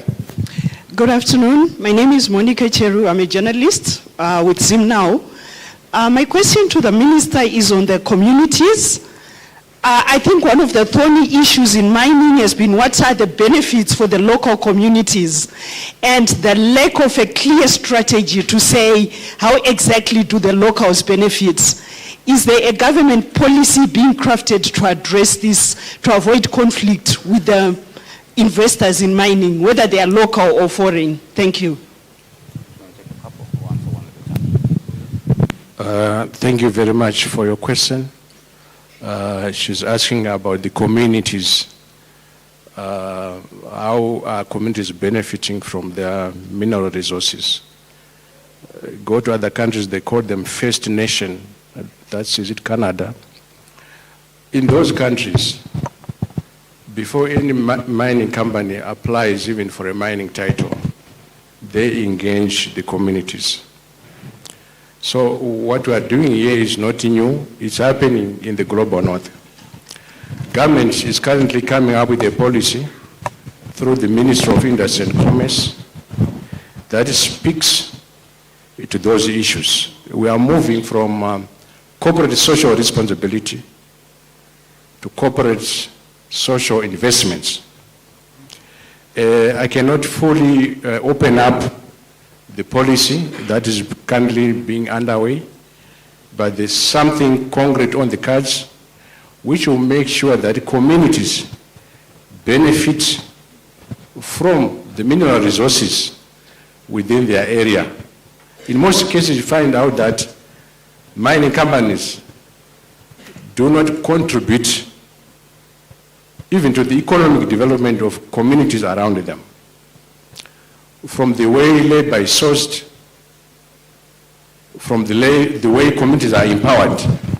So all those questions, all those issues will be answered in the new policy that is coming very soon. I think the Minister of Industry and Commerce is going to announce that policy.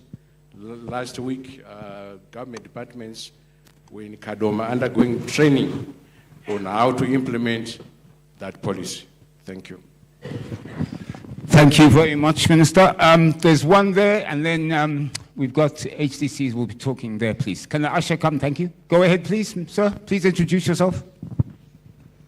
Thank you. All protocols observed. My name is Vusumuzi Chigombe. I'm from AB Communications. Honorable Minister, I think illegal mining and mineral leakages remain a challenge in parts of the country and also affecting revenue collection, environmental sustainability, and investor confidence in some instances. So in the context of growing ESG expectations from global investors, what measures is government putting in place to strengthen regulation and improve mineral traceability and also formalize small-scale mining and ensure greater environmental and governance accountability across the mining value chain. Thank you. Right, thank you. Well, we'll take another one, Minister. Please remember that one. Where were we? Here, thank you. Please go ahead, ma'am. Hi, good afternoon, Honourable. My name is Linda Nielsen. I'm from the Horticultural Development Council. Our industry recently signed a phytosanitary protocol with China. So mine is more a clarion call to you as the Minister, for your ministry to please ensure responsible water usage from the mining industry. The reason I ask for this is that we are under maximum residue level for the China market. It's an extremely strict market on residue levels for chemicals that are used by miners. So my call is because it's to avoid a possible conflict in that our exports get stopped because of that. Thank you.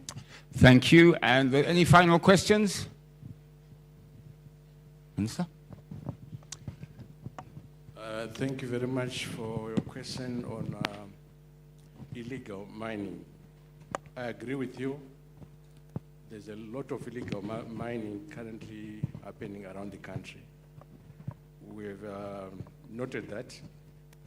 And the initiatives that government is doing currently is to formalize that subsector, providing funding for capacitation and formalization, incentives to formalization. We've already engaged the private sector, whom we are going to work with.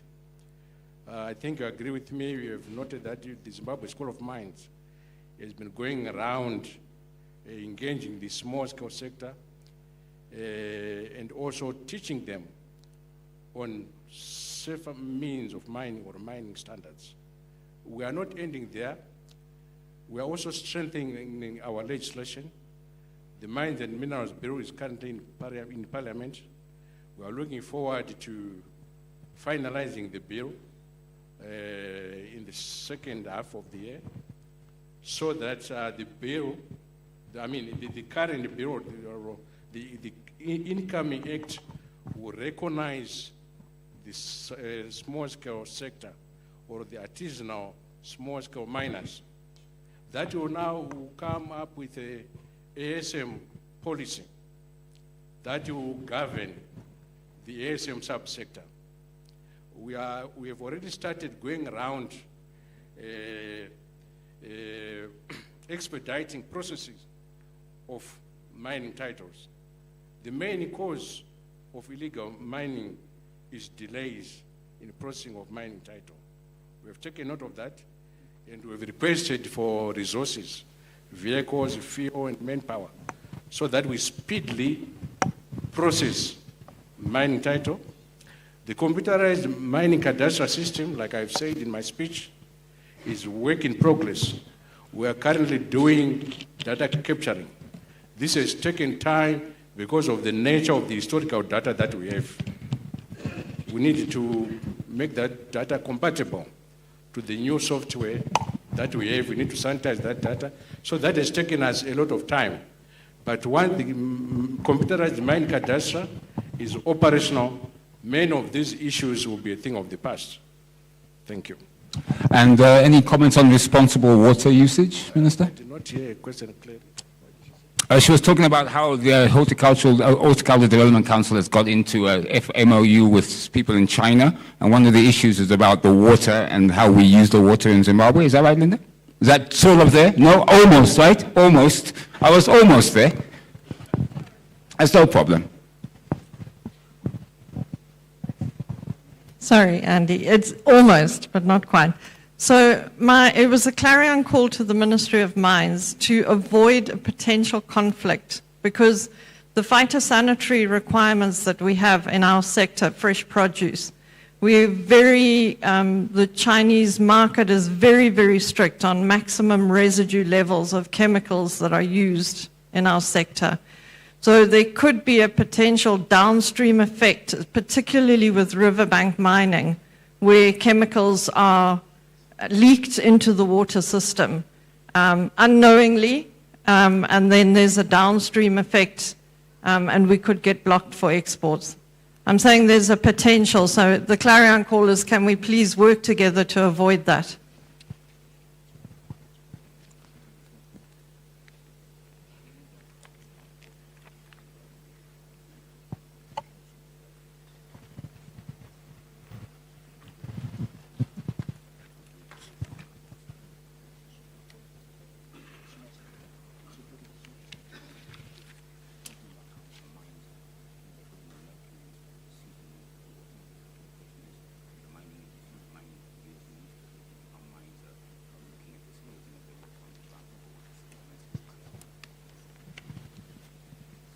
All right.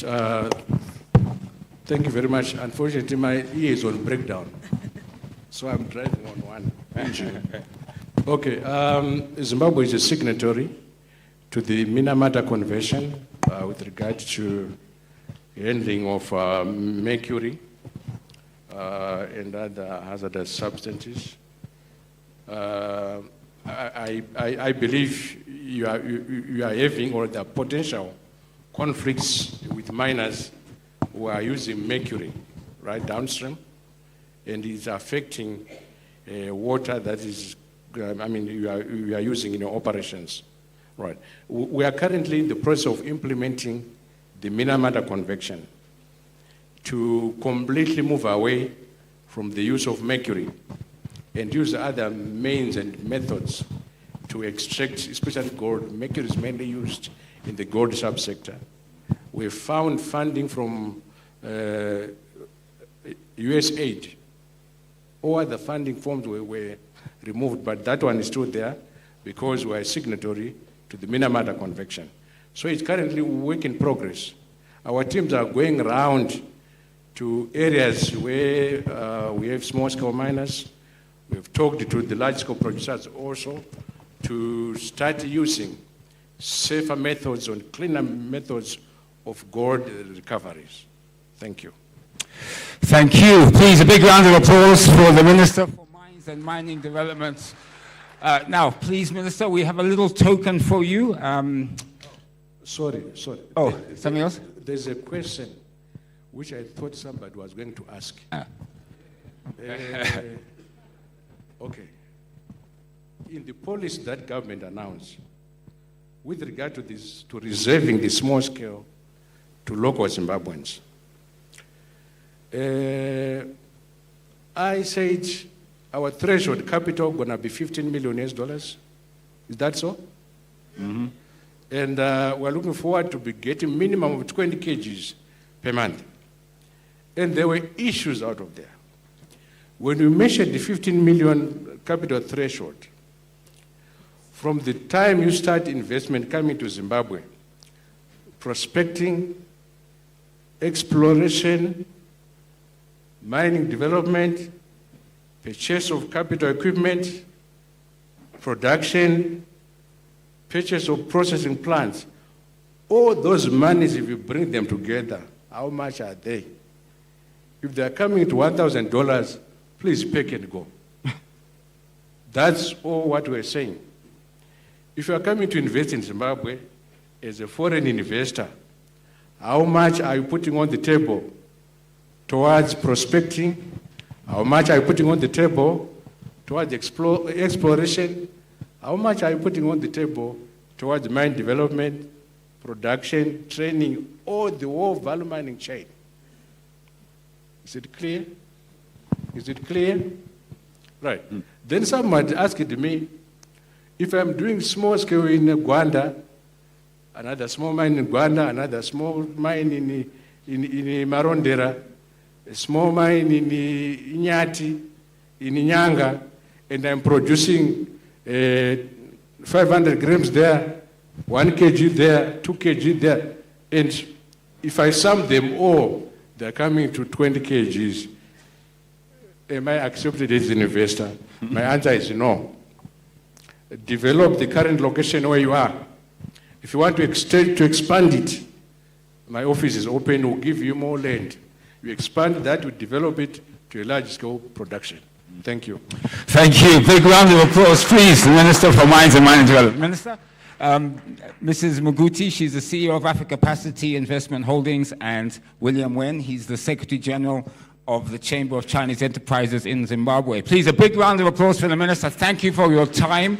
I know you're very busy. Really appreciate you coming to talk at the Zimbabwe-China Investment Symposium. Thank you. Ladies and gentlemen, please, big round of applause. We're almost there for lunch.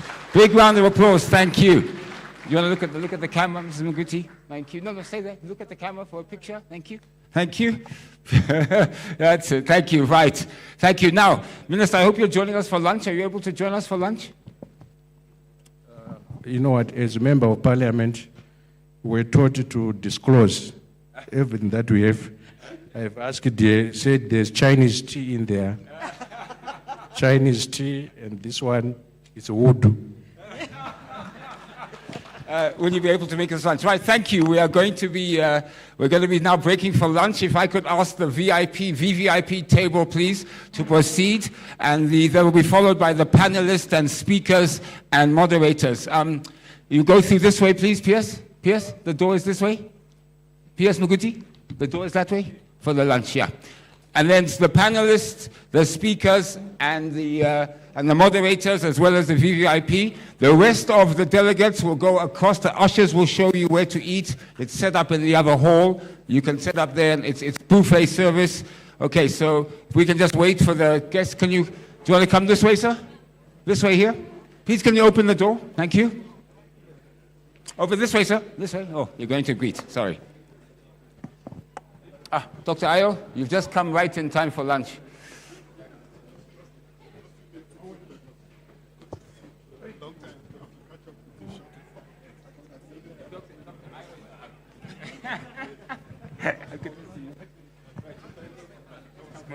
Right, if I can ask the VIPs, please, to go for lunch through this way.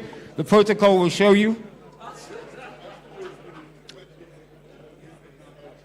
Right, and I'm sure the rest of them can go through that door at the back, please. Can the rest go for lunch through the back there? VVIPs, this way, please. Thank you. The ushers will take you there.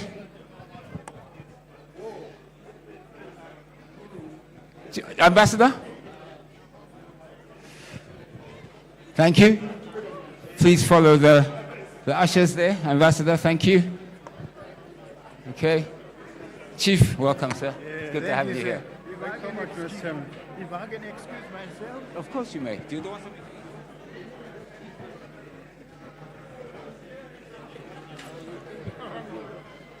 Excuse me. How are you? Oh, he's now here.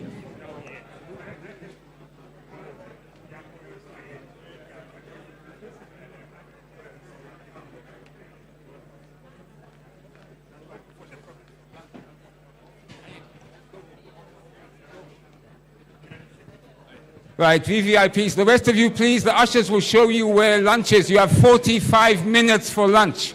45 minutes for lunch. Thank you. I know it's it's short, but we are running out of time. 45 minutes for lunch. Go there. Go. Mr. Zhang? Mr. Zhang? Mr. Zhang? Hi, sir. You want to come? Go. Go. Mr. K?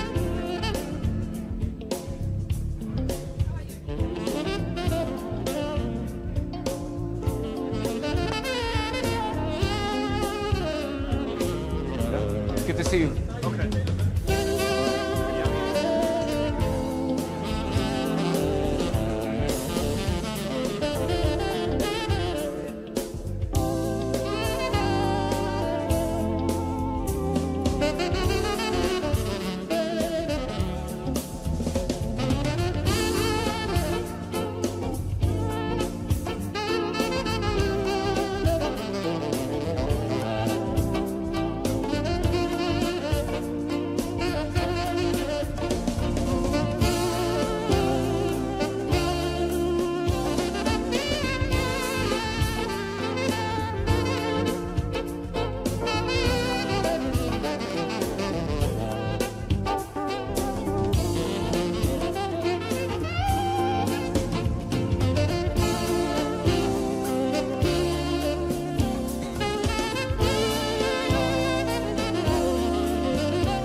Right, ladies and gentlemen, please can you come inside? We're starting now. Please come inside. We will be starting right now. Ushers, please can you go to the other dining hall and please mobilize the delegates to come into the main hall, please. Ushers, please can you do that? Thank you. Head of Trade and...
Okay.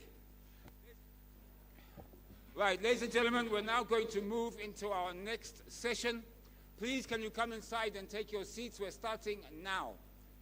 I'd like to call upon the panelists to please come up here. And first of all, we have a presentation unpacking China's zero tariffs trade policy.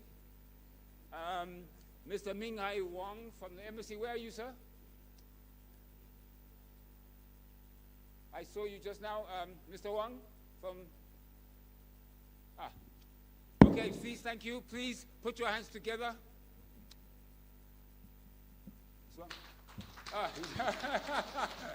They're already clapping you. Mr. Wang, you're up. Please give a big round of applause for Mr. Minghai Wang. He's the Economic and Commercial Counselor at the Embassy of the People's Republic of China, talking to us about unpacking China's zero trade policy. Please, a big round of applause for Mr. Wang.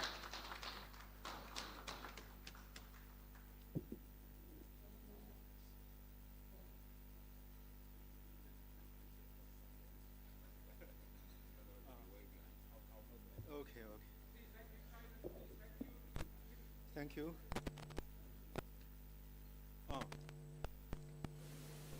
Thank you, the Director for Ceremonies. Because of time, all protocols observed. Distinguished guests, ladies and gentlemen, dear friends, good afternoon. Masakati Akalaka.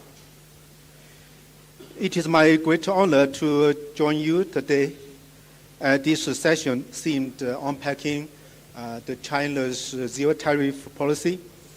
I'm glad to see many Zimbabwean exporters and Chinese importers, as well as the government departments and the trade institutions are present.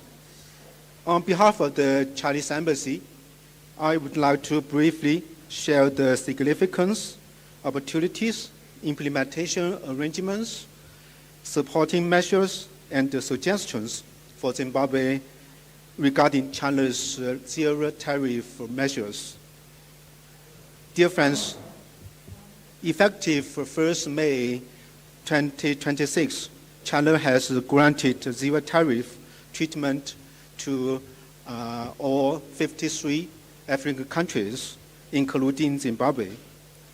This is not a short-term trade measure, but a long-term strategic initiative based on China's long-standing friendship with Africa and our commitment to shared development.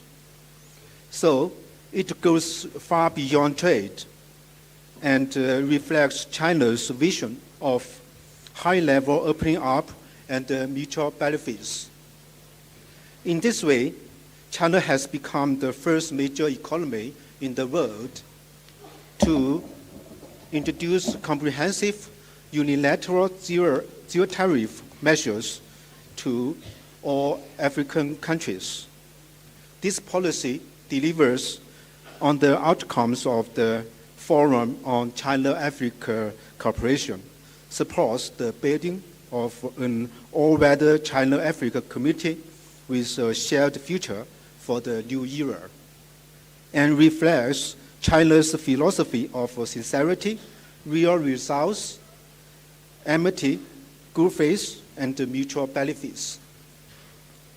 More importantly, it connects China's vast market with Africa's development potential, helping African countries better respond to external trade pressures, strengthen export capacity, and promote industrialization and modernization. Dear friends, for Zimbabwe, the opportunities are both immediate and structural. First, the China's zero tariff policy significantly improves the competitiveness of Zimbabwean exports to China. Tobacco, in the past, Zimbabwean's tobacco was subject to 10% tariff, and macadamia nuts carried a 12% tariff. Citrus fruits had a 10% tariff. And avocado had a 7% tariff. But now, these products and even all the Zimbabwean products exporting to China enjoy zero tariffs. This will directly enhance market access for Zimbabwean agriculture and horticultural products. Second, China's zero tariff policy will encourage greater investment in Zimbabwe, particularly in mineral beneficiation, agro-processing, logistic, cold chain system, warehousing, and industrial parks.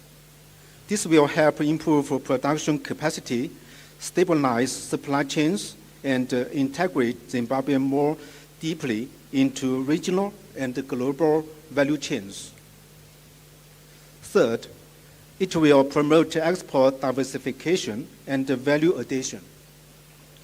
Beyond traditional exports, more Zimbabwean small and medium enterprises and smallholder farmers will benefit, while cooperation in services trade, digital trade, and green industries between China and Zimbabwe will also expand. In short, for Zimbabwe, China's zero tariff policy means more exports, more investment, more jobs, and a more diversified and resilient economy. Dear friends, it is important to understand that zero tariffs do not mean zero requirements. In international trade, market access is always linked to compliance. Zimbabwean exporters are advised to complete 4 steps to enjoy the zero tariff treatment. The first step is to verify whether the product on China's import permit list and zero tariff list. I can inform you that all the industrial products are in China's import permit list and zero tariff list, but agriculture, horticulture, and food products are subject to different market access requirements. Low-risk products such as dry chilies, macadamia nuts, essential oils, leather, and cotton can enjoy simplified procedures, while medium and high-risk agricultural products require signing quarantine protocols. To date, Zimbabwe has signed protocols with China for citrus fruits, avocados, and blueberries, while sesame, honey, beef, and other products are under negotiations. The second step is to complete the exporter registration procedures in advance. Agricultural exports require prior registration of orchards and packing houses with Chinese customs, while manufactured products must satisfy the rules of origin by demonstrating local processing or manufacturing. The third step is to apply for a certificate of origin from Zimtrade and submit it to ZIMRA for signature and stamping. The certificate of origin is the core document for enjoying zero tariffs. The fourth step is to submit a complete set of trade documents, including the certificate of origin, commercial invoices, and bill of lading. For China customs clearance, dear friends, to ensure smooth implementation, China has introduced a series of facilitation measures.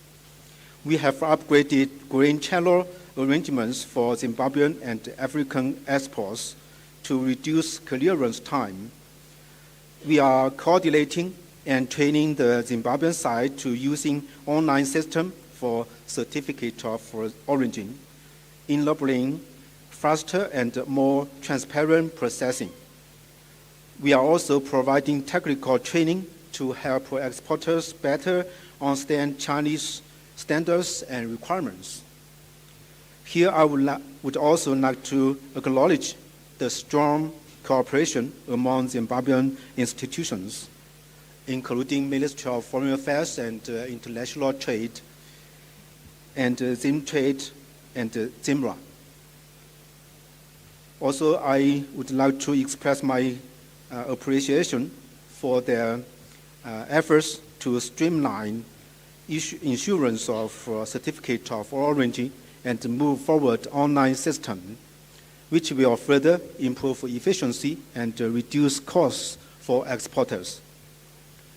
It is important to note that this zero tariff policy is an innovative and temporary for 2 years arrangement under the ongoing negotiations of the China-Africa Economic Partnership Agreement for Shared Development. It allows African countries, including Zimbabwe, to benefit from zero tariff treatment earlier, while long-term institutional arrangements are being negotiated under WTO rules. Within this 2 years window, China and Zimbabwe still need to continue negotiations and sign an agreement so that Zimbabwe can enjoy zero tariff treatment in a long-term, stable, and institutional manner consistent with WTO rules. Besides the zero tariff agenda, we will also advance 2 modules negotiations on trade and supply chains to solve the Zimbabweans' concerns for non-tariff measures and investment in value addition. Dear friends, China has opened the door of zero tariff, but walking through that door requires preparation, cooperation, and sustained efforts from all of us. I would like to share a few observations on how Zimbabwe can fully seize the opportunities created by China's zero tariff policy. First, both governments should strengthen coordination on customs, standards, and trade facilitation, continue advancing bilateral negotiations. We should also train and guide the exporters to be alignment with quality, safety, and quarantine requirements. Second, we encourage Zimbabwean exporters to actively participate in China's trade fairs, exhibitions, and e-commerce platforms to build stronger links with Chinese importers. Third, Zimbabwean companies need to further improve product quality, consistency, and branding, as competitiveness in the Chinese market depends not only on price, but also on reliability and standards. Fourth, it is essential to deepen industrial cooperation and attract more investment in agro-processing, manufacturing, logistics, and industrial infrastructure, so as to strengthen Zimbabwe's long-term export capacity. Dear friends, China and Zimbabwe are long-standing friends and reliable partners, sharing common aspirations for development and modernization. The zero tariff policy is not the end of our journey, but a new start point. Let us work together to transform policy advantages into real development outcomes, convert trade opportunities into industrial competitiveness, and turn our shared vision into reality. I believe that China and Zimbabwe will continue to achieve higher quality cooperation, greater mutual benefit, and shared prosperity, and make new contributions to building an all-weather China-Zimbabwe community with a shared future. Thank you. Tatenda.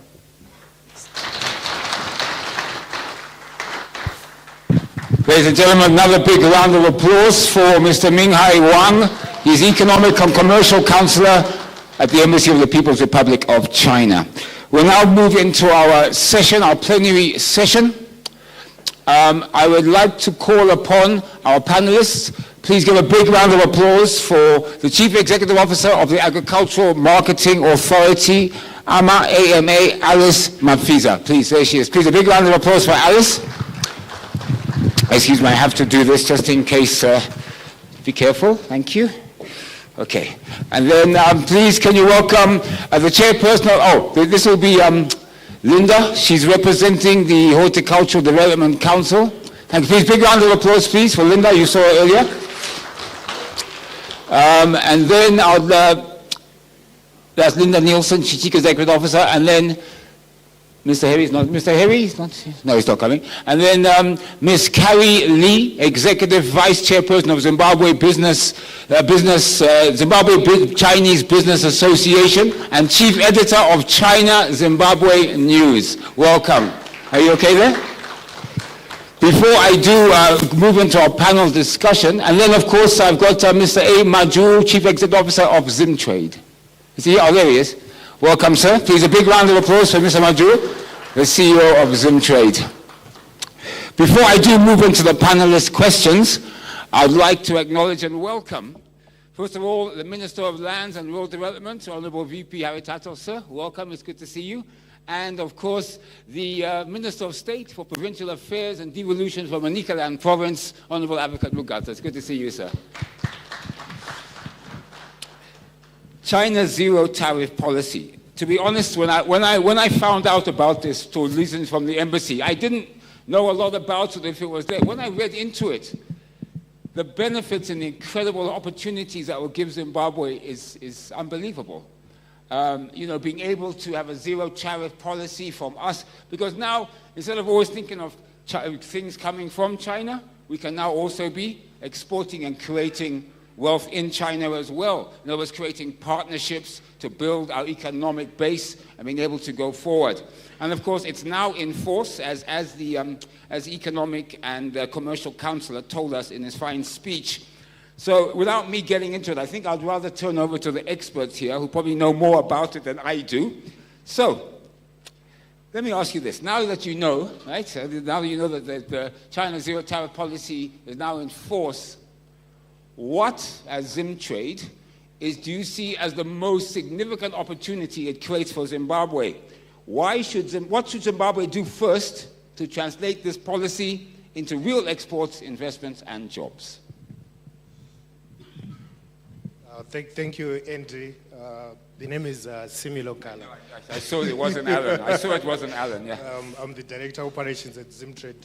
Thank you so much. I think the key thing from the presentation by the commercial officer, the China zero tariff, what is bringing to Zimbabwe, it's issues to do with the enhancing of our export competitiveness. We have heard from Wang that when we used to export before products like your avocados, citrus, I think they had a duty that was applicable, that was about 10%. So we didn't have a bilateral trade agreement with China. Unlike some of our competitors, like South Africa and other countries, they had a bilateral trade agreement with China.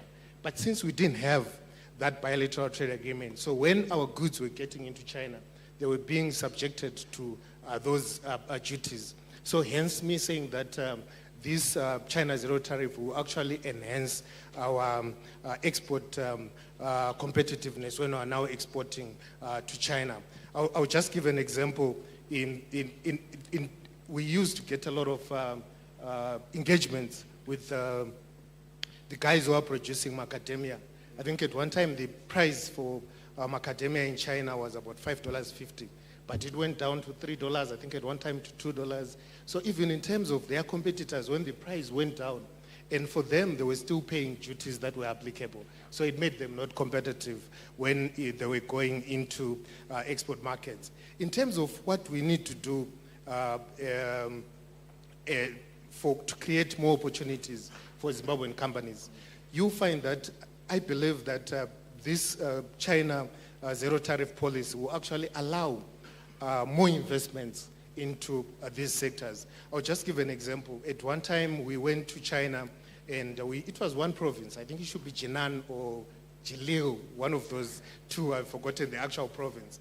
And when we were there, for citrus, that one province, they wanted 45,000 tons of citrus. I'm sure Linda can maybe confirm.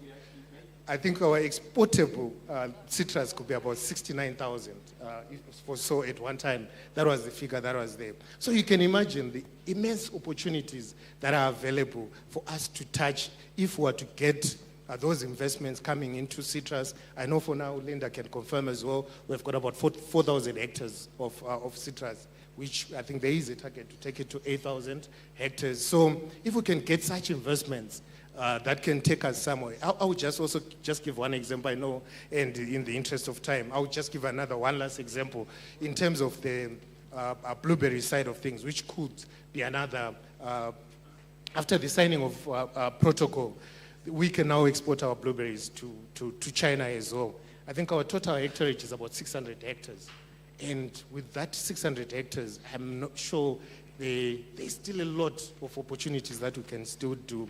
I'll just give one example for some of our competitors, which is Peru, when it comes to blueberries. It said, people who want to live healthy lifestyles is one product where there's a lot of demand. And one company in Peru, which is called Camposel, they've got 3,000 hectares of blueberries. One. Just one company. It's one of the biggest. And also Hortifruit in Peru, they also have another blueberries in Chile as well. They've got about 2,200 hectares. So there's still a lot of potential if we can get partnerships with our Chinese counterparts so that they can come and invest in Zimbabwe and they export to that market. And I believe those are the opportunities that are available. I think because as a country we're also moving towards the issue to do with value addition. Our total exports to China improved from about 960 million in 2021 to about 2.4 billion in 2024. I think it dropped a bit in 2025 to 2.1 billion, but statistics, I'm sure this is based on our Zim stats, so that I'm clear about it. So the opportunity, it's still amazing, but the key thing is that the bulk of those exports are primary products, which is mostly tobacco and mineral alloys. So what we need to do is to create more value addition.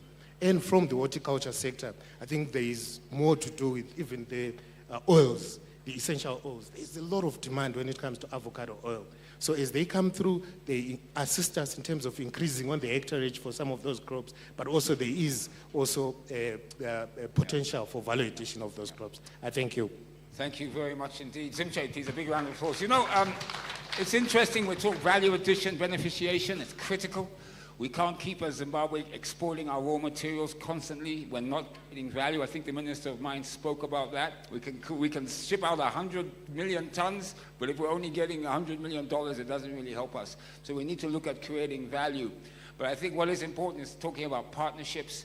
The zero tariff China policy is really going to open up markets, both ways, I believe. I think because already we're trading very much with China, and now their markets are open. Linda, you earlier mentioned that you had signed, the HTC had signed a, before I come to you, Linda, I need to acknowledge somebody there, I forgot. Mr. Tapua Nika, he's head of trade and Africa-China banking at Stanbic Bank Zimbabwe. Welcome, apologies for that. Welcome.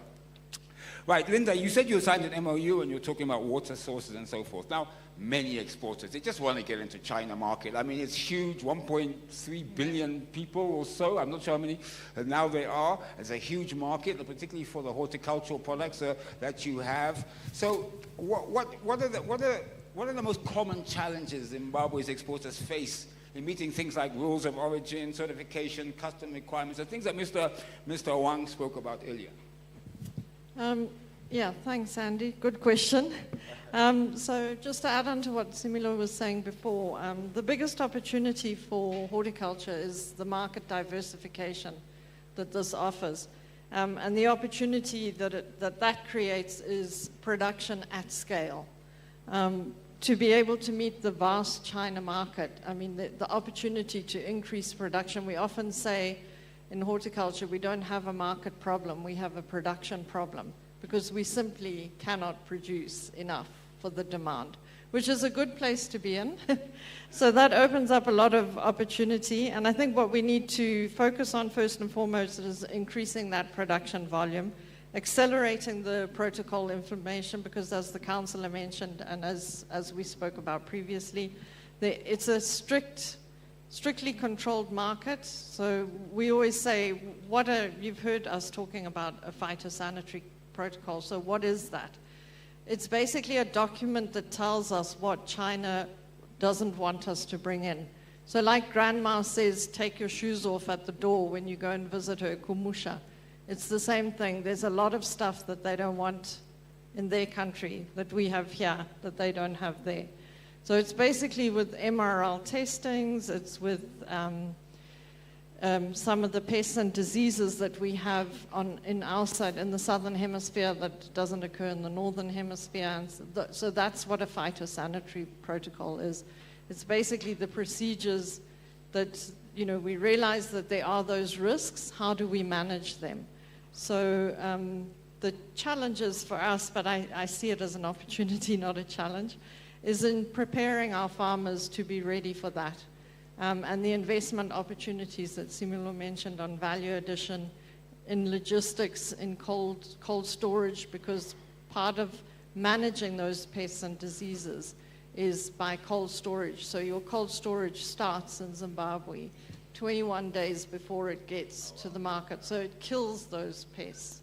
Or if you're going by air freight, you're then fumigating that product so that by the time it gets to market, if there are pests in that fruit, by the time it gets there, they're killed. But in terms of Zimbabwe companies, I mean, as long as you follow the procedures, it isn't that difficult. I mean, I know people like to throw things and say it's really difficult, but it's achievable and it's quite quick to do. How would you find the process? I mean, as long as you've got everything in place, everything is always quick. But in terms of rules of origin, certification, customs, what would be your advice to Zimbabwean companies looking to enter the Chinese market? So what we always say is one of the ways, export markets are always going to cost money to get into. It's like the difference between driving a Nissan and a Mercedes. There's a cost difference. The maintenance of that vehicle is significantly higher. And it's the same whether you're supplying to a local market or an export market. So pick your poison. Go for what you can afford, because there is a cost to it. There are global gaps, so global good agricultural practice that needs to be adhered to, and as well as social responsibility as well. I think Linda's message is clear. We can actually produce more, and we're able to export it into China at zero tariffs, and the market is there for our farmers, our horticultural farmers. In fact, in most sectors, our market is there. Yeah. Thank you, Linda. Appreciate that. Alice, Agricultural Marketing Authority. So I'm assuming that obviously the zero tariff is very exciting to AMA, because it obviously opens up more markets, working with other regular Zimtrade and so forth. Tell us about what AMA is looking at when it comes to that zero tariff policy, the advantages that you see, how you believe AMA can really help our farmers and all that, to be uplifted and be able to trade under the zero tariff and be able to meet the requirements. What do you say? The zero tariff policy is a welcome policy, but we are seeing an environment where Zimbabwean farmers, most of them, were not used to complying to particular policies, especially around phytosanitary standards. We've been trained a lot around best agronomic practices, but we now need to move a second layer in terms of getting to know the standards that are required, in this case by the Chinese country, to say what is it that they require, so that before we train them on best agronomic practices, we train them on the best market standards that are required. What are the maximum residual levels that are required? We input that into the agronomic practices so that we know whether we are producing inorganic or organic produce. So we are grateful that they now have approved all those crops and that they are pushing towards livestock. I'm looking for a time where we can really have a sit-down discussion and have a bilateral to encourage us to have a better relationship on capacity building of our farmers at a large scale, to have investment around aggregation, around warehousing, around agro-processing, because I believe China has got a lot of equipment and technology with them, which I think we can utilize at small scale up to large scale. That's my contribution. Thank you. Thank you, Alice. Appreciate that. Miss Curry, welcome. It's good to have you here, and you're also the editor of the China newspaper. Welcome. From your perspective, beyond increasing imports from Zimbabwe, how can Chinese enterprises who operate actually in Zimbabwe, contribute to making full use of the zero tariff policy? Because they can attract it. And also, what opportunities do you see in expanding investment in agro-processing, manufacturing, and industrial value chains? Yes, actually this zero tariff actually offers a good opportunity for both Zimbabwe investors and Chinese investors. And for us, I think many Chinese enterprises, they are not yet realized the opportunities here.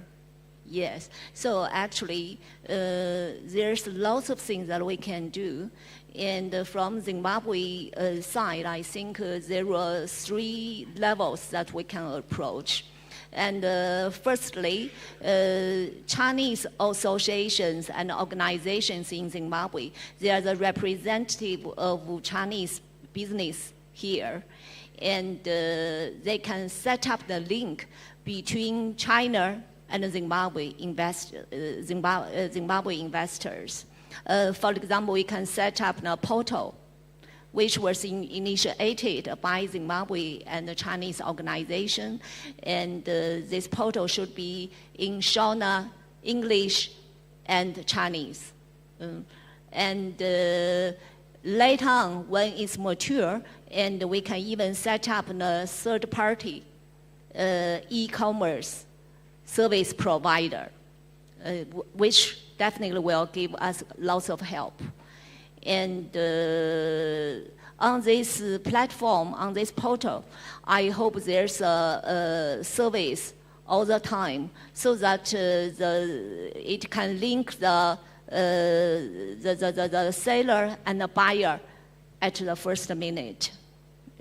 So there are many things for the Chinese organizations in Zimbabwe that we can do. We can also link Zimbabwe like a horticulture council and Zimtrade and the Chinese trading organization to hold some forums. So this is the first level. And the second level, I think we can every Chinese enterprises, every Chinese in Zimbabwe, behind them, there are lots of potential investors who is looking for the opportunities in Zimbabwe. So at a moment we've gotten this zero tariff policy, we should make full use of it. And so prioritize the agro-processing to add value. So I think maybe we can hold some forums, and so to link every Chinese business people towards the Zimbabwe seller, and bring the potential investors for agriculture, for agri-product processing to this field. This is a good chance for both Zimbabwe investors and Chinese investors. And then the third point I want to mention is that many of Zimbabwe, I noticed many Zimbabwe businessmen, they didn't notice there were some channels existed in Zimbabwe facing to Chinese market. Like Chamber of Chinese Enterprises have gotten their own, we call it a WeChat platform. ZCBA, I'm from Zimbabwe Chinese Business Association. We've gotten our China-Zimbabwe News Online. We've gotten more than 30,000 readers. And even Zimbabwe Culture and Economic Exchange Centers have gotten their own WeChat news platform. These are the best channels facing to Chinese, because every day when we release the news, release the information, Chinese, even in China side And in Zimbabwe side, they're all reading our news. So let's make full use of these platforms. Many Chinese in Zimbabwe and already treat Zimbabwe as their hometown. Like myself, I'm in Zimbabwe for close to 30 years. Here is my hometown. And we are willing to contribute to the development of Zimbabwe economics. And also, I hope in future we can hold some more forums to link both sides. Thank you very much. Ms. Carey, thank you. Some really great ideas there. Well done. Thank you so much. And I think it's important to use organizations like the Chamber of Chinese Enterprises in Zimbabwe, as well as I'm sure other Chinese business associations, and of course your great newspaper, to get the word out there. They will help you. The Chamber will obviously assist any Chinese business and any Zimbabwean business, of course, who wants to come and talk to them about doing business in China. We can use the zero tariff policy which is in place.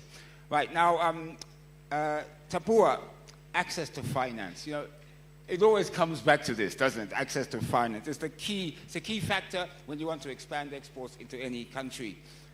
Looking at it from the banking sector, what financial products and services are most needed to help Zimbabwean exporters seize the opportunities created by China's zero tariff policy?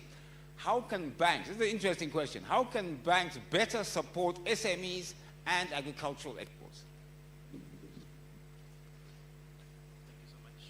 Thank you so much, Andy. Just introduce myself. My name is Tapua Nyika. I'm the head of trade in Africa-China banking at Stanbic Bank. Afternoon, everyone, and greetings from our CEO, Mr. Solomon Nyanongo, who unfortunately could not be part of this event today. So, you know, before I answer that, just to explain about who Stanbic Bank is. So, Stanbic Bank Zimbabwe is 100% owned by Standard Bank South Africa. And in turn, our largest shareholder is ICBC Bank, which is one of the largest banks in global banks by assets, and one of the largest Chinese banks, without question. So when you talk about Africa-China trade, this is something that we are very passionate about. And as a bank, you know, we are proud to be part of this event. So when you talk about financing solution, I always think that as banks, what's important is that it's important to provide end-to-end financing solutions. So, you know, some banks, you know, sometimes, you know, we just provide pre-shipment finance or just post-shipment finance. So it's important to sit down, understand the exporter's cycle, what they want to do. I know the team at HTC even talks about, they use the word patient capital. It's important to align the cycles of exporters, the growing cycle and also the exporting cycle as well. I also believe that as banks, it's important to have tailored financing to cater to the individual exporter, because not all farmers are the same, not all miners are the same, so it's important as well to just have tailored solutions to that as well. And then when I also talk about what banks can do is just to go beyond providing financing to be an advisory service. So there are so many things that go into exporting, and it's not just an issue of getting money. So there are things like market readiness, ensuring that you are aware of the market that you go through. As a bank, we've also written an exporter's guide to China. Happy to also share that, the thing that shows you what is important when you're entering the Chinese market, the colors, the bright partner that you have. All these are things which I think play a pivotal role in terms of when you're trying to get into the Chinese market. But the answer is that banks just also need to be more holistic in their approach. Financing is important, yes, but also there are also a lot of other things, nuances as well that factor into that. Thank you. Thank you very much for that, Tapua. You know, it's interesting. You can see how China-Zimbabwe trade is picking up when banks start doing yuan settlements. You know, they're now settling in yuan. Now you can make payments in yuan. You don't have to go to the US dollar. And that is a really good sign, getting us out of the US banking system. So that's really good. Now, I'm going to ask you all this question, if you don't mind. And you only have basically just 30 seconds or so to answer it, because it's a direct question. I understand the zero tariff arrangement is currently a temporary measure, valid for only 2 years. In that period, China and Zimbabwe expected to negotiate an early harvest arrangement under the China-Africa Economic Partnership Agreement, so to ensure continuity and long-term institutional stability of zero tariff access, while border negotiations continue, of course, under the Economic Partnership Agreement. So against this background, I'd like to ask each of you this question. From Zimbabwe's perspective, what are your key priorities or main concerns in these ongoing negotiations? In particular, which issues do you hope? This is a good question. Do you hope Zimbabwe would like to see addressed or resolved in the negotiations? And also, and of course, as a matter of priority, let's look at priority areas, because we need to order secure long-term and predictable market access to China. So, let's start with you, sir. Thank you very much, Andy. I think for us as Zimtrade, I think the key thing for Zimtrade in Zimbabwe, the key thing, yes, we now have market access in terms of the removal of duties that are applicable for our products. But the key thing is also the phytosanitary requirements. You know that for us to export certain produce to China, we need protocols with China. So currently we only have got protocols on avocados, blueberries and citrus. So the key thing that I think going forward as we're negotiating the early harvest agreement is the expedition of the conclusion of other protocols. For us to export chilies right now, we need a trade protocol.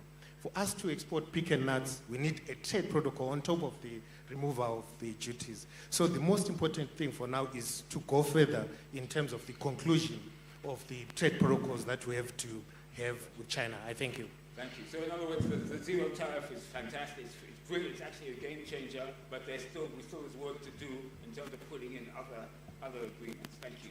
Linda, interesting question for you. Yeah. Just to add on to what Simula said, I'm glad that Honorable Harry Tatos is here, because when the trade protocol started, Honorable, 6 years ago, there were 18 items on the list, and we looked at each other and then said, okay, well, at least you're a heck of a lot younger than me, because you'll definitely be around for it. I won't. I think from our biggest priority would be predictability. As Tapua mentioned, we're in an industry that requires very patient capital. We're talking about tree crops like avocados, citrus, and macadamias. They're long-term investments. A producer planting today is investing for 10 to 20 years. So our priority is long-term certainty. Three things matter. So institutional stability. We need zero tariff access to become permanent or part of a structured long-term agreement. Product expansion. So we need protocols to move faster so more horticultural products can enter China. And simplified compliance. So smarter, more efficient customs and SPS systems will reduce friction and improve competitiveness. So markets will reward certainty, investors reward certainty, and farmers invest on certainty. That's a good answer. Thank you, Linda. Ms. Alice, your thoughts on this issue? Is it on? Thank you. So my key thoughts on this, market access can only be supported by quality, consistency and compliance with international standards. So the protocols that have just been mentioned need to be made faster. So we really hope our counterparts can come up on that as urgently as possible. We are also committed to connecting farmers with profitable markets, and we really hope to know which exact market wants what are the prices, what are the conditions. We need to build sustainable value chain, which requires government, private sector, financial institutions, and international partners. And I think that we are, as much as the zero tariff has been put on us, we need to make sure all these things are in place. So to successfully export, we need to make sure that we do have the laboratory, world standard laboratories in Zimbabwe. Because if we do not have those, we will continue going to other regional countries to make sure that we are meeting certain requirements. So for me, that's also an urgent requirement. So to conclude, trade is about viable prices. The price in China should not compete with the price in Zimbabwe so as to incentivize our farmers. The volumes need to be consistent, the logistics, and we cannot do any trade without compliance. Compliance is a key thing that we need to urgently push on the side of Zimbabwe. Thank you. Thank you, Ms. Alice. Ms. Carey, would you like to respond to that thought? Thank you. Actually, on this issue, I've gotten something I think I'm always thinking. Zimbabwe compared to, we've gotten competitions in the region. There were 53 countries, African countries, got this zero tariff. So we are actually in the front with fierce competition. And we don't have too many advantages because our labor cost is higher than other countries. And we are not close to the port. There's a logistic cost which is higher than others. And also the policy, export retention, foreign currency retention. But we also got our advantage. So on this issue, I'm always thinking, I'm thinking 6 points that we need to do the quick action. We need action fast. And to compete with other countries. So the step one, I think we need to do market research. China is a world factory which is well known by everyone. So our advantage is not manufactured products, but resource-related products like agro produce and minerals. And so we should focus on what we are good at, not focus on what we are not good at. This is the first point. Second, we need to attract investors by this chance, attract customers, give them the good incentive scheme and duty-free policy, and attract through different channels. You know, Chinese companies usually they make decisions very fast and move very fast. And if we can do quick action, reaction, we can bring Chinese potential investors. Maybe after 6 months, we will see they are already here in Zimbabwe. Already our agri-processing project, we can see quite a lot, like mushroom. Yes, mushroom growing. So we need to attract investors as soon as possible by this chance. And thirdly, I think we need to set up a platform, portal. I want to give you a story for myself. I used to have an investor, potential investor, who want to produce flavors by use of tobacco dust. And I find my accountant to do market research, however, failed. It's difficult to get all data. For us as investors, sometimes we feel very difficult to find a platform which can give us enough information on Zimbabwe market. Yes. So firstly, so this website we need to set up. And fourthly, we need to do the, of course, government policy. This one I don't want to say too much. And fifth, technical support. Chinese government have lots of support, and we can do. And then lastly, this thing I want to emphasize is soft power. Chinese company pay attention to the, this is understanding of Chinese business culture is a little bit different from Zimbabwe. Like swift response, efficiency, commitment keeping, and relationship build up, very important.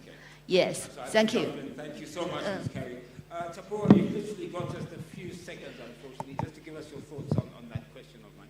No, it's fine, Andy. So the key thing that we'd like to see is to see policies that promote investment alongside trade. So not just to say that, you know, we can have goods coming across from Zimbabwe to China, but let's also have those policies that make it conducive for Chinese businesses to come in Zimbabwe. So I'll just give an example. When you look at maybe the macadamia sector, for examples, so there are things that are needed like x-rays, x-ray machines, drying facilities, those things. And a lot of times that it makes more sense and also assist in capacity building when you're able to have an investor come set up shop here, put some drying facilities, and that way. So that's the key thing. Thanks, Andy. Thank you. Unfortunately, I have to end it there. This is such an interesting conversation.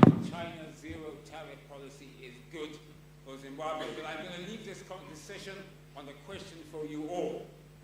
Beyond increasing imports from Zimbabwe, how can Chinese enterprises operating in Zimbabwe contribute to making full use of the zero tariff policy? That's my question to you Chinese companies who are here in Zimbabwe. And what opportunities do you see for expanding investment in agro-processing, manufacturing, and industrial value chains? Ladies and gentlemen, our panel, thank you so much. Give them a big round of applause. Thank you. Mr. Wanda, if you could come up, we have some gifts for you, just a token of appreciation, and we can take a group photo. Mrs. Muguti and William, if you could please come up to give the gifts. We'll take a group photo, and then we give the gift. All right, so guys, we have the, yeah, okay. Mr. Wanda, you want to come and stand in the middle, sir? Come and stand here, sir. Yeah, go on. Thank you. Okay, are we too far? Are we too far? Are we okay there? I'll put it on the stage, right? Right, a big round of applause, please, ladies and gentlemen. Right, can just go with these guys. I'm going to get something for you, sir. Right, can I have Mr. Wang, please? You want for Mr. Wang?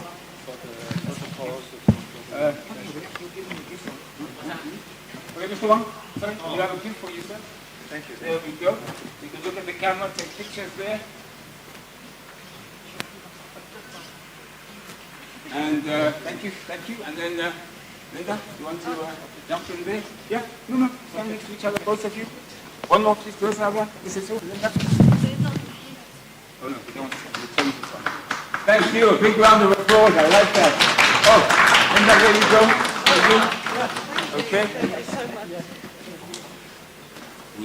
We have one for you. Remember the typo. Right. With Alex from AMA, please move forward. Move in the middle. That's over there by the stick. And you can see the camera. Okay, great. This is for? Oh, this is for your box. Right, let's get one for Stanbic Bank. Guys, you can still clap. We still got just a couple of sessions left. Wake up. There we go.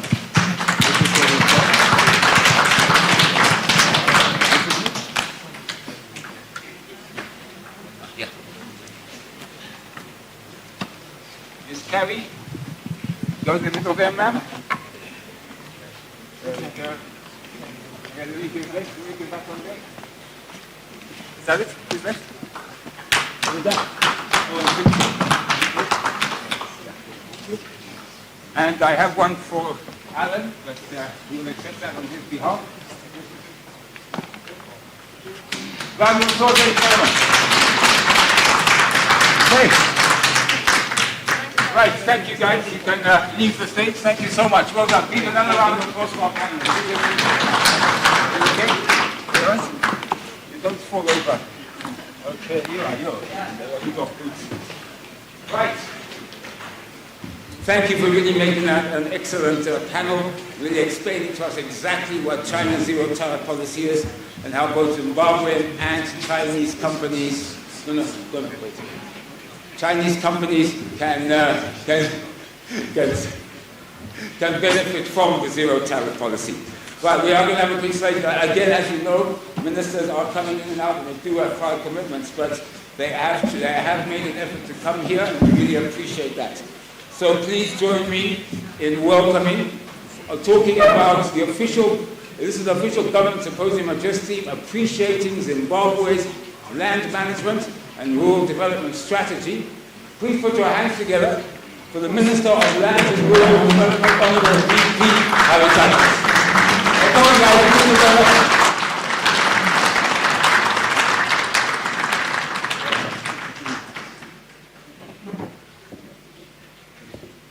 Thank you, Andy. My very limited Chinese ni hao. I'd like to recognize His Excellency Ambassador Zhou, Ding, the Ambassador of the People's Republic of China to Zimbabwe, represented by my good brother, Mr. Wang, and other officials from the Embassy of the People's Republic of China to Zimbabwe. Let me recognize also my brother, the Honorable Minister of State for Provincial Affairs and Devolution for Manicaland Province, Advocate Mgadza, the Permanent Secretary in the Office of the President and Cabinet, Engineer Muguti, our UNDP country representative, Dr.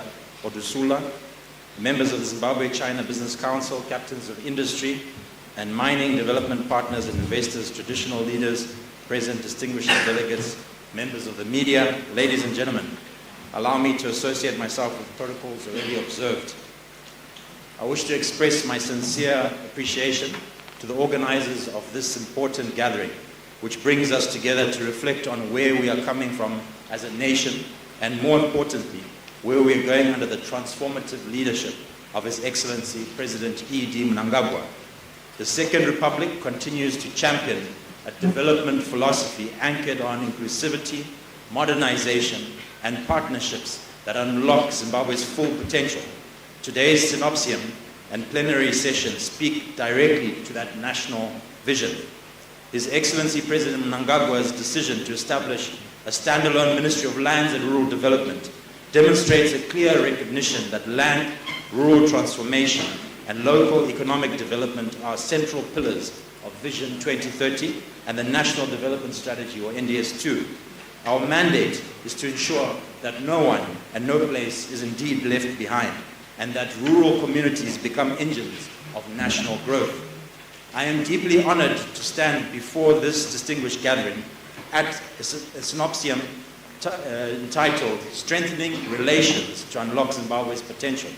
This theme could not be more fitting, for it captures precisely what the enduring friendship between Zimbabwe and the People's Republic of China has always represented, a partnership built not on convenience, but on mutual respect, shared history, and a common vision of prosperity.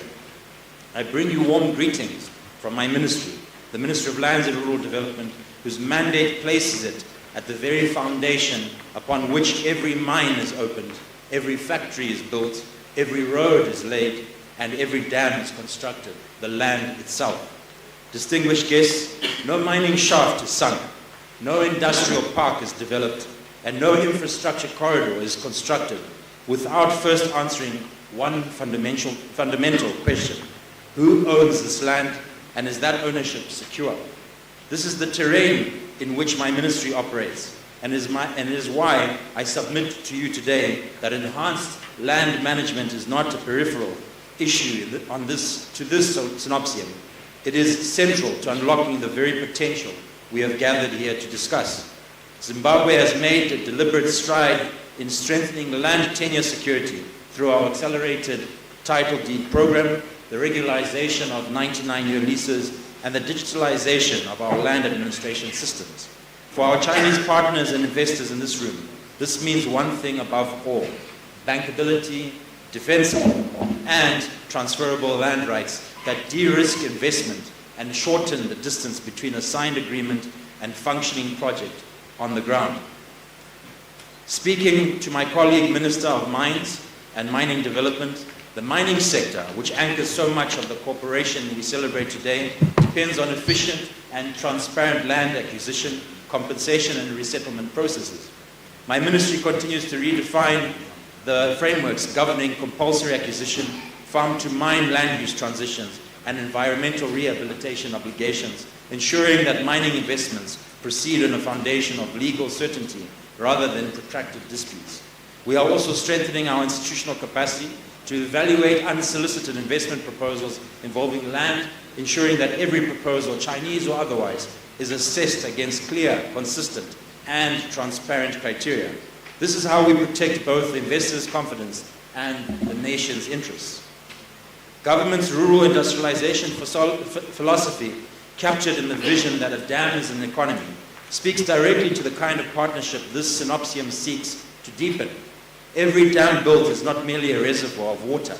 It is the seed of an irrigation scheme, a fisheries project, a horticulture export value chain, and ultimately a rural growth point with its own micro-industries. My ministry has positioned itself as a lead coordinating authority in translating this vision into structured investment opportunities.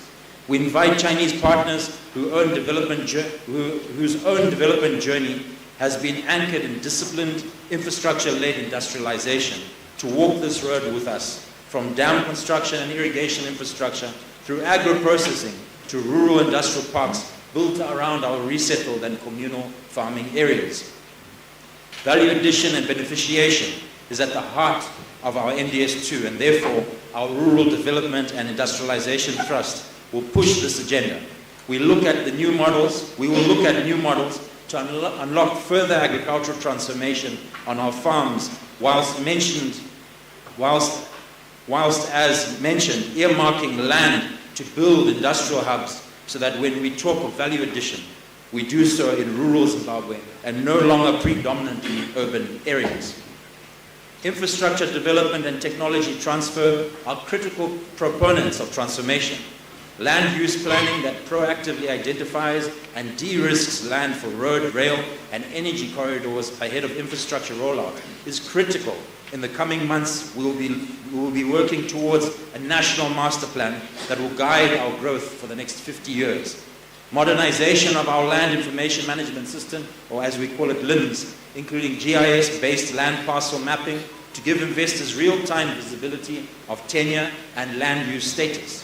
Technology transfer, partnerships in satellite-based land monitoring, digital cadastral surveying, and geospatial valuation tools, areas in which China's advances are globally recognized. Capacity building, exchanges for our valuation, surveying, and land administration professionals, deepening the human capital dimension of this partnership. These are not abstract ambitions, ladies and gentlemen. They are concrete, fundamental programs that my ministry stands ready to discuss with technical and financing partners in this room, both during this Symposium and engagements that will follow soon after. As we deepen cooperation in mining, infrastructure, and industrialization, my ministry remains firm that land management must serve sustainability as much as it serves growth. We are advancing a rigorous, evidence-based approach to agricultural land valuation that integrates productivity, environmental stewardship, tenure security, and climate resilience, ensuring that the land we'll bring to this partnership retains its value for generations beyond our own. Sustainable growth also means ensuring that rural communities are genuine partners and beneficiaries in the cooperation, not bystanders to it. Land management is transparent, fair, and inclusive, is what gives any investment, Chinese or otherwise, its social license to operate and endure. Excellencies, distinguished guests, the Ministry of Lands and Rural Development stands ready to be a reliable, transparent, and forward-looking partner in unlocking Zimbabwe's potential. We bring to this partnership secure land tenure, a clear rural industrialization agenda, and an openness to the technology and expertise that our Chinese friends bring to the table. Let this Symposium mark not merely an exchange of ideas, but the beginning of concrete projects on the ground. Dams that become economies, mines that uplift the communities around them, and land that finally realizes its full potential in the hands of a people determined to prosper. I thank you very much. Shei. God bless you all. Thank you, Minister. Minister, do you mind, do you take a few questions? You know, I try and jump in whenever I see you. Just a couple. Minister's willing to take a few questions. Right, ladies and gentlemen, the Minister of Lands and Rural Development, Honorable VP Haritatos. Please, a big round of applause for his speech. Thank you, sir. Right, are there any questions for the Minister? He can take a couple. Linda, HDC. Can I have the usher there, please? Thank you. Thanks, Andy. Good afternoon, Honourable. I don't think I need to introduce myself. Honourable, the government and private sector has an aggressive 2.5 billion target to reach the horticultural sector. In order for us to get there, we need 55,000 hectares of land. What is government's strategy towards accessibility of that land so that we can take advantage of these opportunities such as the China Protocol has given us? Thanks. Thank you very much, Linda, for that question. She had 8 years with me as a Deputy Minister of Agriculture, and she never asked me that question. Now that I'm Minister of Lands, she decided to ask. So just in short, what we're trying to do is we're trying to introduce specialization to every province, so that it's not a blanket. We found that during our processes around the country, because we have 5 agroecological regions, so I'm just giving you the background. Because we have 5 agroecological regions, we're tailor-making each region to grow a specific crop. So your regions 1, 2, 2A, 2B, these are regions predominantly, and part of 3, predominantly where blueberries and other horticulture is grown. So through our specialization drive, what we're going to do is we're going to identify specific areas in these high-yielding, high-value regions that talk to what is required. Now, before, this was very much supply-driven. We no longer want supply-driven crops in Zimbabwe. We want demand-driven. We know we have a strong market. We are fortunate we have good friends, brothers and sisters from the People's Republic of China. We also know your population can consume everything we can produce in a year, probably in a week. So this is a good friend to have, because that means whatever we can produce for you, you're going to buy. So what I can tell you is that we have not been taking advantage of our brothers and sisters from China. And I'm not saying that in a bad way. What I'm trying to say is that we should actively be pushing more produce to China, so that we can be one of the major trade partners in terms of food production with your country. So the 5,000 hectares, in my personal opinion, is a drop in the ocean. We have a lot of undeveloped land in this country, especially in regions 1, 2, and parts of 3, that can quite easily be converted into horticulture hubs. And this is what we're going to do. We're going to test the waters very strongly. I'm a no-nonsense minister, and what I'm trying to say is that we are going after unproductive farms. We are taking productivity to the forefront. So very quickly and very rapidly, we will identify a lot of land, but again, it has to be demand-driven. We're not just going to downsize for the effort to downsize underutilized land. We're only going to downsize land that has demand for it. I know everyone says they want land in Zimbabwe, but it's not everyone that can farm. And I think we need to understand that the land reform is over. We're no longer in a period of land reform. So if you want land and you're a farmer, that's where I can talk to you. But don't come to me and speculate. Don't come to me and speculate that you want land when you yourself have no idea how to farm. Those days are gone. We're looking at production, activity. The horticulture game, I'm so proud of it. The HTC was born, and everything has grown exponentially from that. But if we look at the blueberries, it's a very, but it's actually a very good, successful story.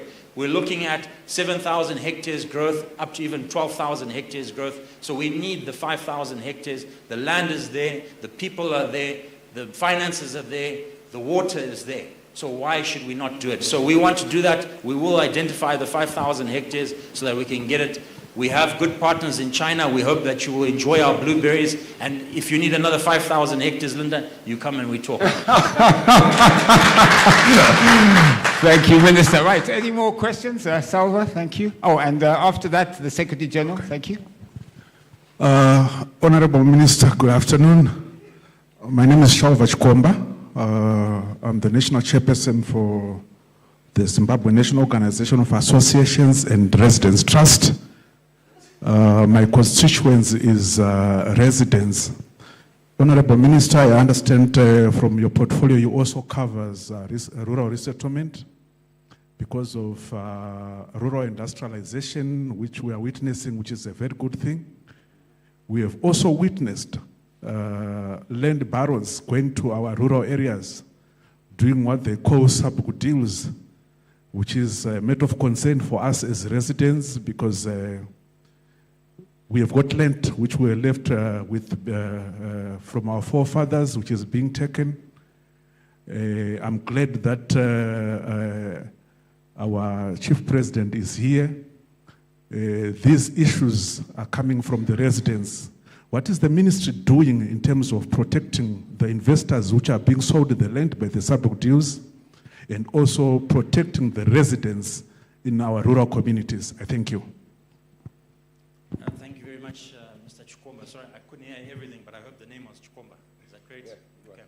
So, yeah, I can definitely attest that we had in the past very serious problems with what's noted as a Sabuku deal, not necessarily targeting the Sabuku, but it's a nickname that people have given. And I'll tell you the root of the problem. It's not only greed, because that's the most obvious thing, but the challenge is the underutilization of our land. So when you go to the bigger areas, when one is given a piece of land, if you don't utilize that farm, what you're going to have is you're going to have an influx of illegal settlers. That's why our thrust is not so much about downsizing. Our thrust is about productivity. So those that have offer letters, we are saying utilize the land, because if you don't utilize the land, there are a lot of land seekers. Now that's the one side. The second side is when you have designs like the A1. The A1 design, what it had entailed was that you had a 6-hectare plot, let's say, given to each person. And then you had what we have, the common areas called Mafuro.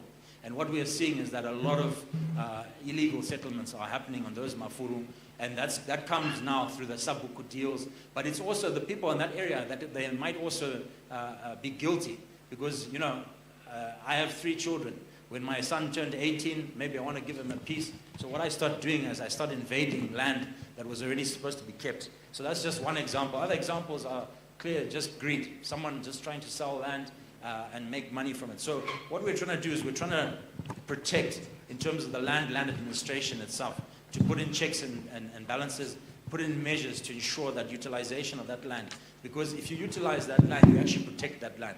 That's the most important thing.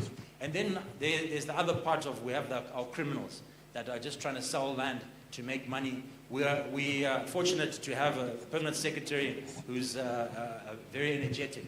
And you'll see in the next week the measures that we're announcing. I don't want to preempt it, because we will be doing a joint press statement with the permanent secretary in the office of the President and Cabinet, myself, and as well as Minister Garwe, where we are going to attack wholeheartedly through what we know best, the law, to ensure that this stops with immediate effect. And then we have to correct measures. What happens when people go into farms illegally? They damage the land. They damage the land, environmental degradation. The land carrying capacity is then exceeded because there's too many people that are settled in that land. Soil conservation becomes a thing of the past. So we really need to fix that. And the only way to fix that is we have to have a steady measure. And regardless of if we're going and we see our friends, it doesn't matter. We have to do what the law says, and we have to do it correctly, and we have to do it. Otherwise, our future generations are at risk. The land is all that we have in terms of the natural asset that we have as a country. So we need to protect that land at all costs. So we will implement great measures, but within the ministry, like I mentioned in my speech, the land and land administration needs to be strengthened. It was very weak. It had a lot of loopholes. So we're trying to strengthen that to ensure that we put in sufficient checks and balances so that this doesn't happen again. The law and order was restored long ago, but the challenge is the numbers of people that have entered into these illegal parcels of land are a lot. So we have to make decisive and sometimes not very, how can you say, popular decisions, but we have to make the right decisions, and now is the time. Please, Mikiti. Yeah, thank you. I just thought I would touch on this issue, particularly because myself and Minister Tatos occupy the top 5 hated people in Zimbabwe, so I think I might as well just speak about this land issue. Primarily on the issue to do with how His Excellency views this matter, Comrade Chukomba, for the residents. We've been watching as government for a long time, and what has been concerning is the decay of the sovereign discipline, where we have a lot of people, some can't see me, we have a lot of people who have managed to now get into influential positions because of selling land. We also have a lot of people who have no regard for the law. So where we are, we've taken a firm position, and that's why the Minister of Agriculture was split into 2 in the wisdom of His Excellency, and he appointed Minister Atatus to deal with those issues. So specifically, the ministry is now going to deal with those issues. Now, there are 2 ministries, them and local government, who administer the Communal Lands Act. Just in the last, since you got appointed, we've uncovered maybe 12,000 hectares of stolen land. That is in the last 6 weeks. we have almost over 600 cases of people who are being arrested and being hunted. So we are not doing publicity shows, we're just implementing quietly. And if you go to the rural areas, they'll tell you that it's being effective. For the mere fact where, as government, we will never regularize anything which is not done accordingly. Let me also take this opportunity to say that Chinese investors, try by all means, in fact, what you should do as Chinese investors, never buy land from individuals like you're buying sweets. Don't be lured into buying land by someone and he says, give me money now, all this is mine, and he points. Land in this country is bought through conveyancers. There's a legal process. Even when you're buying any form of property, your lawyers get involved. If someone wants to sell you land and he doesn't want the matter to go to lawyers, please note that that person is about to steal your money. So you should find very good lawyers who will help you in that transition. Lastly, as the government of Zimbabwe, we have taken a firm position. We are not interfering with the judicial system. So whoever has a court order and the High Court or the Supreme Court judged that you should get your land back, we have said the sheriffs and the police should accompany you to demolish those structures and get your land back. If you love the structures which are there, praise God, that person built for you for free. Because they built on land which is not theirs. So, just like the Honorable Minister, please don't come to government offices saying, these are our people, this is my relative. You go back to court. If you know that the land you took did not belong to you, don't come to the president or come to the ministers saying, please, can you help me hide my land? We have a lot of Chinese investors who have been duped land. And they come to our offices, ministers of state's offices, I bought land from so-and-so, I bought land from so-and-so. Please follow the procedures. That will make things much more easier. But we can assure you, Comrade Chigomba, we are dealing with Sabugu deals. We are now engaging President of the Chiefs, Chief Makumalo, to basically have the traditional leaders. And he was telling me just now that anyone who's got a complaint about headmen or any village heads, they should come directly and speak to the Chief Council as well. So I hope that helps to do with the land issue. But please, Chinese nationals, don't buy land from people who are just walking about. Buy land from registered real estate companies and verify with your lawyers. Thank you. Thank you. Please, a round of applause. PS. Last question, please, from the SG, from the Secretary General of the Chamber of Chinese Enterprises in Zimbabwe. Yes. Good afternoon, Honorable Minister. Yes, my name is William Wood. Yeah, we meet a situation like this. We own the title indeed for the land, but in the same area, there's a mining claim, but we didn't own the mining claim. My question is, can we build our facility without the consent from the owner of the mining claim? The question one. If they don't agree to build our facility, but the owner of the mining claim never to do the mining job, what can we do? Because if they agreed, we still can use that land to build our facility. Thanks, Honorable.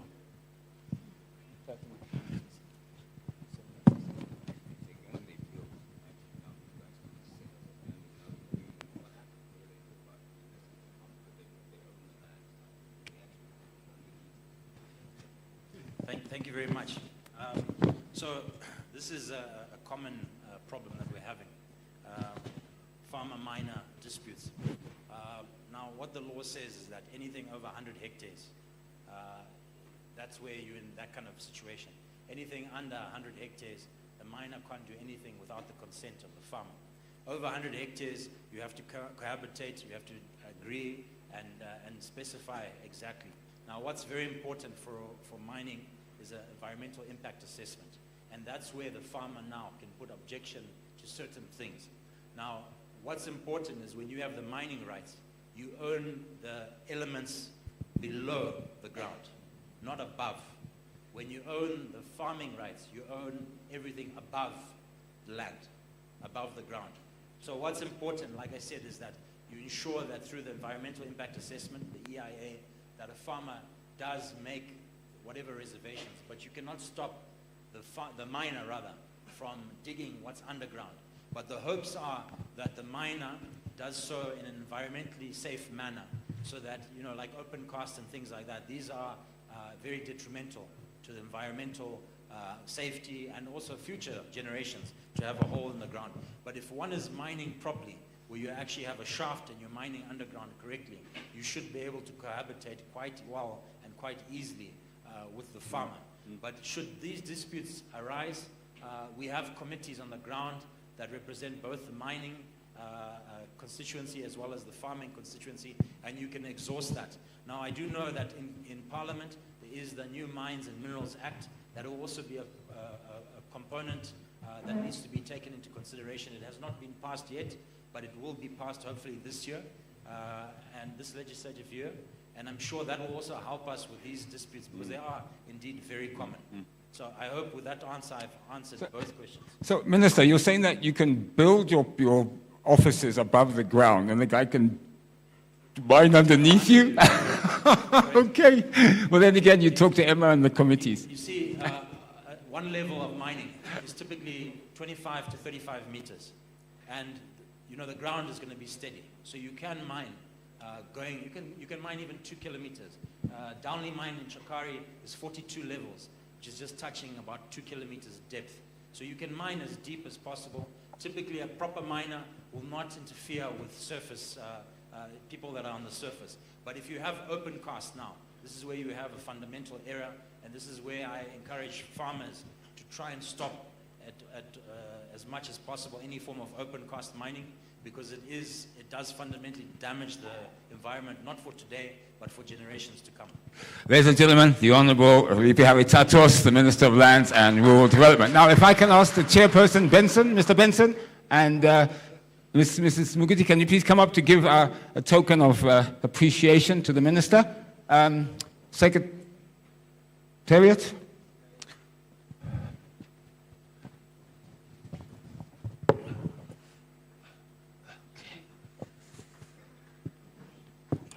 Ladies and gentlemen, you don't have to sit. Give the Minister a big round of applause, please. Right, so the camera's over there. Don't forget. Well, I think the key is that anyone in the areas, land rules, you're working with the communities, you're living with the communities, and you're ensuring that you both work side by side to prosper. Thank you. A big round of applause. Thank you, Minister, for coming through. Most appreciated. Take care. Nice to see you, sir. Right, without further ado, we're going to move on to our next. We've still got a lot to do, unfortunately, but our next session will be coming back to but I want to move to this session now. It's redefining Zimbabwe's tourism and hospitality strategy.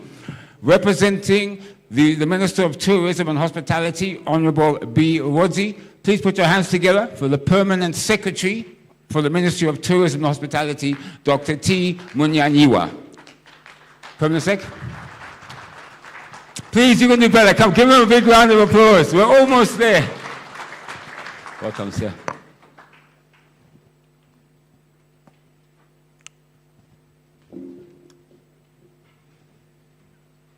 Good afternoon. Afternoon. Good afternoon.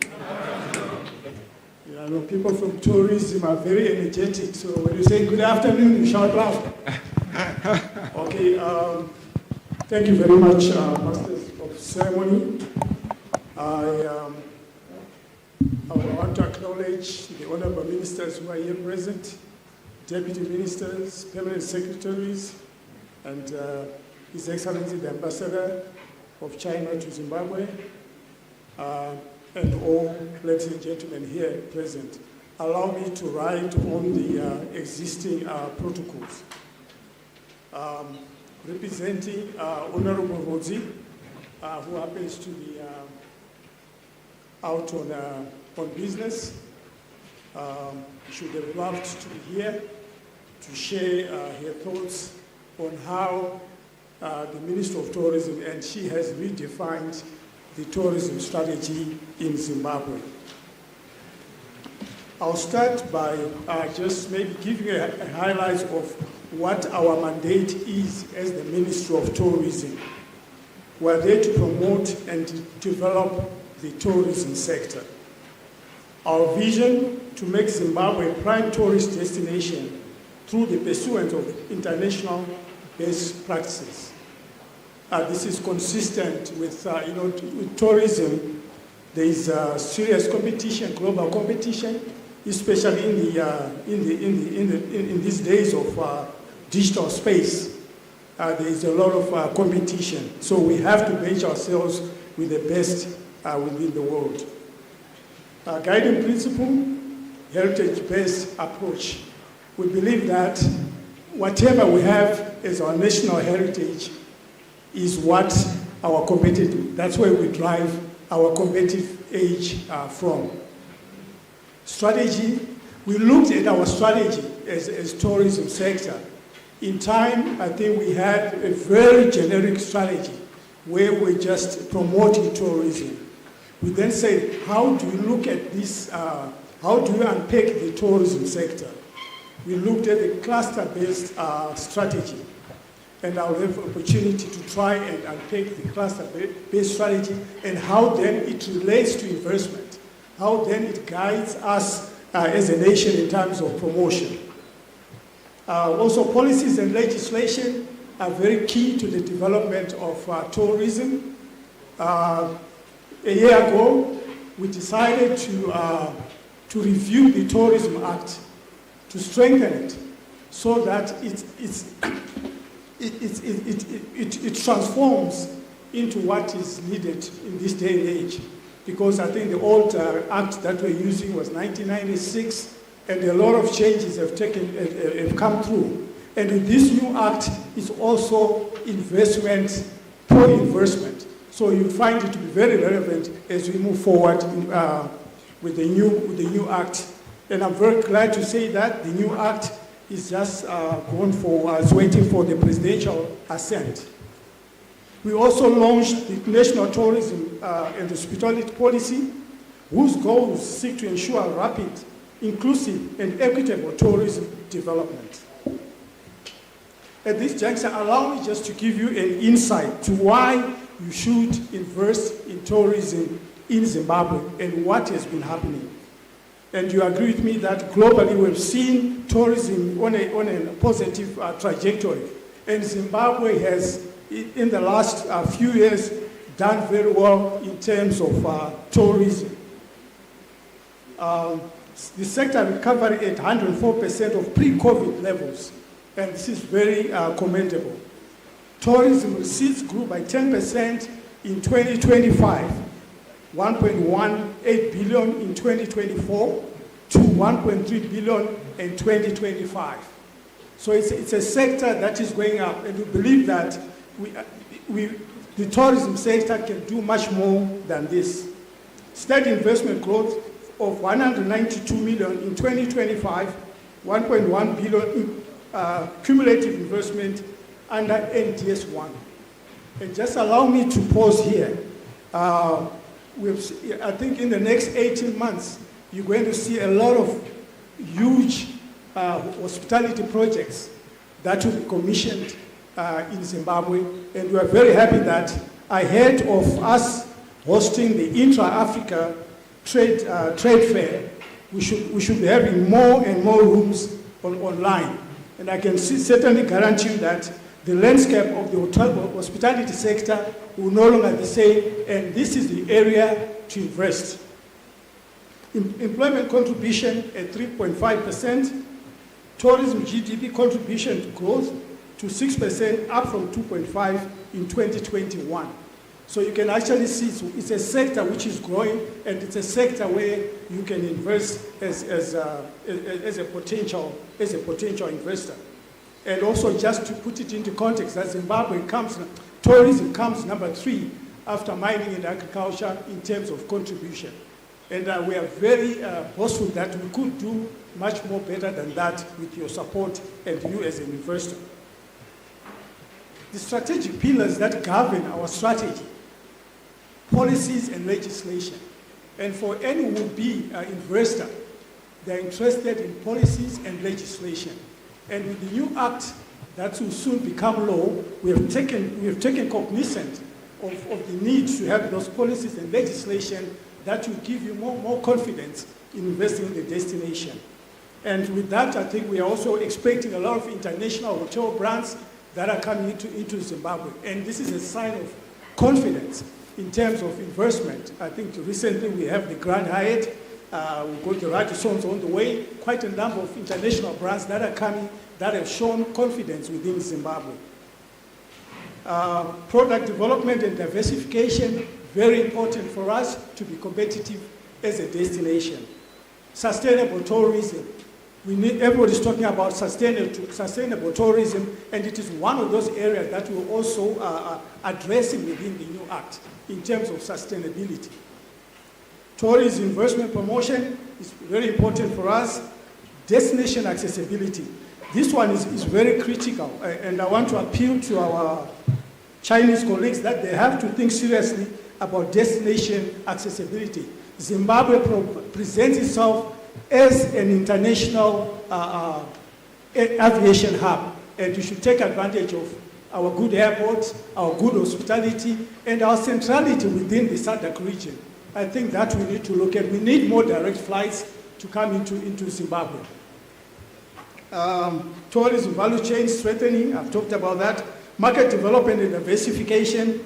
Since being accorded the ADS status in 2004, we've grown not at the pace that we want. I think last year we received 52,000 Chinese visitors, but we believe we can double, treble this number as we continue to promote, and also if we address the issue of direct access into Zimbabwe. And Zimbabwe just presents itself as a good access point.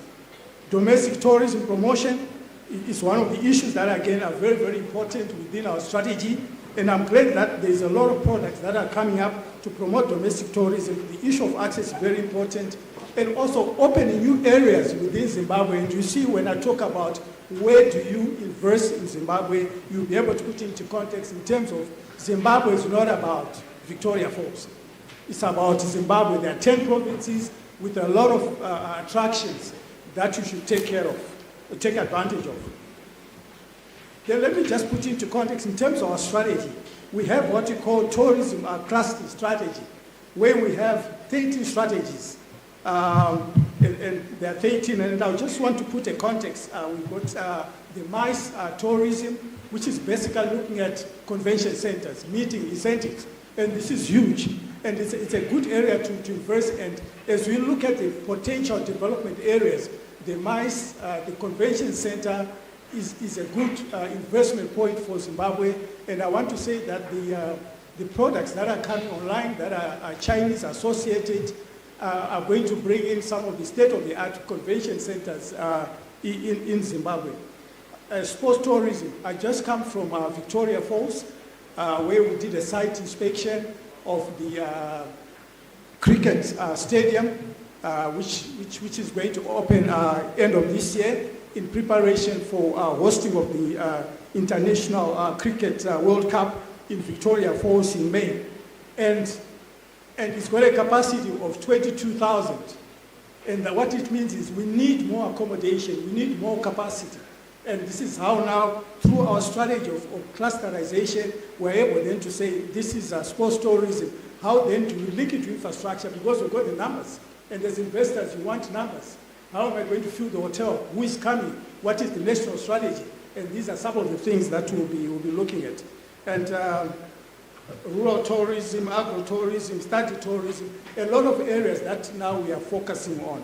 And of course, nature and wildlife is some of the clusters. So I just wanted to put into context in terms of what our strategy is. It's not generic. If you come to us and you say, I want to invest in tourism, we should be able to say, listen, if you go to sports tourism, this is the potential. If you go into wildlife, this is the potential. If you want to go to culture, this is the potential. Now I come to the most important part, where to invest in tourism. And like I want to say that I think we would like also to commend our Chinese counterpart, business counterpart, that I think they continue to invest in our areas of interest in the food industry, a lot of restaurants, and also hotels that are coming up. And you know, in the next few weeks, we'll be at liberty then to tell you which hotels are coming up. But definitely there are big hotels that are coming up. We recently attended a presentation where there was a presentation to develop a 1,000 room hotel. This just shows potential in Zimbabwe. We would not have dreamt of an investment of 1,000 rooms in Zimbabwe. And there are a lot of these hotels, 200, 300. There's still a lot of space. There's still a lot of space for development. And as a ministry, our function is to facilitate, to help you settle as an investor within the tourism sector. And we do the job for you. We work with that on a whole of government approach and coordinate with other sectors. The tourism investment opportunities, I'll highlight some of the tourism investment opportunities that are within the country. Multi-purpose convention centers, and I've just alluded to an event that's coming, but we've got more events that are coming, and that I think in the past we have hosted conferences of up to 2,000, 3,000. So the demand for Zimbabwe multi-purpose convention center is there. And this is a gap that we need to look at. Exhibition parks, accommodation budget to luxury hotels and lodges, amusement parks, shopping malls. I think that's also a huge area that we need to be looking at. And of course, integrated resorts, like the one I'm talking about from Victoria Falls. I'll present in much detail the Musiantunya integrated resort in Victoria Falls, which is 271 hectares of land that is ready to build, subdivision already. And already the bulk infrastructure is coming into place very soon. All the administrative details have been worked on. Golf estates, casinos, themed restaurants, medical resorts, community-based tourism enterprises. The list is long, and we are there to facilitate and to give you the necessary data that you need for us to... he's telling me I still have 20 minutes. All right, investment opportunities in Victoria Falls. I've just alluded to the Masui Special Economic Zone in Victoria Falls, and we also have information available for this, and this is 271 hectares. Within that special economic zone, we have facilities for medical, golf course, holiday homes and lodges. So this is a very, very important investment center, and you'd have the benefits that come with a special economic zone. And we have also other areas that have been earmarked for development around the country. Tope in Mukosi, in Masvingo. So a lot of these areas that also will provide you information and facilitation. And also, we are saying some of these facilities that we have different models, either a lease model, buyout model. So as and when, depending on the need that you have, I think we should be able to discuss with you. With that presentation, I'd just like to say that as tourism, we are open for business. Please don't hesitate to visit us, to contact us if you've got any ideas and you've got something to do in Zimbabwe. And tourism is the sector to invest in. It's moving, and it's moving very fast. I thank you. Thank you. Permanent Secretary, please, will you come here? Please, a big round of applause for the Permanent Secretary in the Ministry of Tourism and Hospitality, representing his Minister, Honorable B. Rosie. And the PS is Dr. T. Munyanyiwa. Thank you. Big round of applause, please.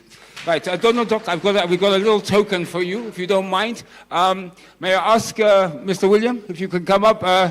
Dr. Luxmore, are you there? From Africa Capacity, please come up, please. Okay. Okay, that's your plaque. We'll go that side, please, Dr. Luxmore. Thank you. Here, you can give these to there. This is for you to give to the guests. Okay. And then we're going to look at the camera. The camera's right there. Take a nice picture. Right, thank you. Big round of applause, ladies and gentlemen. Right, thank you very much. Thank you, PS. Appreciate your time And please thank the Minister for us. We really appreciate it. We're now going to be entering a signing ceremony. We were supposed to have done this just before lunch, but we'll do it now. It is between the Investment and Partnership Agreement signing ceremony, China Tobacco Company, Tianzi Tobacco Company. I hope I said that right. Okay. So, and I would ask the Honourable Ministers, Honourable Advocate Ayan Dudzo, Minister of State, Provincial Affairs and Devolution in Mashonaland East Province, to come and be a witness, sir, if you don't mind. And also Honourable Minister Advocate Mugadza. He, of course, is the Minister of State, Provincial Affairs and Devolution for Manicaland Province, if you can. And if I can ask Mr. Benson and Ms. Muguti to also come and witness as well. Please, gentlemen, come forward. Do you need chairs? Yeah, there's some chairs here. Let's put the chairs, yep. Okay.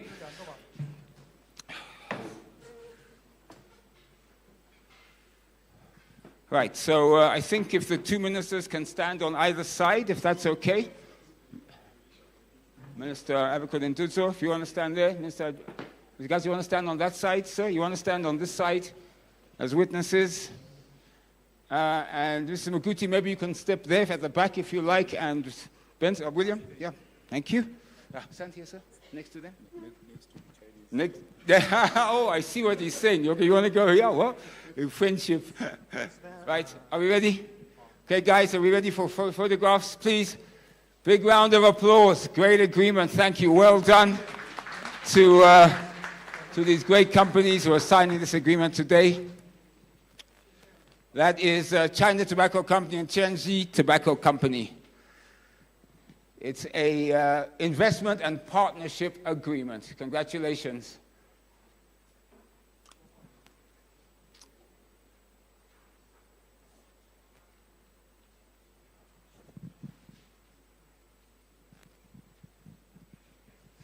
I must say, as an ex-banker, I'm always interested to know how much is the investment amount. Thank you. Big round of applause, ladies and gentlemen. Big round of applause. Congratulations to China Tobacco Company and Tianzi Tobacco Company.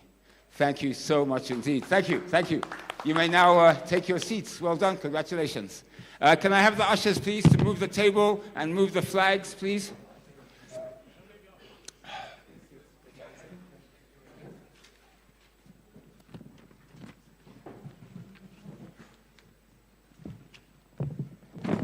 Right, please can we move these urgently, please? Right, I would now like to move on while these things are being moved. We're now moving on to the Promoting Tourism and Hospitality Industry in Zimbabwe session. We're going to do that session, then we're going to do the last session, combining the two sessions together. Dr. Ayo, you have two sessions to be moderator at, but I will be helping you, sir. So, if I may now call upon replacing Mr. Kisimo Gaga, who sent his apologies. He's the Chief Executive Officer of ZNCC. Is Washington Dube from SFAAZ. Please, a big round of applause for Washington. If I may call up, please, the Honourable Minister, Advocate Mugadza, Minister of State, Provincial Affairs and Devolution for Manicaland Province. And, of course, I'd like to call upon Honourable Minister, Advocate Ayan Dudzo, Minister of State for Provincial Affairs and Devolution for Mashonaland East Province. They will be telling us all about the opportunities for tourism in their provinces. I would also like to call upon Mr. G.M. Manyaya. He is the Chief Executive Officer of Zimbabwe Tourism Authority. Please, guys, well, last round. Mr. K. Zhou, Chief Executive Officer of the Chinese Zimbabwe Exchange Center. And last but not least, representing Honourable Minister Sima Goma, the Minister of State, Provincial Affairs and Devolution for Mashonaland Central Province. I believe we have his economic director. Here he is. Thank you. Please give a round of applause. All right. So, of course, sir, I leave it up to you. We're talking here about tourism, opportunities in the provinces. No, I haven't. He's here. Right. Thank you. Good afternoon, colleagues. This is the final session. I know I'm standing between yourself and the happy hour, the cocktail, which is about to start. So the session, I will give the panelists very at the minimum 5 minutes, just to speak to the investment opportunities available in their respective regions. Ladies and gentlemen, you may be aware, I'm sure Permanent Secretary Tayangiwa would agree with me, in the year 2025, Zimbabwe was recognized as the world's best country to visit. You know, when you look at the diversity of the nations in the world and being recognized as the best nation to visit for the year 2025, indeed, it's an accolade to the ministry. I will start with you, Advocate Mugadzi. So he's the Minister of State for Provincial Affairs for the Manicaland province. Say in 5 minutes or less, Advocate Mugadzi, just speak to the investment opportunities which reside within the Manicaland province. Over to you, Advocate Mugadzi. Thank you very much. All protocol observed. Ladies and gentlemen, Manicaland is the best part of Zimbabwe that you would want to invest in. With the scenic views and the mountains that anyone can wish to climb. But let me start talking about the opportunities directly that we have. Firstly, building of hotels. We have very attractive tourist destinations that still have to have hotels that match them. I would firstly tell you that our sleeping capacity at the moment is about 2,500 beds, but our target is almost 4,200. That means the opportunity for hotel building is awash. We have the highest mountain in the country, the highest place in the country is Nyanga, 2,593 meters high. If you go there, go up there and say a prayer, it will be heard faster than anywhere else in the country. You are also looking at what we have by way of the Mtarazi Falls. That area where we have the Mtarazi Falls, which is 762 meters deep, the second deepest falls in Africa and the deepest falls in Zimbabwe, 17th in the world. There's no hotel. We only have a few lodges around. Come put a hotel there. If you come up the Christmas Pass, where when you get to Mtare, you look at the beauty of Mtare, it's breathtaking. We have space there for a hotel. Once you are up there, if you use a telescope, you will see Harare from there and even Beira. So you need a rotating restaurant on top of that mountain so that you can see both sides of the world. You also get into the Vumba Mountains, where you have 562 different species of birds, let alone the scenic views. We only have the Leopard Rock Hotel there. Half the time it's overwhelmed, and we still need a hotel there. Down in Chipinge, we need a hotel in the Chirinda Forest. We have the Chimanimani area where we have the Bridal Falls. This is a special falls where if you go there and wash your face with the water there, your love affair will be rejuvenated. So we have 5 great dams in the province, and as you have heard the minister speak, a dam is an economy. On those dams, we expect hotels, fisheries, and everything else that goes with the tourism. That is to talk about leisure centers. But we still need more conferencing facilities in the country. In Rusape, we have 100 hectares which we can give to any investor by Rusape Dam who wants to put up a convention center, a hotel in the same place. In Chipinge, we have 5 hectares near a dam called Bangazi Dam. So as in Mboera, Marolanyati area, we again have space. So we are very keen to assist and to deal and to work with all the investors that can come, and we build our Zimbabwe, we build our Manicaland. Otherwise, I thank you, ladies and gentlemen. Thank you very much, Advocate Mugadzi. You know, Engineer Muguti, you spoke to something which caught me earlier in the morning when you said when a Chinese investor is coming into Zimbabwe at the international airport, he will not be a millionaire at that time. But because of the existing opportunities, as so eloquently said by the resident minister, the opportunities are there. It's up to us who are in this room and outside, you know, to take advantage of those vast opportunities. Thank you, Advocate Mugadzi, for that eloquent presentation of the investment opportunities which are found in Manicaland. Allow me at this juncture to also to give an opportunity, say, to Advocate Ndozo. He is the Minister of State for Provincial Affairs and Devolution within the Mashonaland East Province. Just to outline, say, if you allow us, in the next 5 minutes, the investment opportunities found in the Mashonaland East Province. Over to you, Advocate, Honorable Advocate Ndozo. Thank you, and good afternoon to everyone. In the interest of time, allow me to ride on the already established protocols. And I want to share with you on the prospects for investment in the tourism sector that abundantly exist in Mashonaland East Province. And let me share these from 3 very strategic, unique comparative advantages which Mashonaland East Province has over every other part of Zimbabwe. Firstly, it may please you to know that Mashonaland East Province is the biggest of the rural provinces of Zimbabwe. We are the only province of Zimbabwe with a total number of 9 administrative districts, which is Yomudzi, Mutoko, Uzumba Maramba Pfungwe, Murewa, Goromonzi, Seke, Marondera, Chikomba, and of course, Wedza, where I also double up as the Member of Parliament. The shift is now from urban tourism hubs towards rural tourism. Everyone is building on the countryside. Everyone is flocking to the countryside. And the best countryside you can experience in Zimbabwe is in Mashonaland East Province. By way of an example, we've taken Mutoko as our guinea pig. We've made Mutoko the tourism hub of our province. On any day, there's better prospects of occupants on the rooms available in Mutoko than in Harare, Victoria Falls, and any other place combined. Because people want to be close to where business is happening. Because of the granite mining, because of the gold mining, because of the agriculture that's happening there and all the productivity, people have found that it's best to invest in Mutoko.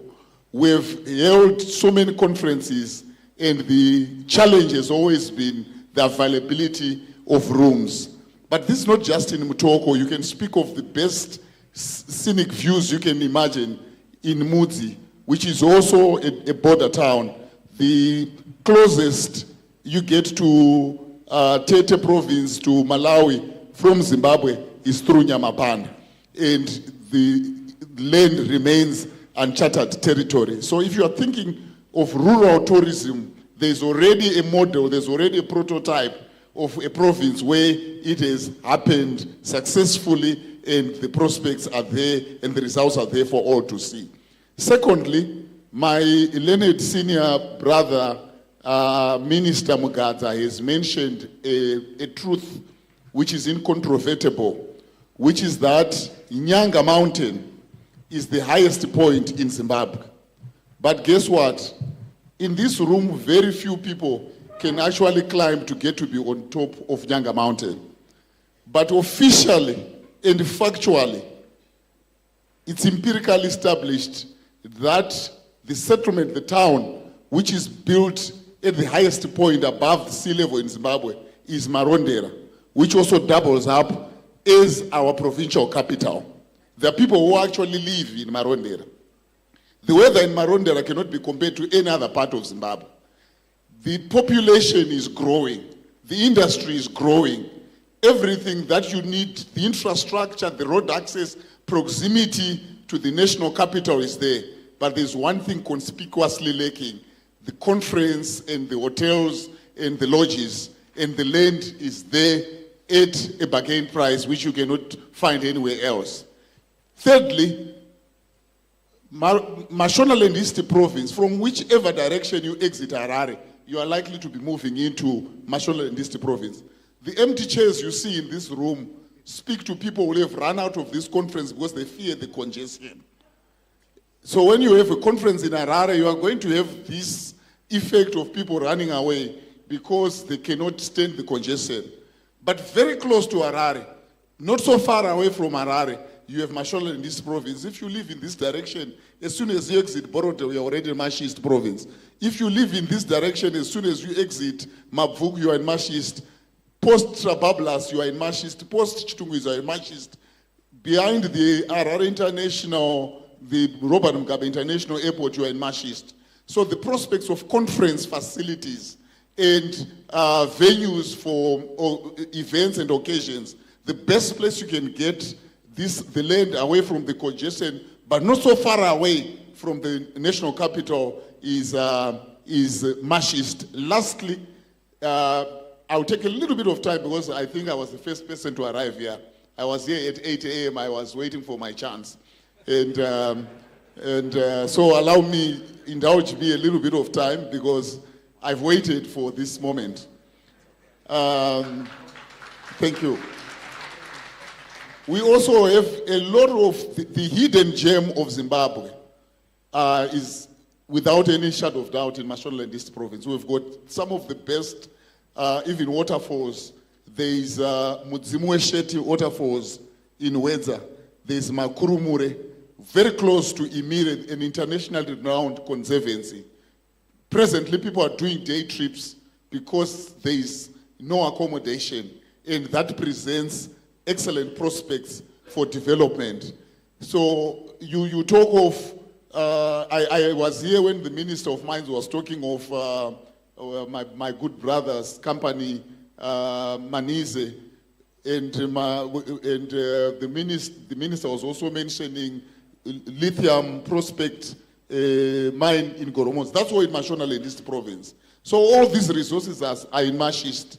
And the only thing that is not there is good investment on the tourism, on the accommodation, on the leisure side. Our role in Mashist as the Office of Provincial Affairs and Devolution is to do simple things, to facilitate, to enable, and to create an environment which is conducive for you to be able to come and make investments. The experiences that have been shared all day long will tell you that the best place to make your investment in Zimbabwe, because of what has already happened in Manize, what has already happened at POZ and everywhere else, is in Mashist, because we have a model that safeguards and safekeeps your investments. I thank you. Thank you. Let's give him a round of applause. What has been remarkable by the presentation by the Honorable Minister, the volume and the type of the investment opportunities. In other words, the Minister is saying the province is open for business. So the decision is up to you, those of you who are in this room and listening somewhere, to take advantage of these vast opportunities. You know, you cannot, you have heard it, you know, from the provincial minister. If you were to say in Manicaland, if you were to say in Mashonaland East, he is the CEO of that particular province.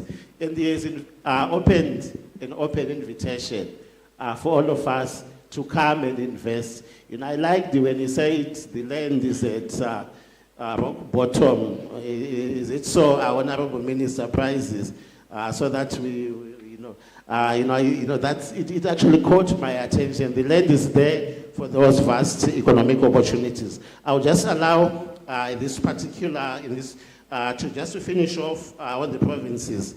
I want to invite Honorable Magomo. He was here earlier, the Minister of State for Provincial Affairs and Devolution for Mashonaland and Central Province, but he has to leave. But he's ably represented by Mr. Katambare. He's representing the Honorable Minister of Provincial Affairs for Mashonaland Central Province.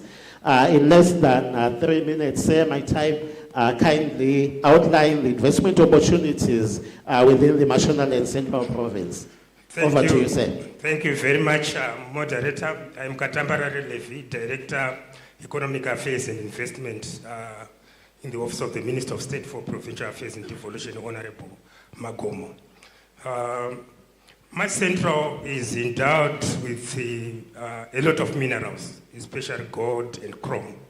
And we need more investors in these areas, especially resuscitating closed mines and also establishing new mines and, of course, exploration of these minerals. We are also very good in agriculture, which is the main key driver of our economy. We need more joint ventures in this area and also development of irrigation schemes.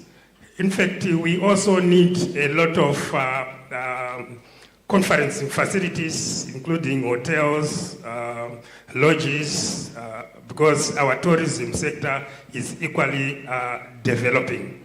In fact, as Mass Central, we have come up with a compendium of projects. We've come up with about 84 ready to implement projects. So what I will do is I will share the information with the moderator so that it is shared to this house, the projects that are ready for implementation. So I thank you very much, but you are most welcome to Mass Central. Thank you.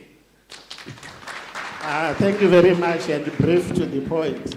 So in other words, when I'm living here in my pocket, I will be having 84 projects for the sharing with the house. We want you to move on because of time. I want to go to you, Mr. Shao. I want to ask, can you share maybe 2 lessons from the Chinese experience, how you have developed your tourism industry, so that we can actually glean maybe 1 or 2 lessons from your experience. 3 minutes or less, Mr. Shao. Thank you, sir. Okay. Manielu Akanaka. My name is Steve Zhao, and also shown the name Jivanai Soko. I've been here 30 years in Zimbabwe. So when we talk about the tourism sectors, how we can work together with the Chinese people. So I thought maybe we can, some of the experience that China been go through on the tourism industries, I think we can actually learn from them. Is the first one, I think, is the infrastructure development. It is very important. When people talk about Zimbabwe tourism, I think mainly people complain about the road access.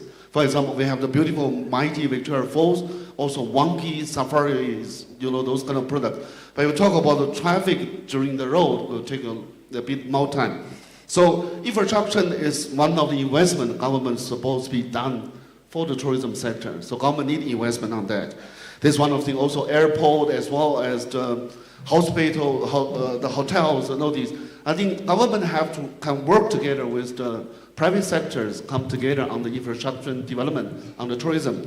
Second way I think we can learn from China is the policy, it's incentive policies on tourism sectors. The tourism is also, especially like in regions, like in the Southern area, Zimbabwe was not compete with China, but we compete with Namibia, Botswana, Zambia, South Africa. In terms of the policy, it's also very important to support the industry to grow. For example, at the moment, we reintroduced the VATs into all the tourism sectors. I think this is one of the areas makes Zimbabwe tourism become very expensive areas because of the 15.5% of the VATs. So the tax can be charged, but is there any ways government can give a little bit favorable policy to the tourism industry like China? When China grow tourism industry, we've been having so many different type of policies to support government to support the industry. So this thing can make the industry to grow. Like just now, the PS been talk about the tourism become the third pillars in Zimbabwe. So from 6% of the GDP, I think we can go as much as even 20%. So there's also the policy side, I think we can also need support from the government. And the third one, I think we need to learn from China is the core productions. When we talk about tourism, tourism is like you're selling your production to international world. In Zimbabwe, when people talk about Zimbabwe, mainly people talk about Victoria Falls or wildlife, but in fact, we have very rich of culture also. Shona culture, Debele culture, and the three ministers been talking about the Manika land, also Majuna land East. We are very rich in cultures, and also in histories. And we have so many museums, we have so many history points. I think there's also one of the selling points when you look at it also. And as well as even by the Majuna Center, we talk about this mineral province. there's also mineral tourism in China as well. There's agricultural tourism also. So I think the core production is also we need to look at it in the industry. And as a final, the last suggestion is tourism actually is one of the biggest, is also one of the best industry for small, medium enterprise families, enterprise companies coming into it. Like in China also, you realize some family run lodge, some family they run small restaurant or takeaways. So this is also can help Zimbabwe to sort it out, like the job or difficult, and also the opportunities for small media enterprise to grow. So I'm running an NGO called China Zimbabwe Exchange Center in Zimbabwe. We have also wild link with all the tourism, also arts industries from China. So if any one of you want to link with the Chinese tourism side, we are willing to assist with you. So I will say thank you. A round of applause for Mr. Zhao. Indeed, as you point out, for those small to medium enterprises or initiatives, tourism is one way one can actually invest in that space. Lastly, Dr. Manyaya, I don't envy you. Speaking after your permanent secretary spoke, it's always a pitfall. I don't envy you, but I will ask you just to round up, just discussing the issue of Zimbabwe, leveraging our provincial natural endorsements. Speaking specifically in terms of the history, the people, and the culture of Zimbabwe. Over to you, Dr. Manyai.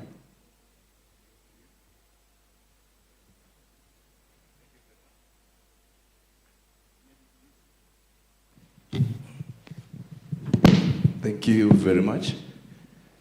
I think I will just summarize what everyone has just said. And it's always a marvel to hear your provincial ministers actually marketing their magnificent areas that they have. I can't say fighting, but marketing. It shows, but it's a result of, it's the fruits of the government's policy to place heritage-based tourism as part of the national development agenda. So you see now that tourism in Zimbabwe is no longer viewed as simply travel and leisure. It is now an engine of economic growth, employment creation, infrastructure development, like what you said, and cultural preservation. You spoke about the history. It's very important, our heritage, our culture. And I must say, our warm hospitality. Zimbabwe has, the biggest asset we have in Zimbabwe is the people who are the best in the world, as we all know. So that's one of the tourist attractions that we have. So we leverage our relations with China, like you said, that we have to learn. So we've diversified our tourism into clusters, like what the PS said. We now have cultural tourism, sports tourism, and all the likes, and gastronomy, which is very important. So I just say, every province, let's take advantage of what we have, especially the issue that was raised about the rise in business conferencing. There are a lot of opportunities in all the provinces. MICE business is growing, and let's invest. I urge our Chinese brothers to invest in MICE business. Thank you very much. Thank you very much, Mr. Manyai. We have to wind up, please. Is that the last speaker? It's the last speaker. Okay, yes. please wind up. Okay, thank you. You spoke to, I think, an important issue, our heritage. As a very big tourist attraction in terms of our gastronomy, in terms of our culture. It's very key in another area of investments as we are moving forward. And if you just allow me 1 minute, maybe if there is any burning question within the audience, maybe one question or... No questions? Thank you. Please go ahead. Thank you very much. Thank you very much, colleagues. Allow me to thank the panelists, Advocate Ndudzo, Advocate Mugadza, Mr. Manyaya, Dr. Manyaya, Mr. Zhao, and lastly, but not least, Mr. Katambari from National and Central Province. Thank you very much. Right. You did an excellent Thank you. Thank you. Panelists, please stay. No, please stay. So we have a little token, but please can you give Minister Advocate Nduzo? He's been here since 8 waiting. So please give him a big round of applause. He really has been at the conference. And I'm a bit biased towards Advocate because that's my area. So can you invest in our area, please? Right, can I have the gifts? Benson, you want to come up, please? PS? Oh, PS, please come, sir, to give the gifts. Oh, wait, no, in fact, yeah, both of you can come. It's fine because there's 2 minutes. Right, no, sir, one at a time. We'll start with Honorable Mugaza, Advocate Mugaza. No. Okay, let's stand in the middle there. Do you want to sit down, sir? Do you want to sit down? Yeah. Right. Are you looking at the camera? Please there. Yeah, stand there, stand there. It's great. Look at the camera. Okay, next, please. Next. Next one is Minister Nduzo. Here we go. And then where's the bags, please? Thank you. There you go, PS. Thank you. There we go. Please, a round of applause, ladies and gentlemen, for the Minister. It's very good. Next is, I'm going to fall here. Who? Sorry. Doctor. Oh, there you go, sir. Here we go. There we go. A quick smile to the camera, please, to give that to the PS. Thank you. There's the camera. And last but not least, can Benson give something, please? Benson, do you want to give something? And then I'll give you these PS. Where's the things for... Hang on, PS. I've got something for you to give. Please, guys, watch out, big round of applause. Thank you. There we go. All right, have a picture. All right, and last but not least, representing his minister, thank you so much for standing in. Do you stand in the middle there? Thank you. Okay, here's the last one. One for you, one for you. Okay, there we go. Right. Big round of applause, please. And last but not least, the moderator. Thank you. You can, off you go. Thank you so much, sir. And last but not least, the moderator. No, PS, there's last one. One more left. One more left. Okay, there's one for you. You can hand it to the... Okay. Oh, you think you should stand this side? Yeah, okay, that's fine. Look for the camera. Yeah, stand there. Thank you.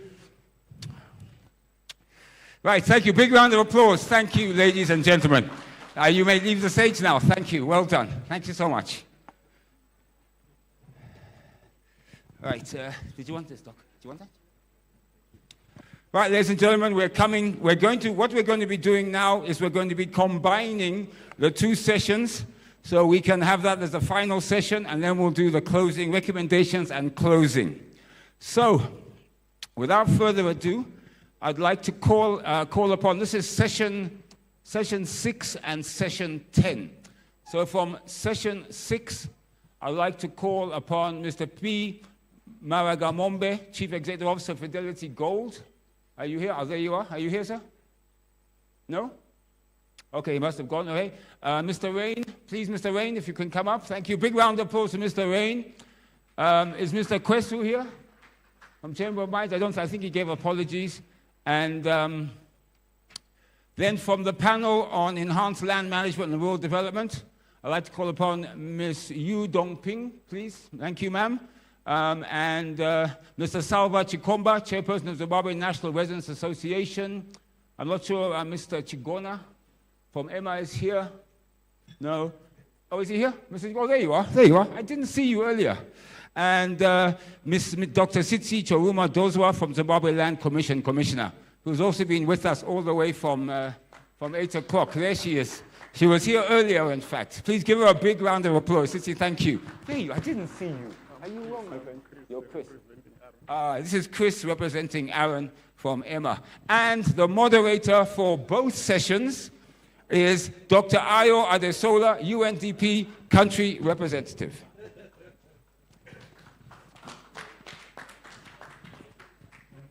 Okay, do you want this or you want? I think this one is better.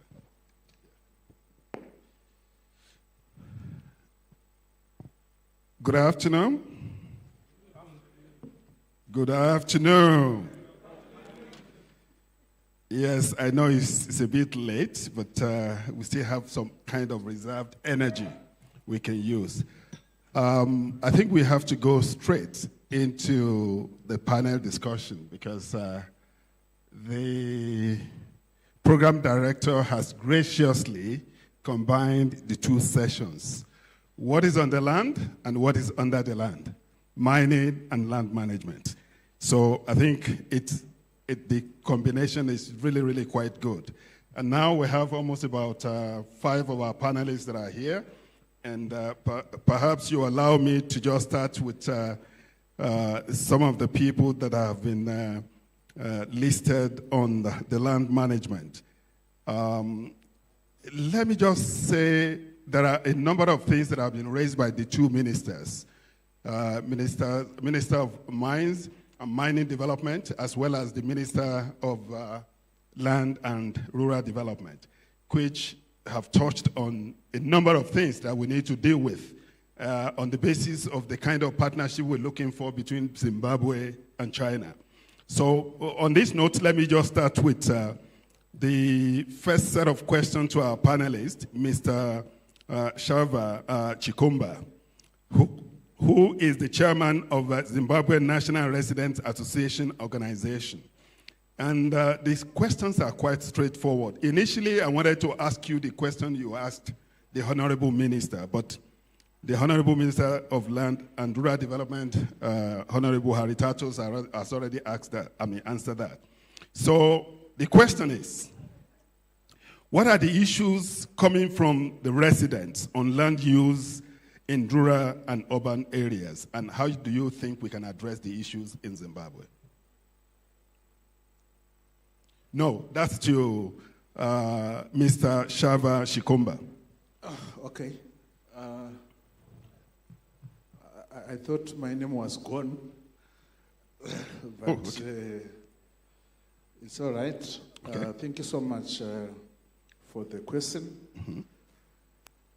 Well, we have got a lot of issues as residents, and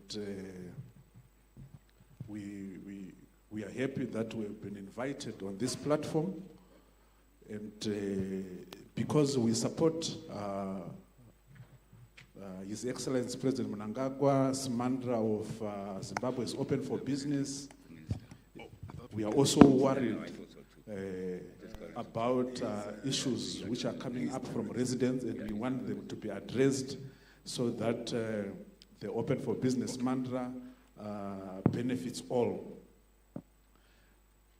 The Zimbabwe National Organization of Associations and Residents Trust, ZINOT in abbreviation,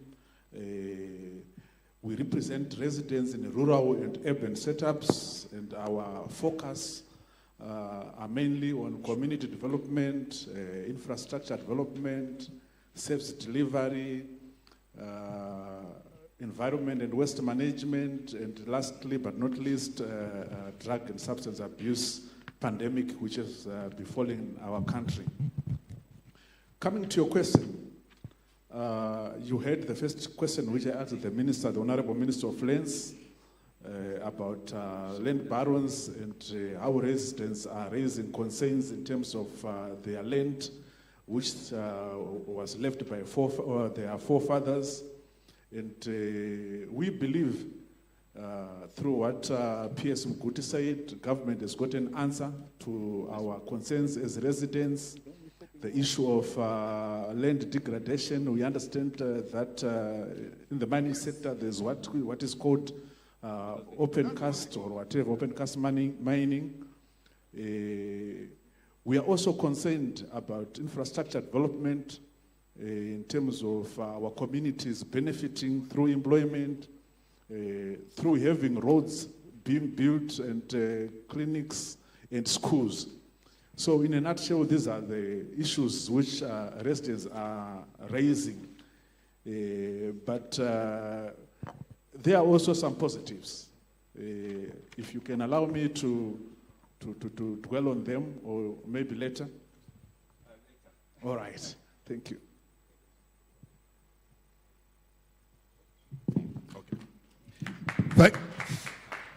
Thank you very much. I know you are wearing multiple hats. You are also representing the Minister of Skill Audit, right?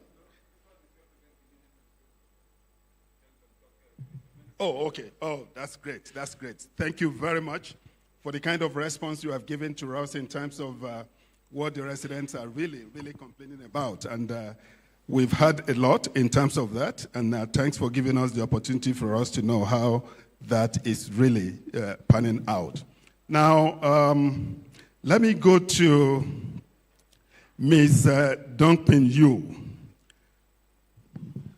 Are you set? The question I'm posing to you is, how can we promote rural and industrialization as well as infrastructure development at the same time? Thank you. It is my great honor to join this important discussion representing the Chinese business community in Zimbabwe and sharing the practical perspective of Chinese enterprises investing and operating in the country. From the perspective of the Chinese enterprises and further to the important points that the Honorable Engineer Muguti mentioned earlier on.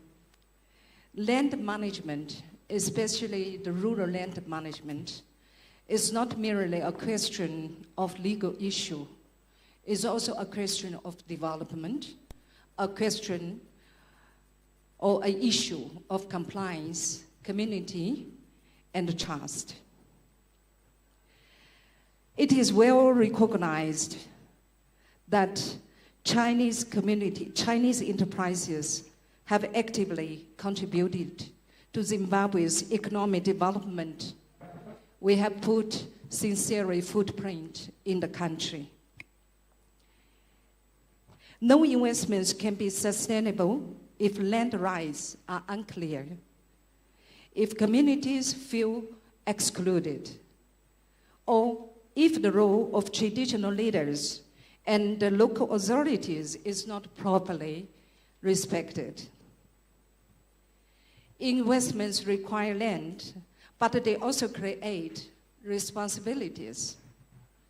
Our position is very clear.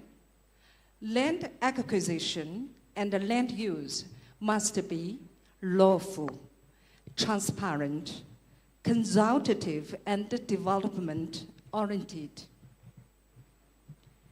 We support a system where investors do proper due diligence before acquiring land or mining rights, where local communities are consulted in a meaningful way.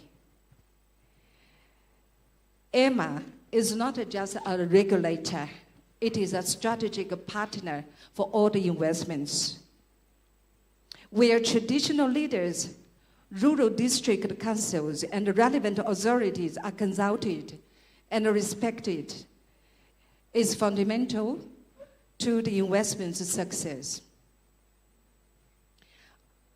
Lastly, investments must bring real benefits, such as employment creation, roads, water, schools, clinics, skills transfer, and local procurement.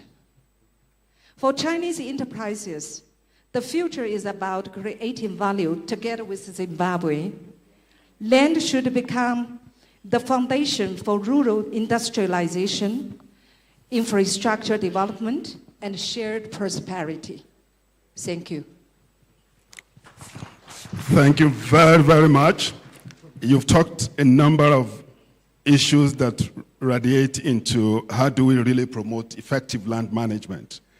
That you said the land use must be very, very lawful and transparent, and then it must be a kind of land right must be protected, and the communities must be consulted, and then the local authorities, that is the traditional chiefs, needs to be fully on board.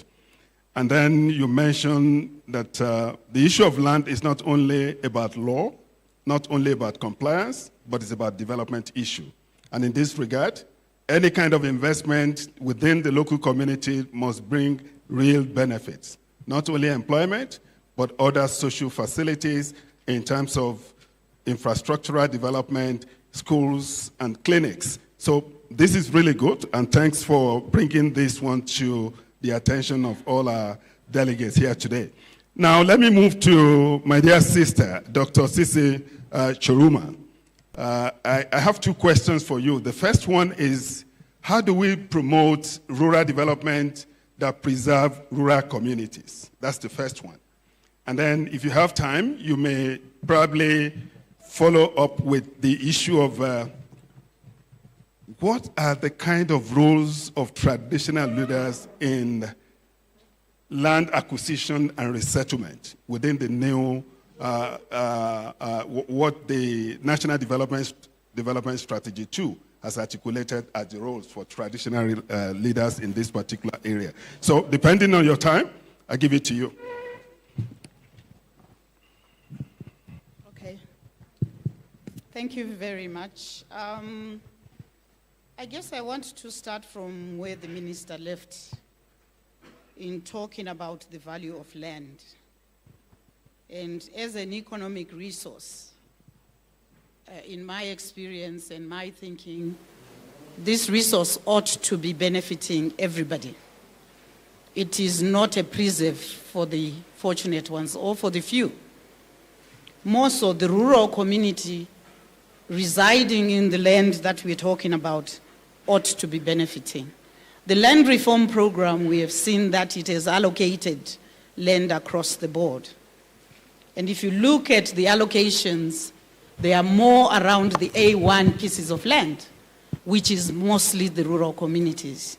The A2 are much less than the A1, even though in terms of scope of land, it could be bigger. So I think they are catered for. But what is important is how we enable appropriate land use. I think we have heard about all sorts of problems. I think one of the challenges that we see as the Land Commission when we do our audits and we sit in our administrative courts for land, we realize that, number one, everybody wants land, but as we were allocating land, I think we were not very clear about what the land is allocated for. So the land that was allocated for agricultural production, we find that most of our smallholders want to make it ancestral land. And so there's a difference between the two. So the land that our chiefs and our traditional leaders are custodians of, I think it is a different and very clear way of managing it. So the Land Commission looks at the issues relating to how these communities can be included in transforming the villages into hubs of production and innovation.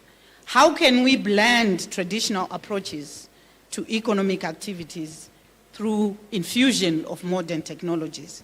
And what is important here is for rural communities to understand or to be part of the sustained growth coming out of land, but also to create jobs within those areas and also to preserve that culture in a way that it also contributes to economic development.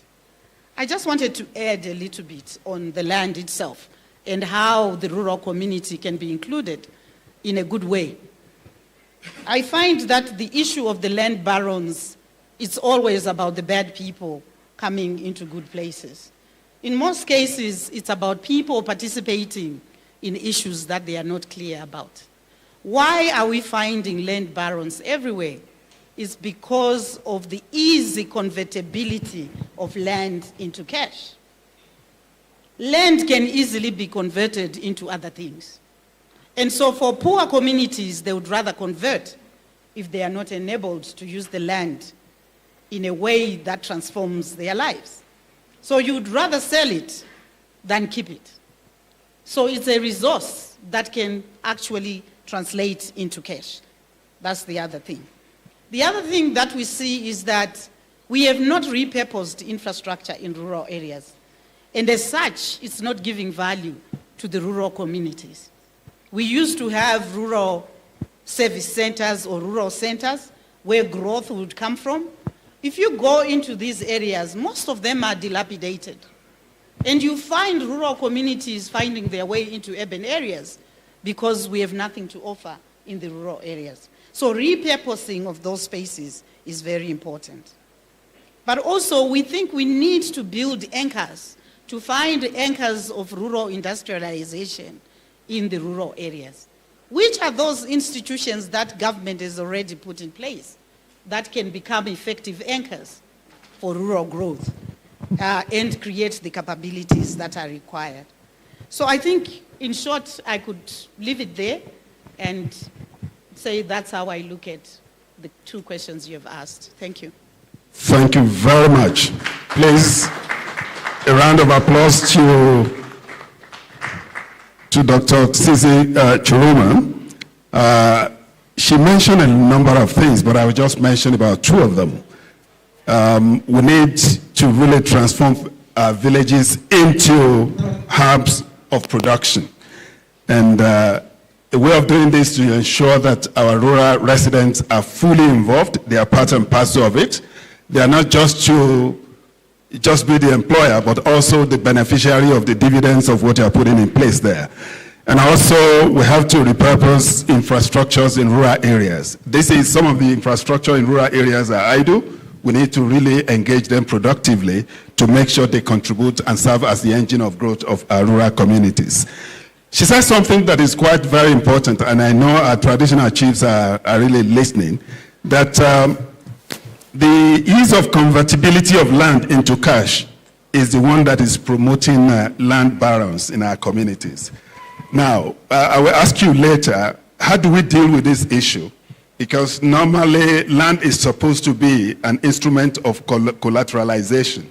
How do we make sure that we turn it into productive engagement instead of the instrument in the hands of land barons? But that I will ask you later. But let me just go to Mr. Rain, who is the investor representative of Chensi Investment. Now, a lot of things have been considered to be one of the major features of mining in Zimbabwe in terms of open cast heap leaching in Zimbabwe. So why do we have that in Zimbabwe, and how do you think we can address this issue in Zimbabwe? Thank you, Honorable Io. Thank you, everyone. Good evening. Thank you for what you left here, all the gentlemen, ladies. It was been a whole day for me to get a chance to speak on open cast, which is in fact most of the issues now in the country of gold mining. Indeed, gold mining is hot mining for the hot business for the past 2 years. And there's some reasons. I think, let me start from introduce myself. I'm Rain, Chensi Investment, probably the first company who's doing for heap leaching in this country. What's happening is Chensi is professional specialists doing for gold mining only in South Asia, in Middle Asia, and also in Tanzania and Zimbabwe. Now headquarters is in Zimbabwe. You know, heap leaching is not a new technology. Back on the year of 1556, the first project of heap leaching is started on Hungary, which is doing for heap leaching of copper. From that time up to 1969, American in Cortez mine started heap leaching, and in China, 1989, China mining company, the biggest China mining company, Zijin, started heap leaching in Zijin. So heap leaching is not a new technology. Actually, it is mature technology in this industry. So open cast heap leaching mining contains all low grade of gold ore. So anything is below than 3 grams per ton of the ore, which can use in the method of heap leaching to get the gold, which get a cheaper cheaper cost can make economic sense. Why Zimbabwe have the most of heap leaching projects now is because the geological of the Zimbabwe. We didn't see in Zambia, we didn't see in Botswana, we didn't see in Mozambique, but we happened in Zimbabwe because the rock formation and the geologic give us a lot of low-grade ore in Zimbabwe. When the price are $2,000 per ounce, people cannot do it for heap leaching because the cost. But when the price raised up to today at $4,000 per ounce, it can make the economic sense. It also can help the country to utilize the resource to be part of the economic. I hear a lot of voice come out from the market or from the social that are complaining about Chinese with doing heap leaching, destroy the environmental, whatever. Indeed, some of the people, they are not compliant. So they are doing something which is not correct. I have few times communicated with our Minister of Mines. We would like to suggest the country or the Ministry of Mines, the department, set up a standard to be standardized on this heap leach open cast, because from all over the world, we have the standardized how to do the heap leaching, how to do the open cast.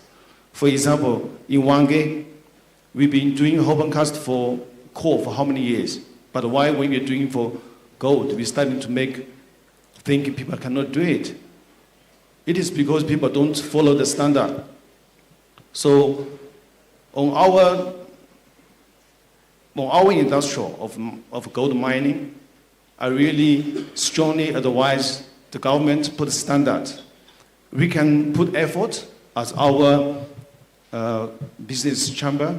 We can with Chinese entities, we can submit our standard for the regulations.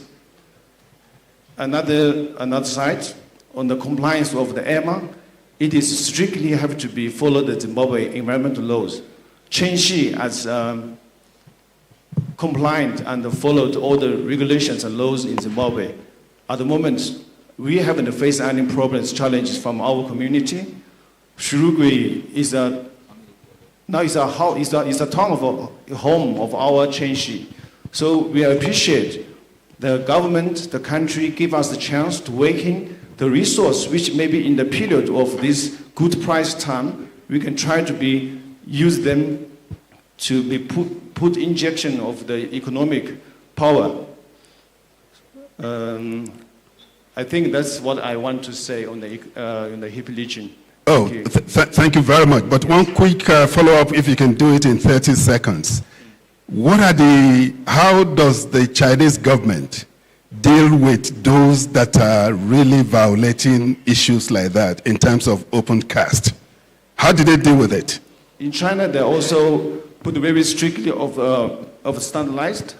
For example, where you put your pet, how you're mining, how you're blastering, how you're using your chemical. There's each of department that have the regulations to be monitor you. Yes, even in South Asia, in Middle Asia, all the countries, they're doing the same. Okay. Yes. Thank you very much. And our policymakers are listening. So please, a round of applause for him. Yes, enforcement of our existing standards remain critical for us to move ahead on this. Now, let me go to Mr. Kwesu, who is the Chief Executive Officer of Chamber of Mines of Zimbabwe. Is now here? Oh, okay. Emma. So we have Emma here? Yeah. There is. Oh, okay. Yes. All right. Emma, I'm going to ask you something that may not be directly related to the mandate of Emma, but it's something that is very relevant to what we're discussing here today. How can we promote effective and responsible small-scale mining in Zimbabwe?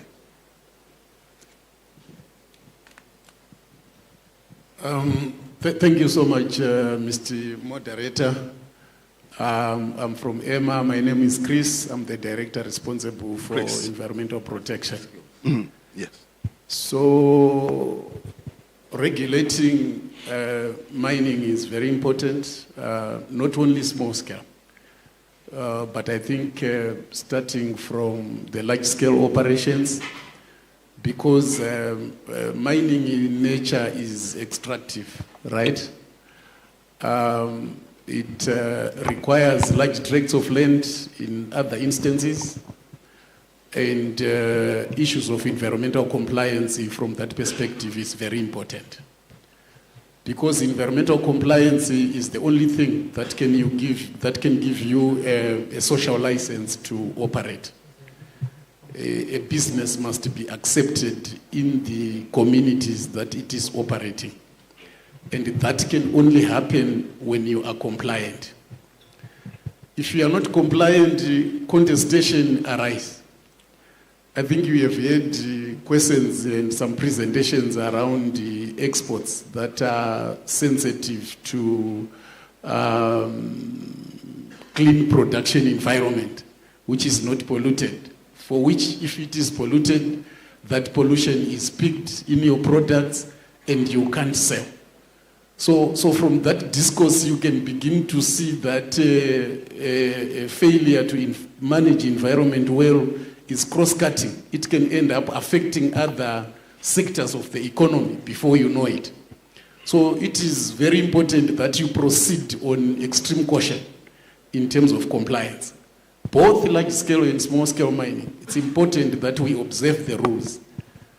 Because failure to do that, you end up externalizing your pollution or land degradation issues.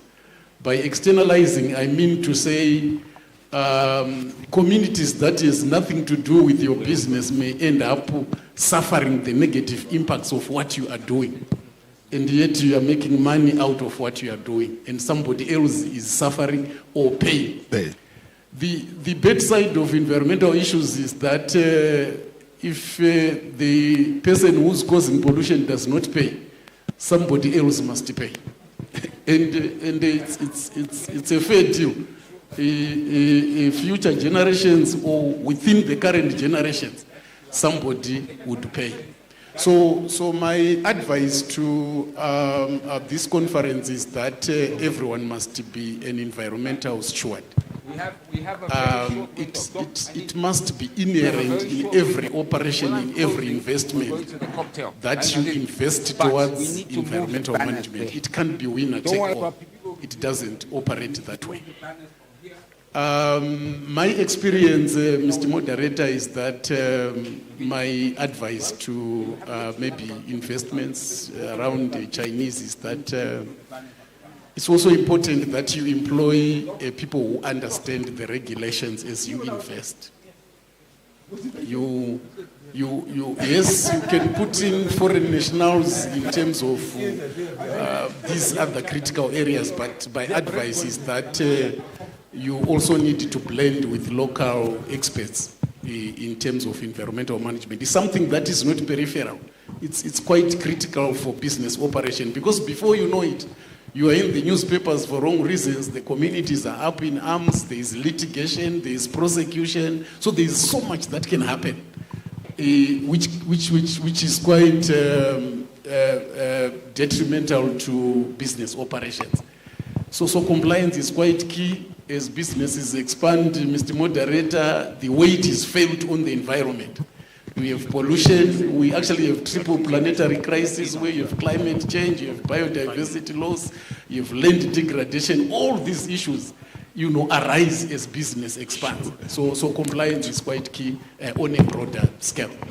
I submit, I can see we are pressed for time, but yes, now discussing an important issue. So I submit. Thank you very much. Please a round of applause to Chris. Environmental stewardship is key in whatever we do, whether it's in mining, in agriculture, or any sector. I think that's one of the key messages that I want to probably take home here. Now, I want to go to Mr. Chiure Victor, who is the Director of Skill Analysis, representing the Minister of Skills. Now, you your being here today reminds me of one of the key jobs that I was doing when I was still with the presidency of my country in terms of national monitoring. And I was, in 1995, asked to be part of the team that went to monitor the iron smelter companies in my country. You know my country, anyway? Yes.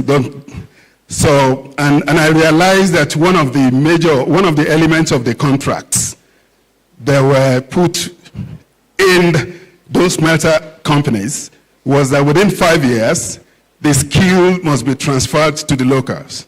I went there 10 years after the contract ended. I then realized that the skill was not transferred. So how do we transfer skills from foreign investors to Zimbabweans across the various sectors? And what is the ministry doing in terms of skill transfer? Over to you. Thank you, Doc Godsola. Let me first ride on all the protocols already observed. I'm standing in for Honorable Mswere, and first and foremost, let me first indicate that skills or a skill is a common denominator. All the issues that we talk about, whether be they in mining, be they in energy, be they issues that relate to investment, skills take center stage. For example, the whole or the entire mining value chain, right from exploration, extraction, processing for minerals, and the marketing of minerals requires skills. We need geologists at exploration. We need mining engineers at extraction. We need chemical engineers at processing, and we need marketers when we then begin to export those minerals. So when we talk of skills transfer, especially on foreign direct investment, we are looking at beyond value addition of our minerals, but we are looking at mitigating the gap between extraction of our minerals and coming up with value-added products or value-added or finished products. And the only way we are able to tell that there is a skills gap, the import bill speaks a lot. Anything that is imported and it's not donated, it represents a lack of a skill to produce it or lack of a resource to produce it. So issues that relate to skills transfer, especially in foreign direct investment, can be approached in three things that I'm going to mention. First and foremost, we need to address issues that relate to foreign direct investors giving our local students, our local learners, access to apprenticeship. Right now we have got universities or students who are coming from universities only with theoretical learning, with no practical experience or experiential learning. They finish their programs, but they've never been in mine because they have no access to apprenticeship.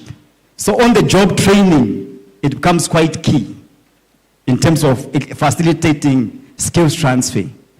Number two, it becomes very noble when our investment agreements, especially when I'm focusing at ZIDA, includes a component of skills transfer. In the event of an investor coming to Zimbabwe, how many local employees are going to be employed to ensure that they also acquire the knowledge and the skills that they need to be able to evaluate and process the minerals that are being extracted locally. So these are the primary cases which can involve skills transfer. Then the third aspect, you would realize, Doc, that at the moment, most of the mining companies, maybe right now in Zimbabwe, they might be lagging behind in terms of digitalization, in terms of technology and automation of our minds. So the transfer of technology from those countries that have been front or that is going ahead of us will allow our local people to access the time that we require. And as a ministry, what we are doing right now is to play a facilitator role in ensuring that we have centers of excellence. Right now, Doc, I can give you some shocking statistics. If you can summarize? I can summarize. By 2024, over 5 million carrots were produced in Zimbabwe. But what is still outstanding to this day is the establishment of a functioning gemology center to train the polishing and the cutting of our diamonds. Right now, Zimbabwe is renowned as one of the largest producers of lithium and chrome. But we need to have centers of excellence in battery chemistry, centers of excellence in lithium and chrome value addition and beneficiation. So as a ministry, our focus is to have those centers established. And now we have got some other plans to have those centers of academic excellence focusing on special areas being established. I submit. Thank you. Yeah, thank you very much. And let me just re-echo the issue you mentioned about having centers of excellence across some of our critical minerals. Presently, UNDP is working with the Zimbabwe School of Mine in Bulawayo to become the center of excellence on lithium value chain development. So, and the CEO that are here, please join us in making sure it becomes a reality. We've started the process and we'll make sure it is fully accomplished. So, distinguished ladies and gentlemen, our panelists have really given us food for thoughts. And I identified about 5 to 6 key issues, one from each of them. Now, it is very important for us to listen to the complaint of residents when it comes to the issue of land use. Our policymakers are here. Please, let's listen to their complaint and then let's be ensured that those complaints are fully integrated into our policymaking process. 2, investment that we do in rural area must bring real benefits. It's not only about job, but also in terms of creating livelihood and wealth for the people. Number 3, we must transform our villages into hubs of production. And this requires us to repurpose some of our existing infrastructure that are currently idle to become extremely very productive. Number 4, we need to set up standards, particularly when it comes to the issue of open cast, and enforcement becomes critical. We need to really make sure we fully enforced. It's not only about standards. All countries in Africa have standards, but enforcing them becomes the issue. Number 5, environmental stewardship and compliance is very important across all companies, across all sectors. And finally, in case CEDA is here, and Ministry of Finance is here, or even Ministry of Trade, all investment agreements must have skill transfer components. And I think it's really very important for us to see how we take this into concrete action. Distinguished ladies and gentlemen, please give a round of applause to all our panelists for an excellent intervention. Thank you so much, Dr. Ayo. That was a great panel. Please, another big round of applause. We're almost done, ladies and gentlemen. After this, we're going to be having a brief presentation from Immigration, and then my Makani for recommendations, the Secretary General to close, and then we'll have the cocktail party just behind here. Okay, so just give me another 15 minutes, and we can relax a bit. So, if I don't mind, can I ask P.S. Mashaba, please, sir, can you come up, Benson, and from, of course, the Chinese Chamber, and this is Tawonga. He is our group operations at Africa Capacity. No, it's okay, you leave those, Baba. Come up. Yeah, you come and join here. Right, let's start this end. Ma'am, where's P.S.? Oh, there you are.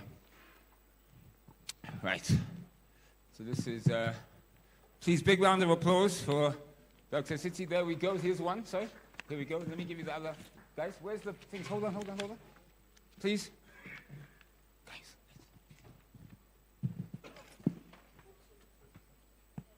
Here we go, Pierce.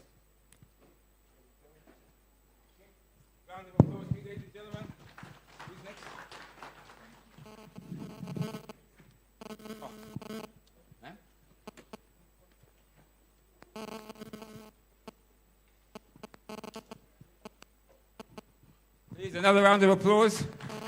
Thank you, Ms. Yu Dongping. Appreciate that. Next is Shalva, Mr. Shalva.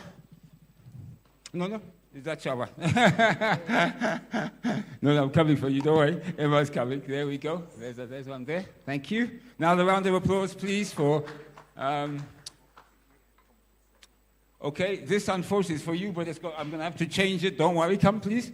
Oh, it's almost done, yeah. This is for you, but unfortunately they put the wrong one. But I'll change it, don't worry. All right, let's go. Here we go. Benson, there we go. Right, please, the camera, picture. There we go, thank you. Mr. Rain. Thank you, Mr. Rain. Okay, Mr. Rain. Please, a round of applause for Mr. Rain. Thank you so much. And this, of course, representing Honorable Minister J. Muswere. Oh, sorry, look there, sorry, look. Done? Victor, thank you, so well done.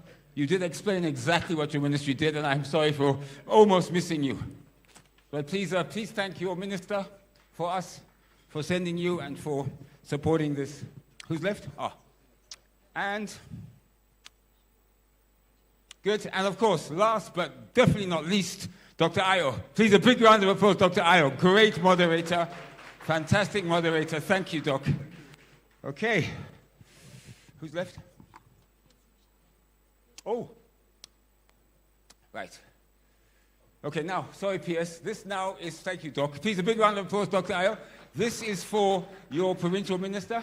If you could please accept it, we'll give, Benson can give you and Tawonga can give you on his behalf. So say, please thank him for hosting us in his province, Harare Metropolitan. Thank you so much to the minister. Please, a big round of applause to the PS. And, Honorable, sorry, stay there, PS. I need you. Please come back. Honorable Maguti. Please, sir, give him a big round of applause. Permanent Secretary Maguti. He didn't know he was getting a little trinket there.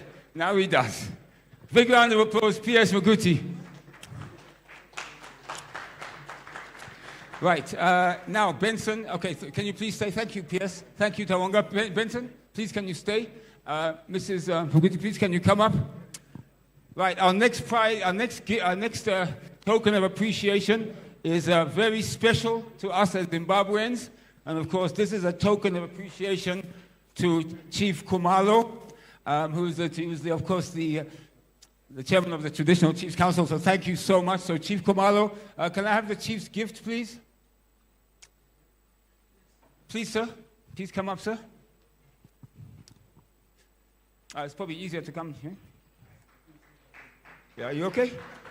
I don't worry. My dad is exactly the same. Welcome, sir. Okay. Right, there we go. In the middle here, please. Here, fine here, sir. Thank you. There. Okay. No. Look, says give it to the... Right, big round of applause. There you are, sir. There's your gift. Please, a big round of applause, Chief Khumalo. Thank you so much, sir, for coming through. Such a pleasure. It really is. Thank you, sir. Okay, are you okay? Chief Seke, unfortunately, Chief Seke, he's not here. Do you want to, Okay, we'll sort it out. Okay, no problem. Thank you, Chief Khumalo. Please, a big round of applause, Chief Khumalo. Ladies and gentlemen, we're almost there. We're going to have a 5-minute conversation with the Regional Immigration Officer representing Ms. Argono, who's the Chief Director of Zimbabwe Department of Immigration. But this is Mrs. Shadea. She's a Regional Immigration Officer. Please, here, give her a big round of applause. Oh, you can do better. We're almost there. 3 more speakers. Are you okay? Yes, okay. There we go. Right, please.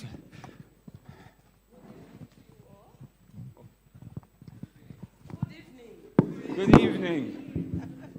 Is that okay? Try. It's always the case. We save the best for the last. Yes, it's true. My name is Regional Immigration Officer Tamari Shadaya.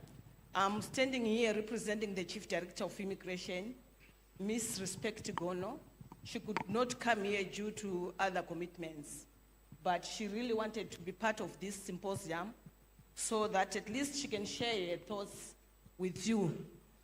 The Director of Ceremonies requested that I be short, and in the interest of time, I'm going to write on protocols observed by previous speakers. And let me hasten to say, we are the Department of Immigration that regulates entry and exit of these investors that we have been speaking to, and we are the ones who regulate their stay in terms of giving them the various permits which they are sitting on right now. I'm seeing we do have a lot of investors in this room, and I know if I request them to just show us what they have, that gives them permission to be here. They could be having them in their pockets. So our reception as they come into the country is key in terms of giving a lasting impression and determining how they view the country and making decisions on what they want to do as investors. So I'll share with you the key snippets of the Chief Director's remarks, which are pertinent in as far as this symposium is concerned. The Department of Immigration plays a pivotal role in facilitating the investment agenda. As the agency responsible for regulating the movement and residence of foreign nationals, we are committed to creating an efficient, transparent, and predictable immigration environment that supports legitimate business investment activities. Our mandate is to facilitate investment while safeguarding national security and ensuring compliance with the laws of the country. The Immigration Act and related regulations provide the legal framework governing entry into Zimbabwe, residence in the country, employment, and investment by foreign nationals. While we highly value the contribution made by foreign investors to the national economy, we encourage all investors and their employees to ensure full compliance with immigration requirements and permit conditions. In line with government policy aimed at empowering local entrepreneurs and promoting inclusive economic participation, certain sectors of the economy have been reserved for Zimbabwean citizens through the relevant statutes. It is important that as investors, we familiarize with the relevant statutes and we seek guidance whenever it is necessary for us to do so, so that we don't digress and venture into areas which may be considered reserved. Zimbabwe continues to improve its investment climate through reforms designed to enhance the ease of doing business. The establishment of the Zimbabwe Investment and Development Agency, ZIDA, One-Stop Investment Service Center. I remember in the morning ZIDA alluded to this service center and indicated it is very solid and viable. And indeed, I do concur. It should be the first point of call for investors who have an interest to reside in the country, so that you are guided accordingly. To complement these national efforts, the Department of Immigration has embarked on comprehensive review of its work permits. The objective is to ensure that our immigration systems remains responsive to emerging trends and business needs. Among the reforms under consideration are new permit categories designed to provide greater flexibility for investors, including short-term business permits and investment exploration permits. I know we used to have a lot of investors coming to our offices complaining that the time that is given for them to explore for investment opportunities is limited. So we are looking into that to make sure that it is friendly. The department has also embraced digital transformation through the introduction of the online border management system and For those who have been coming to our offices, we have implemented the online border management system, which you can use to apply for the various permits that gives you the permission to reside in the country. What we have observed there, though, from most of our investors are submission of fraudulent documents, misrepresentation of investment structures through artificial shareholding arrangements, and the misuse of visitors' visa. Such practices undermine our integrity as a department. The department therefore urges all investors, employers, and business representatives to maintain the highest standards of compliance and corporate governance. We remain available to provide guidance and clarification. Zimbabwe remains open for business. The government of Zimbabwe remains committed to facilitating legitimate investment, promoting economic growth, and strengthening the long-standing friendship between Zimbabwe and China. Through continued dialogue, mutual respect, compliance with our laws, and a shared vision for development, we can unlock even greater opportunities for prosperity and cooperation.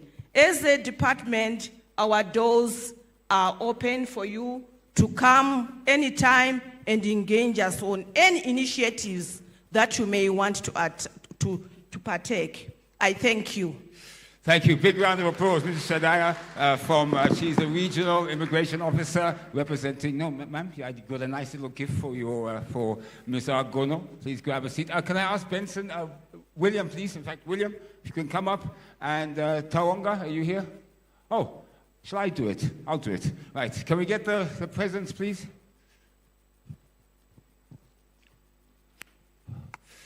Right, so Benson, do you want to come and, thank you. Please stand, ma'am. Thank you. Just please, yeah, come, Benson, while we're waiting for William to come. It's okay. William, do you want to come up?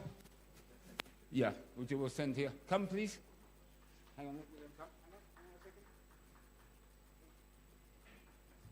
second. Please, a big round of applause. Thank you so much. Right, thank you. Thank you, ma'am.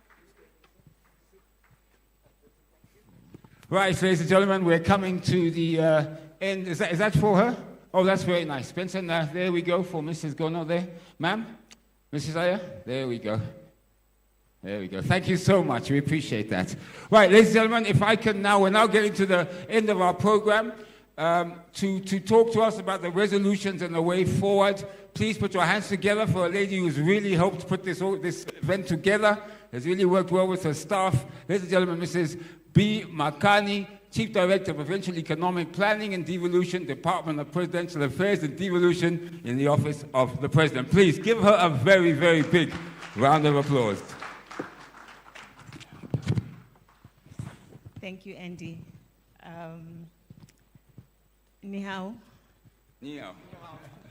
Good evening, everyone. Good evening. What I want to acknowledge first and foremost is your patience, your being here throughout the day and waiting, participating until this very moment. Thank you for that. Allow me to please associate myself with the protocols that have already been observed in the interest of time. What I will do is, because I know you've been here and working for such a long time, I will not go through all the recommendations that we have drawn up at this symposium. I will just pick 5 major recommendations out of the 13 that we have, minus the ones that Dr. Ayo so properly and eloquently captured in the last session. So we'll have more of those. Those from the last session and all the other 13 that we have here will be consolidated into one single report. So allow me just to read the key 5 recommendations that we are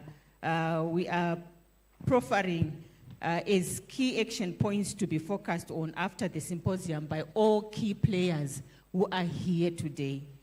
The first recommendation is that the Zimbabwe investment and Development Agency, ZIDA, as the country, we recommend that ZIDA, as the country's designated investment facilitation and aftercare body, with conducting prior consultation with my goodness, sorry. It is recommended that the Zimbabwe Investment and Development Agency, as the country's designated investment facilitation and aftercare body, with conducting prior consultation with affected investor associations, including the Chamber of Chinese Enterprises in Zimbabwe, on proposed changes in industrial mining or tax policy. ZIDA should report on this practice at the next symposium.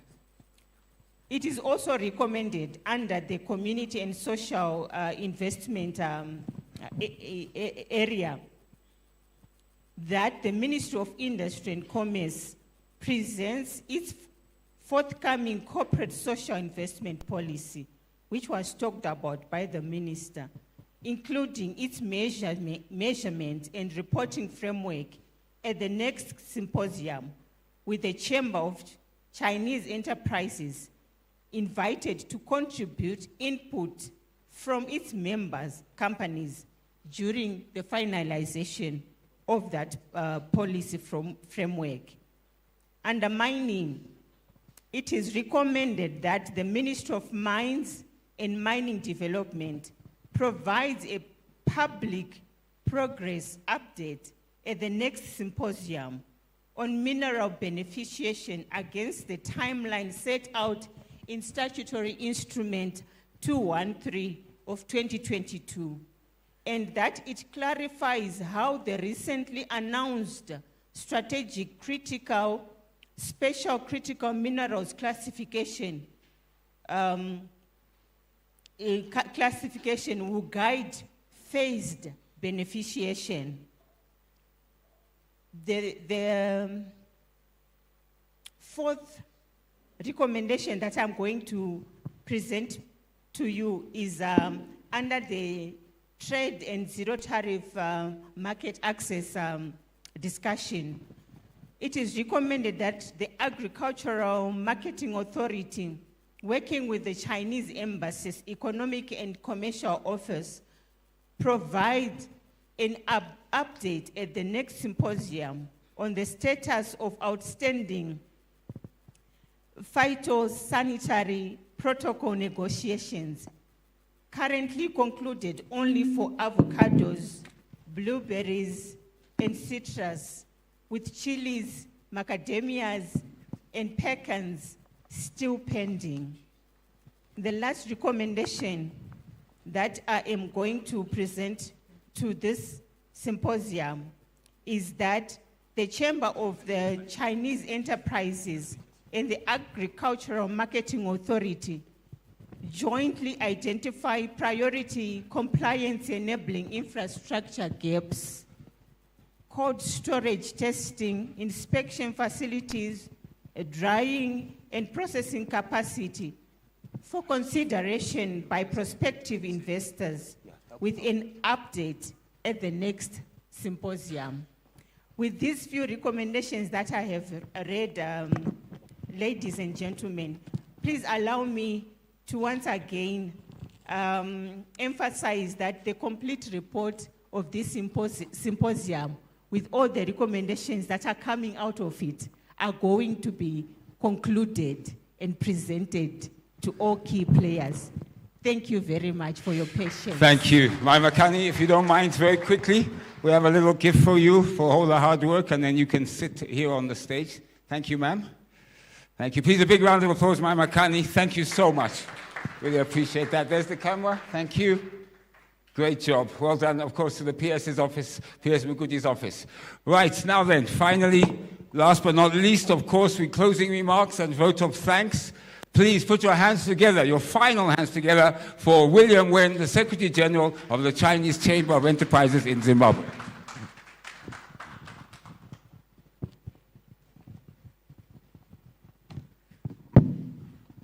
大家晚上好。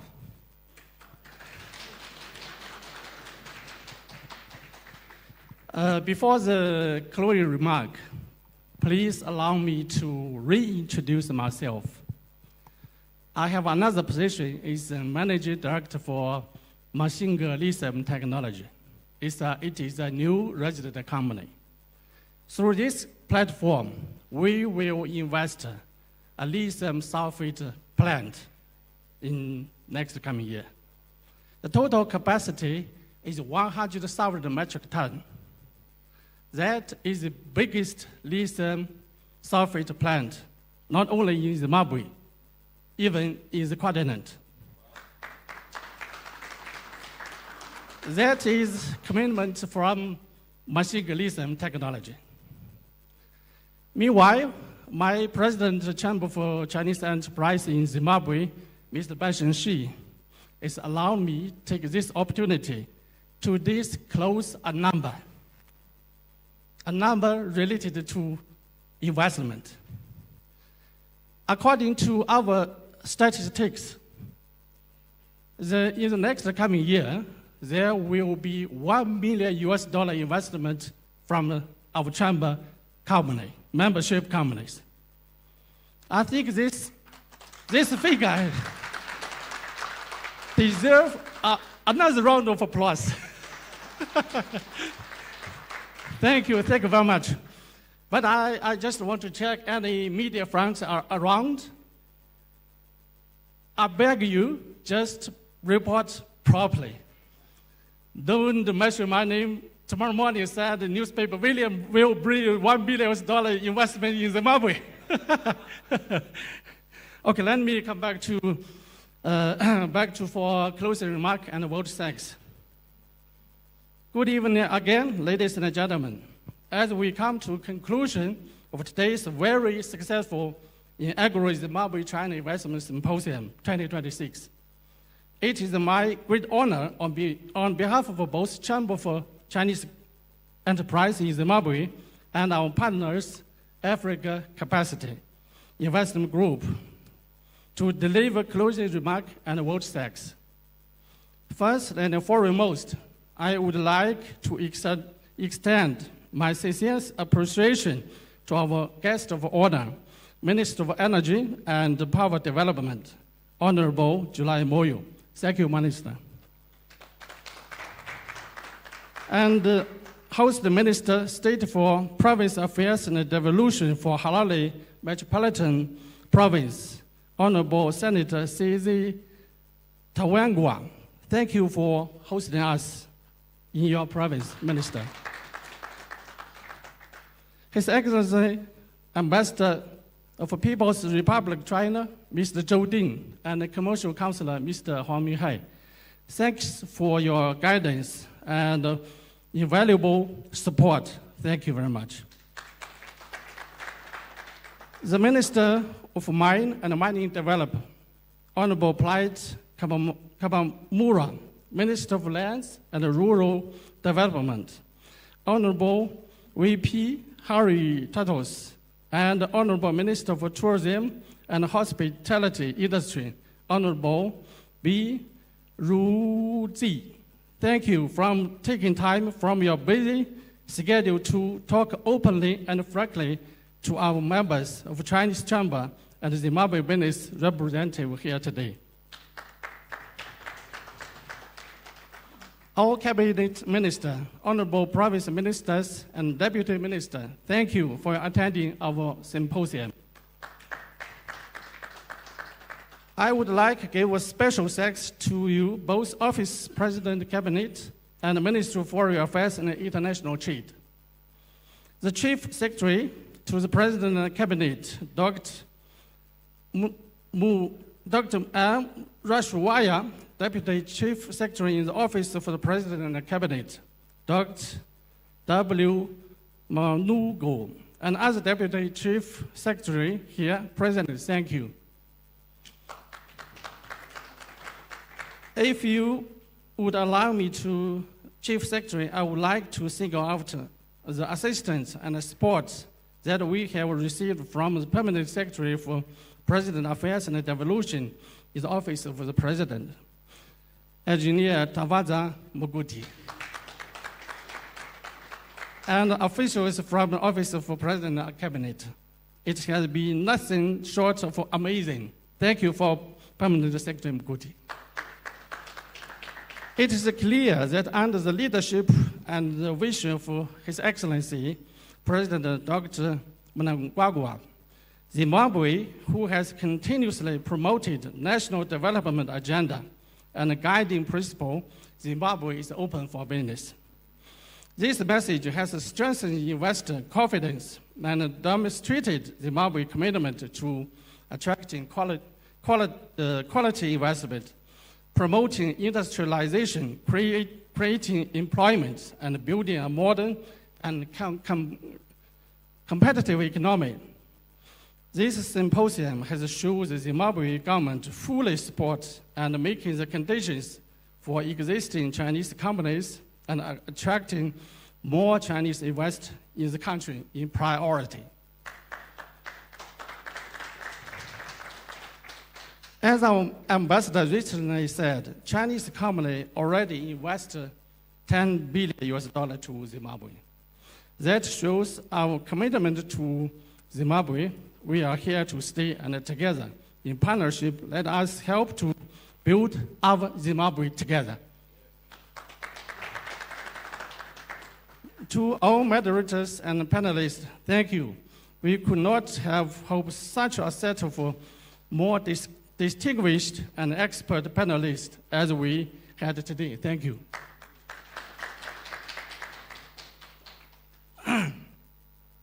To all the distinguished guests and delegates, thank you for dedicating your valuable time to join us today, for contributing the meaningful discussion and throughout the symposium. This inaugural symposium has shown how continued dialogue, communication, and trust will improve further the investment climate. The government of Zimbabwe and China has created how business from both countries are taking advantage of this opportunity. To the member of the Chinese chamber here present, who include most of the top Chinese companies in country, thank you. Our chairperson and board members who saw the vision in this symposium, and thank you. To the group of Chief Executive for Africa Capacity and your secretary and staff, thank you. It was a pleasure partnering with such professional organization. To the members of the media here present, thank you for covering this symposium. The Chinese chamber is open and committed to the continued building a strong relationship with Zimbabwe media society. Let me not forget to thank our master of ceremony, Eddie Hodges. As we're working for this symposium day and night for almost 2 weeks. Mr. Hodges has done a very good job. Thank you very much. Ladies and gentlemen, in closing, today's discussion has demonstrated one clear message.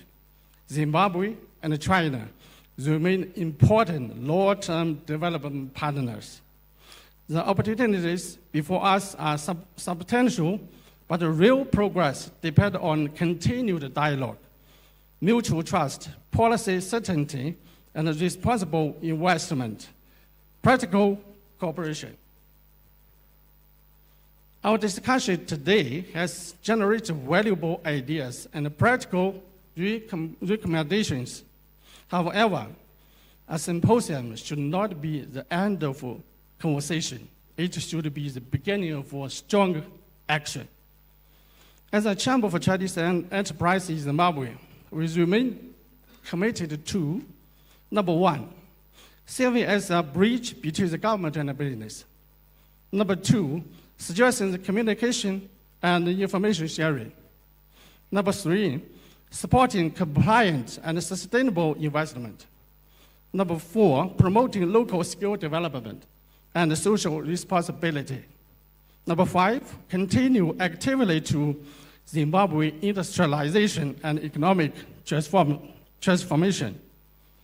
We look forward to transforming today's discussion into future partnership and tangible outcomes, and hope that this Zimbabwe-China Investment Symposium become an annual event which build and expand an already strong national and economic tie between our two countries. It is clear from delegates in attendance today that existing Chinese companies in Zimbabwe are looking for investing more into the country, like my company. And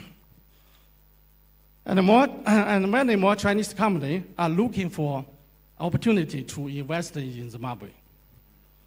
Ladies and gentlemen, thank you once again for your participation, your support, and your confidence. We wish all our guests safe travels and continued success. May friendship between Zimbabwe and China continue grow stronger. Yes. Stronger. Thank you. Thank you, Secretary General of the Chamber of Chinese Enterprise in Zimbabwe, Mr. William Wen. Thank you so much. Right, we have another big round of applause. Ladies and gentlemen, we have finally got to the end of our program. There is a cocktail party which Africa Capacity, together with the Chamber of Chinese Enterprise in Zimbabwe, will be hosting. The ushers will show you how to get there. It's just around the back here. So, my final words are this. Africa Capacity, Investment Holdings Group, and the Chamber of Chinese Enterprise in Zimbabwe, guys, let's do business together. I'm Andy Hodges. Goodbye. If you're driving tonight, be safe. Take care of yourselves. Thank you so much.